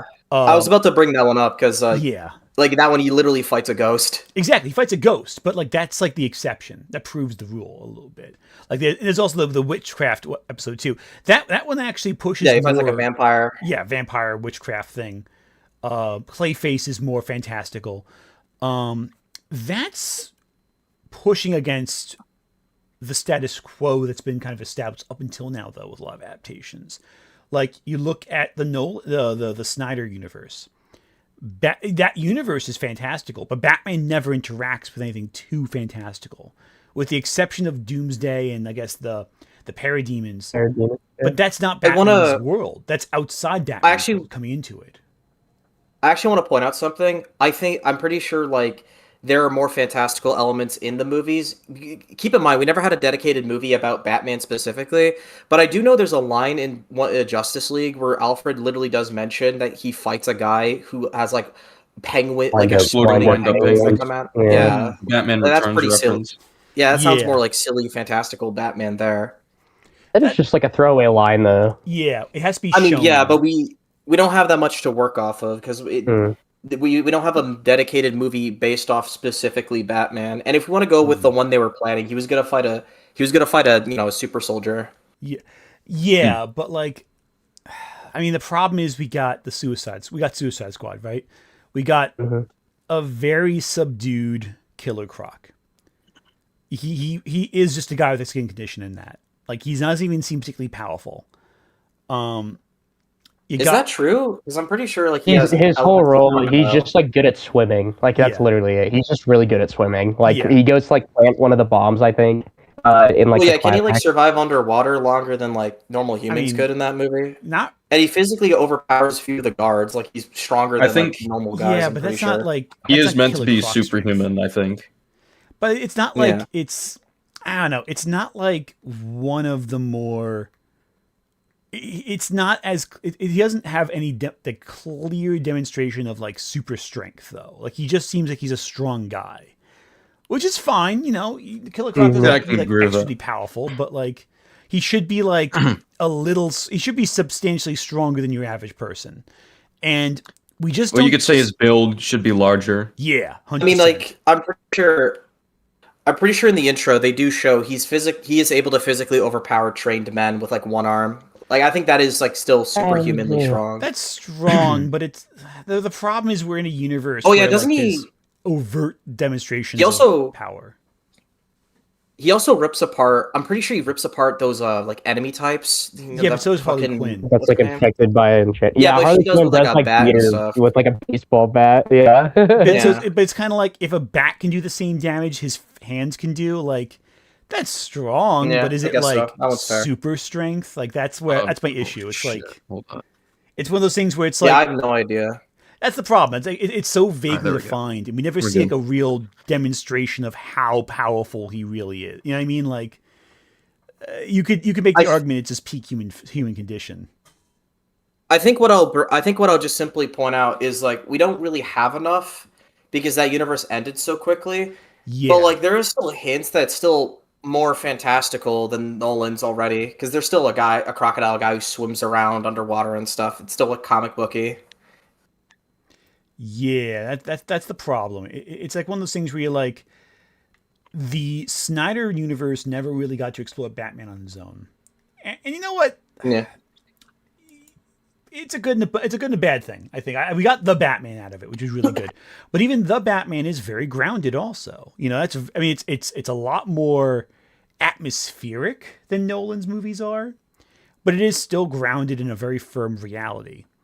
Yeah, they got to name him Ozcobb. Yeah. You can't call him Oswald Cobblepot. It has to be Ozcobb. Exactly. That one makes no sense to me. What is so unrealistic about Oswald Cobblepot? Yeah, versus it's not that weird of a Ozcobb. name I compared don't know to if that, comic Nick. book This is your go. This is your go. You got to defend it, bro. No, I defend Batman, and I defend everything to do with the Batman. I won't defend. But you got to admit, he would get his really- ass kicked by Clayface in that universe, right? It depends on how you write it. Have you read Batman Shaman? Oh my god! Oh, fuck shit. off. I hate you people. Never mind. I could see. I'm not gonna lie. Okay, yeah, okay. No, I'm so- just teasing that, Nick. And even like the stuff like Lego Batman, for example, is still in conversation with the Nolan films. But again, that's in conversation with every Batman. Really? Oh yeah. Oh, it's absolutely in conversation with the Nolan films. I wonder if It references you're it going all I mean, the like, time. let's- No, yeah, it references it, but I will say, like, that one is fantastical. Like, he fights a lot of crazier.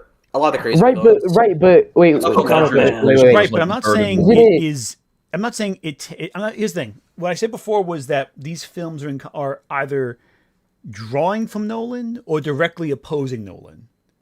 This is the directly Yeah. opposing example, where it's like it sees what That's Nolan's fair. doing and goes in the opposite direction to kind of rectify. And again, that still shows Nolan's dialing into conversation, because even if you are pushing against Nolan, that's still acknowledging Nolan is the big dominating influence over all this stuff. Because a direct push against it illustrates you're still inspired by what Nolan did by doing the opposite of what he did, if that makes sense. Oh yeah. Yeah, don't think any You're of us kind of like disagree being with just that. as, I guess, affected by it. Exactly. Yeah. Which is where, Like, which is I where it don't gets think any of us- complicated. Yeah. I don't think any of us disagree with that. I think we got more so. I think it's more so interesting if you focus on what it does negatively to impact it. And Yeah. what I want to say about the fantastical elements is, I understand where you're coming from if we're talking about live action movies, because like until maybe DCU Batman, we still don't have a fantastical Batman. The Batman's getting his butt kicked from Clayface, that's for sure. Oh God, yeah, no. Jokes aside, I am hyped to see Clayface. I fucking love horror, and to know that freaking Mike Flanagan. Mike Flanagan's involved, that right there, Yeah. like I've loved Mike Flanagan since freaking what the Mirror movie. Freaking blank on. Of course, my brain stops functioning. Like his Netflix shows. when I hear that It the predates fate of that. the universe, It's, my Oculus? Is brain it Oculus? Was dies. that it? Was it called Oculus? Was that the movie? Was that it? Yeah, Oculus. That was what it was. Yeah, with Karen Gillan. Fantastic movie. Really effective. It's one of the early films, and it's like a really good. Got Karen Gillan, Kitty Sackhoff's in it. It's a good movie, but it's like he's so great with horror. I freaking love it. So I'm excited with him working on it to some degree. Yeah, I really like his Netflix shows. Oh yeah, I think- freaking Even though Midnight Hill House Mass, has a fucking fantastic. even though Hill House has like a poopy ending, I don't like the Hill House ending. Bly Manor's great. Midnight Mass is great too. Oh yeah, Okay. wasn't Yeah. as big on the other one he did. The mid. I didn't watch that. I didn't watch that one. I It's think okay. with Mark Hamill. Yeah. It was like the based Yeah. on the little book series. I thought it was all right. Okay. I thought it was okay. Okay. I still like to check it out. I really like his work. He's a great writer. It's worth watching. I didn't. Back on. I'm excited for his Carrie series. Oh, Gerald's Game. Yeah, that was fantastic. Unfilmable book. Great adaptation. So I'm excited for that. Still wish Guillermo del Toro think could make it Justice focusing- League Dark, but what are you gonna do? Yeah, is YouTube dying again? Let me check. It's been on and off. No, YouTube's good. YouTube's good. Apparently, SK Oh, it's being fixed a it. little bit better now. SK fixed it. It's okay. Yeah. Yes, SK. totally, yeah. You want I definitely didn't spare us the damage of YouTube. There you go. But we are getting a little late on time, so I do want to wrap things up a little bit. Okay. How's that? A little bit. Oh, good. I think just finishing up what I wanted to say about the fantastical stuff is like I think when it comes to live action movies, I understand and agree a lot more. But I think like if you look at the overall package, I just kind of fundamentally don't agree because usually like most animated projects with Batman does touch upon the fantastical elements to this day. And I would say the same thing for the video games. Like I get for example, I will stand by the Arkham games are very fantastical, especially the first two. Even Arkham Knight, I would argue so, just in a different light. Like they're very, very exaggerated from like reality. And and I would agree with you. I would say the same. Yeah, I would say the same for Cape Crusader. Like I'll just point it out. I'll keep pointing this out. He fought a ghost. Yeah, that's wacky as heck compared to most stuff that we used to get. I do feel like with Cape Crusader, the fact that it feels like the exception, I think, does prove the rule. The fact it's so jarring that he fights a ghost, I think, kind of proves we've been starved of the supernatural in terms of the media around Batman outside the comics. I feel like that is a sign that we maybe haven't had enough of this until now. We've been kind of like starved of it slightly outside the comics. I think what I would say about that is I think just overall with Batman, that's always going to be out of his element when he's fighting something like a ghost. It's kind of like if Spider-Man was on there's a show where he goes to Asgard. It's like, yeah, we're going to treat that as an exception because it's not common even in his own comics. Yeah, no, I hear you there. I hear you. I guess another question. But yeah, I think what I would just go on. Yeah, just quickly. I think overall what I would point out about the fantastical stuff, because I hear this a lot with Batman media, is besides live action, I think there's no real issue with how he's handled when it comes to the fantastical stuff. Like if you just play his games, if you consume like his animated projects that come out, the animated movies to this day, they're gonna do fantastical stuff. They're gonna do an adaptation of Nightfall, and I'm assuming he's gonna deal with Mad Hatter like doing his crazy stuff during that story. Firefly's gonna fly around and burn his like childhood trauma based like areas or places he wanted to be. He like cuts off, right there. Like I think I'm just simply I'm just gonna point out, if it's not the live action Batman movies, I do think Batman is perfectly fine when it comes to how they handle the fantastical elements. Like Killer Croc is a very popular villain in the Batman, sphere to this day, and he's a crocodile monster. I would just say I feel like the live action is underserved. I think it's the best way of putting it. I think I live agree action. with that. I feel the live action is underserved, and I think negatively affected by that overarching influence from Nolan. That has left filmmakers, I think, a little afraid to experiment. Whereas with games and animation, there is a little more wiggle room because I think there's less of the film studio oversight saying gotta do what Nolan did 'cause it made money, that whole mentality. I think you're seeing the only exception for games I could even give is Arkham Shadow, because I think that game is trying to feel like a Pattinson movie. Yeah. I think they were doing that, and I feel like Pattinson's movie is now becoming the bigger language of which Batman is spoken through. You know what I mean? Like the heavy definitely atmosphere. It feels like almost everything is going to be a detective story with Batman now. Well, I would argue I prefer that personally. Well, actually, definitely. I would argue it's even inspired Absolute Batman, which is something I wanted to say like an hour or two ago. Just like his personality, he's a bit more brooding. Yeah, but he still retains like majority of the moral compass and ethics of comic like Prime Earth or Prime continuity Batman. Yeah. But I think and obviously he's younger as well. Absolute Batman is like literally 20, I think, or like 21 or something. He's like born in 2004, which is crazy. But that's Gen Z Batman. That's a strange one. Yeah, it's my Batman. That's a strange thought.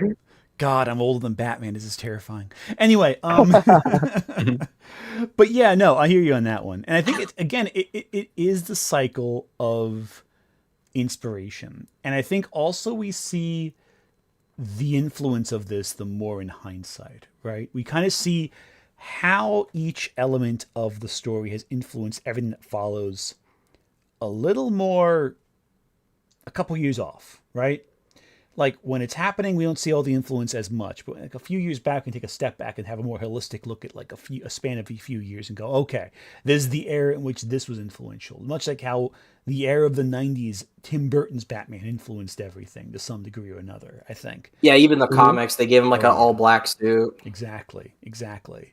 Even the music that we associate with Batman from the 90s cartoon onward, it's like, that's Tim Burton. That's heavily inspired by Tim Burton. But again, it all depends. I think I think the ultimate I think ultimately what this comes down to is I think it's fine for Batman media and superhero media in general to be inspired by the more successful movies out there, but I think they just need to handle it tastefully, because Arkham Shadow, that's very much inspired by the Matt Reeves verse, but they handle it tastefully. It still is an Arkham game. It feels like an Arkham game in a lot of elements. It respects its lore, and it does get the character of Batman, and they do it, and what I like about that game is that it's still a true Arkham game, but it takes inspiration from how to write a Batman story from a Reeves verse Batman movie. Yeah, I agree. I think they kind of blend it. I think also a key element also is consider, are you taking influence from something, or is it dominating something? Are we drawing from it, or is it becoming is it just conforming to it? And I think with Arkham, it's drawing from it. It's not completely buckling under the weight of the big popular Batman thing. In both cases, really, it's drawing, it's reflecting what the current zeitgeist is, but it also isn't losing its identity in the process. Arkham's good with that. I would not say Joker or the Snyderverse did it as gracefully as that. Is the best way of putting it. I think. Then again, most Batman stuff aren't as good as the Arkhamverse anyway. But those are also the biggest versions of Batman that we got in terms of eyeballs on the product. Aside from, of course, Arkhamverse. So that's my perspective on that one. hopefully that. Oh yeah, that was coherent. Telltale's Batman's another good example. I think Telltale's Batman did a great job with it. That one I always forget. Because Telltale's Batman, it somewhat tries to be Nolan in a way, because it is it's more grounded than the literal comics, but they still they let more cracks slip in. It's oh yeah, Mr. Freeze can't have a freeze gun, but he has a cold touch, right? He has this metal cold hand. It's that's a cool idea. I like how they handle that. Definitely, and that also definitely shows reflections of Nolan. I completely forgot about Telltale's actually. I feel like that Batman game always slips my mind for whatever reason. But yeah, you're right. It does feel more grounded.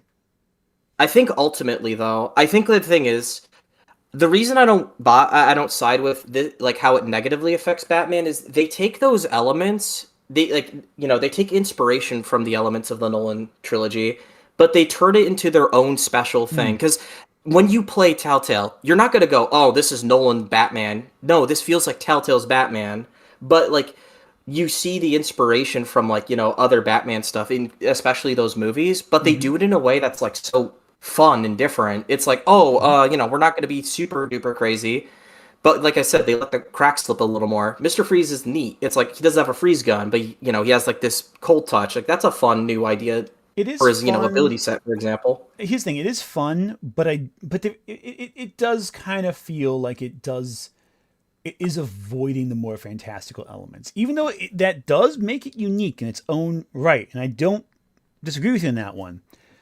You can't help but feel you're kind of shifting the bar a little bit gradually away from what it was to make it feel more grounded and plausible. I guess it's a real mileage will vary one. For me, I'm okay with it with Telltale when experiencing the Telltale game. But it's when stepping back from it and looking at the whole holistic message, I see it as part of a larger situation. So the question becomes, are we looking at it on a case-by-case basis where we can embrace the creativity of an individual choice, or are we looking at it holistically from the top down at everything at once and going, oh, it's part of a trend that keeps this from happening? Because your perspective will shift depending on how you look at it, I think. In the case-by-case basis, in the case-by-case basis, usually it works, but when you look at it as part of the bigger trend, that's where I think my frustration comes in. If that makes sense. I think the way that I look at it is overall, I think the good just does outweigh the bad. Because I think I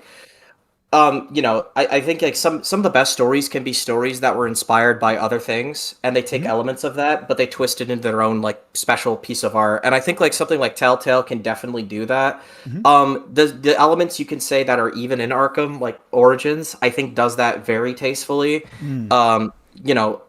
Arkham Shadow's a great example. I think like that stuff is like a lot more valuable than the negatives I've seen, because the main negatives I can point out is Scarecrow's design in the New 52 is boring. He's a dude with like the face mask because it's the sack. Yeah. Stuff like that or is Bane. very frustrating. He's literally just Rise's Bane, but he has the right mask. Basically, yeah, exactly. Have you seen that? Yeah, it sucks.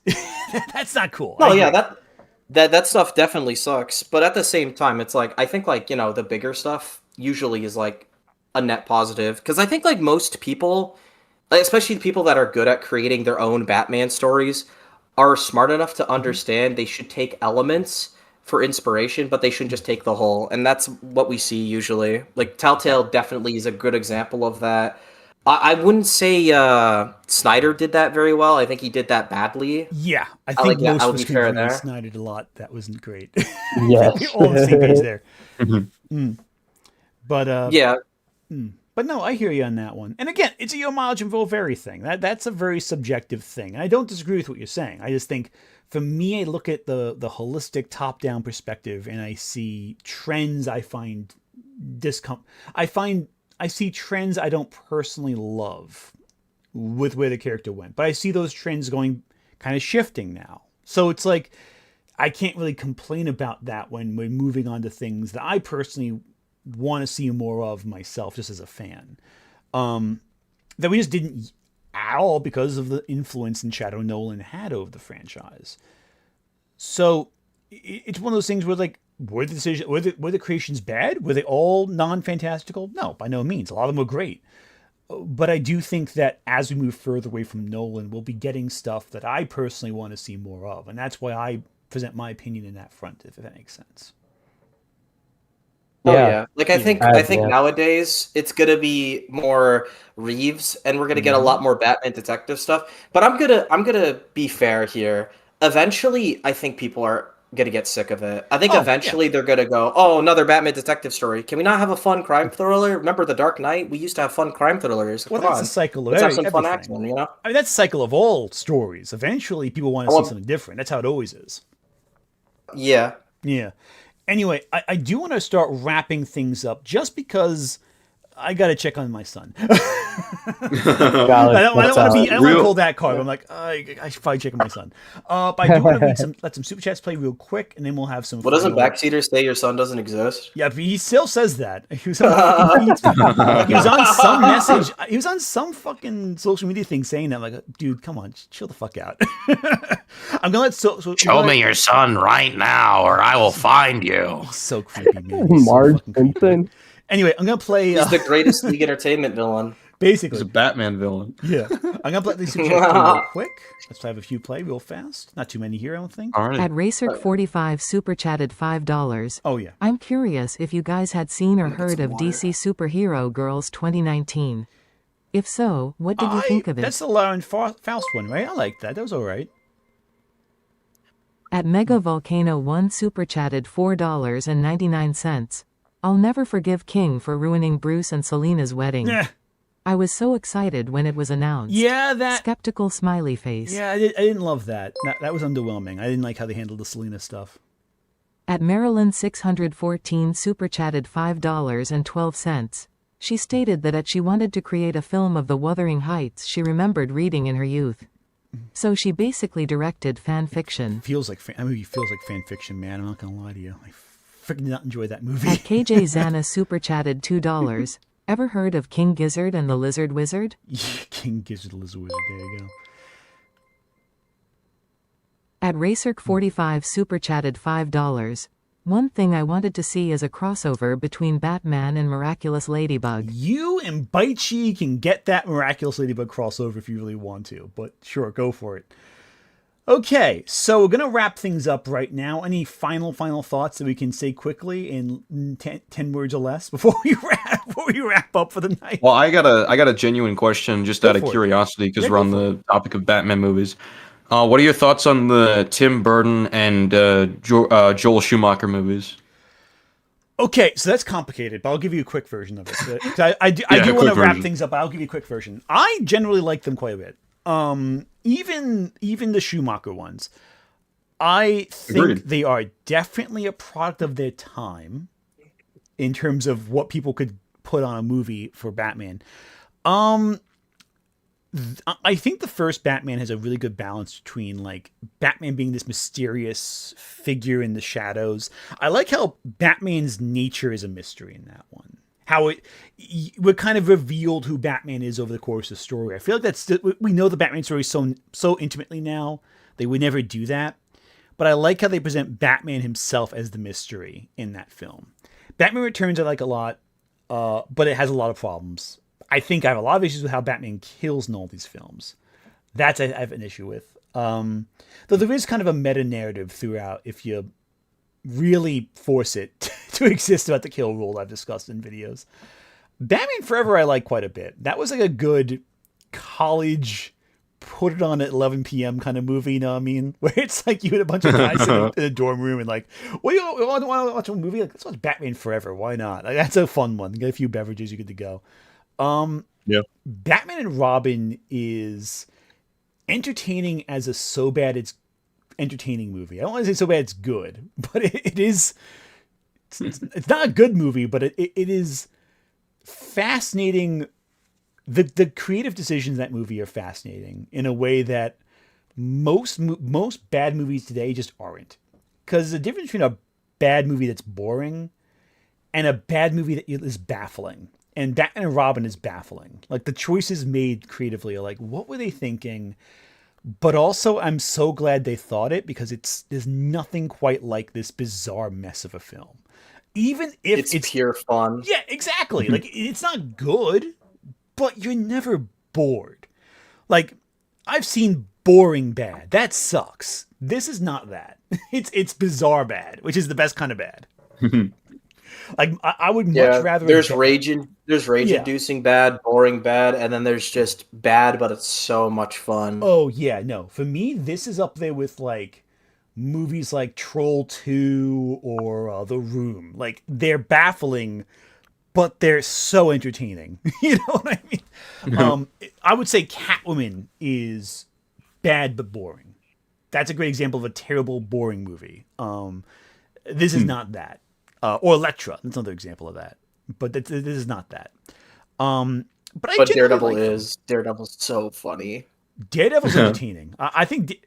Actually, I will go to bat for the director's cut of Daredevil. That one's actually same. It's decent. It's not amazing. Yes, I agree. There's a lot of good concepts in it. Yeah, it's not bad, and they reframe a few scenes that are really bad in the theatrical version, which is like, oh, actually that works. With the courtroom drama really completes that film. They rearrange a few scenes, change how some scenes end.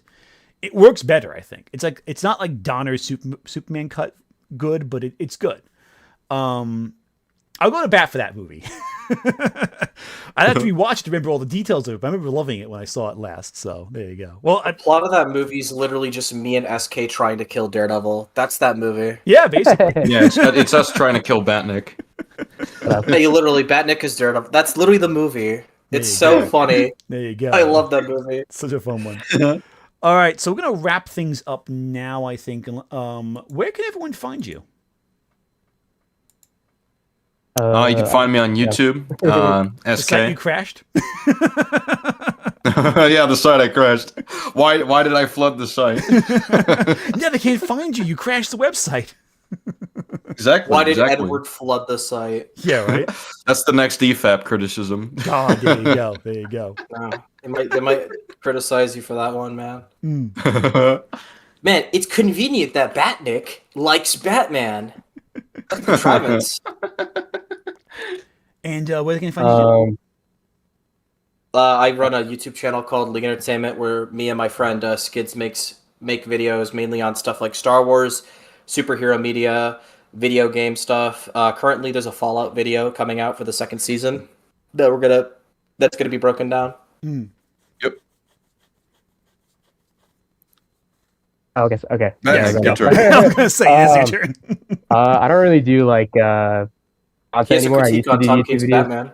Shut up! Oh my god. I mean, I do have a channel. It's literally just my name. It's just Batnick. You can add me on Discord.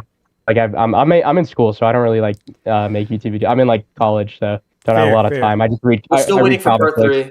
So never you happening. have the chance to have the college dorm party where you all watch Batman and Robin at 11 a.m. Yeah, I'm not in the dorm anymore. Now I live in an apartment, but yeah, I there you just have to go. find people to watch Batman and Robin with me. Well, then actually, it's better because then you can bring stuff in that you couldn't have it in a dorm. Stuff that the freaking RA would Yes, catch. absolutely, like candles. Yeah, exactly. Like like a botanical improvements. That too, Yeah, but just Batnik on anything. Usually capital B, capital N. Sometimes not, but I'm pretty easy to find, I think. No, true. And I want to thank all of you for joining me on this one. It was a lot of fun. I feel like hopefully you all enjoyed Absolutely. watching too, but I had a fun time talking all the same. Absolutely. Very much enjoyed the discussion. I noticed a lot of people in chat were enjoying it as well. Which is good. I'm Very glad. nice change of pace from what we usually have to deal with on For more. Disagreement Day. No, I definitely. just want to say, really grateful that I got to talk about Batman comics. I don't typically get to. So thank you, Anthony. Well, I guess thank you, SK too, because this isn't a typical Disagreement Day or Thumbcast, but that was very satisfying for me. So I We appreciate need more of it. these thumbcasts in general. So Absolutely. Well, I think the trick is, and this is something I've found, and I'll close off after this. I found it's very satisfying to talk to people who actually know what they're talking about. Because I feel like sometimes you get conversations with people like, okay, yeah, or they'll say something that's obviously wrong, and they're like, okay, buddy, and you don't know everything in the world. Obviously, not everyone knows everything, but like, it's good to have someone who has enough of a background about it to hold a conversation. Is what I'm going off of. Yeah. Well, yeah, that was the first. That was the first Phantom Menace debate, and just during that Disagreement Day, remember SK? It was some guy coming in just going, "Well, I don't disagree. It's bad, but I would say it's not as bad as The Last Jedi or what was it, Rise of Skywalker." And then I was like, "Oh my god, why are you here?" I'm not saying that either. Did you not read the title? So I just trolled him and just went, "No, I think it's worse than The Rise of Skywalker. Phantom Menace is the worst." Well, that's why I don't do and then open I just, mic. I just said stupid stuff. Well, that's why I don't do open mic streams. As much as my fans are brilliant and know more than I do at some topics, you never know. You just never know who's going to answer the call. you never know. That's the problem. Oh yeah, you could get a sometimes genius, it's you just can get so like an asshole. useless. Yeah, it's the problem. Or like they're not even like bad. They're like nice, but they just come in and they're like they got nothing, and I'm like, why are you here? They don't have a disagreement. It's By like, the way, this is everyone a watching disagreement. right That's so now, frustrating. we're not talking about you. You're brilliant and amazing and intelligent. We're talking about the other guys who left a while ago. If you stopped watching 5 minutes in, you're the ones we're talking about. Exactly. There Not you go. unsubscribe. No. But thank you all the same for everyone watching. This Friday, we're going to have a very interesting little video. It's going to be kind of a stopgap. I have I have a highlight for my charity stream over in December. A little fun little thing I've planned for you. It's a very simple but fun little project. But the week after that's where it gets interesting. Because that's when we're talking about Shadow of the Conqueror. If you've ever read that book, you know I'm in hell for having read that. Oh yeah. I'm scripting it now, and it's truly something special. But we'll cross that bridge when I see it. I'm sure I'll get Chad's fucking next 4-hour response to my video again, but we'll see how that goes. But I am going to abruptly hit the end button for this stream. If you haven't already subscribed to all channels on here, or just add Batnik on Discord. Farewell, everyone. All right, take care, everyone. Goodbye.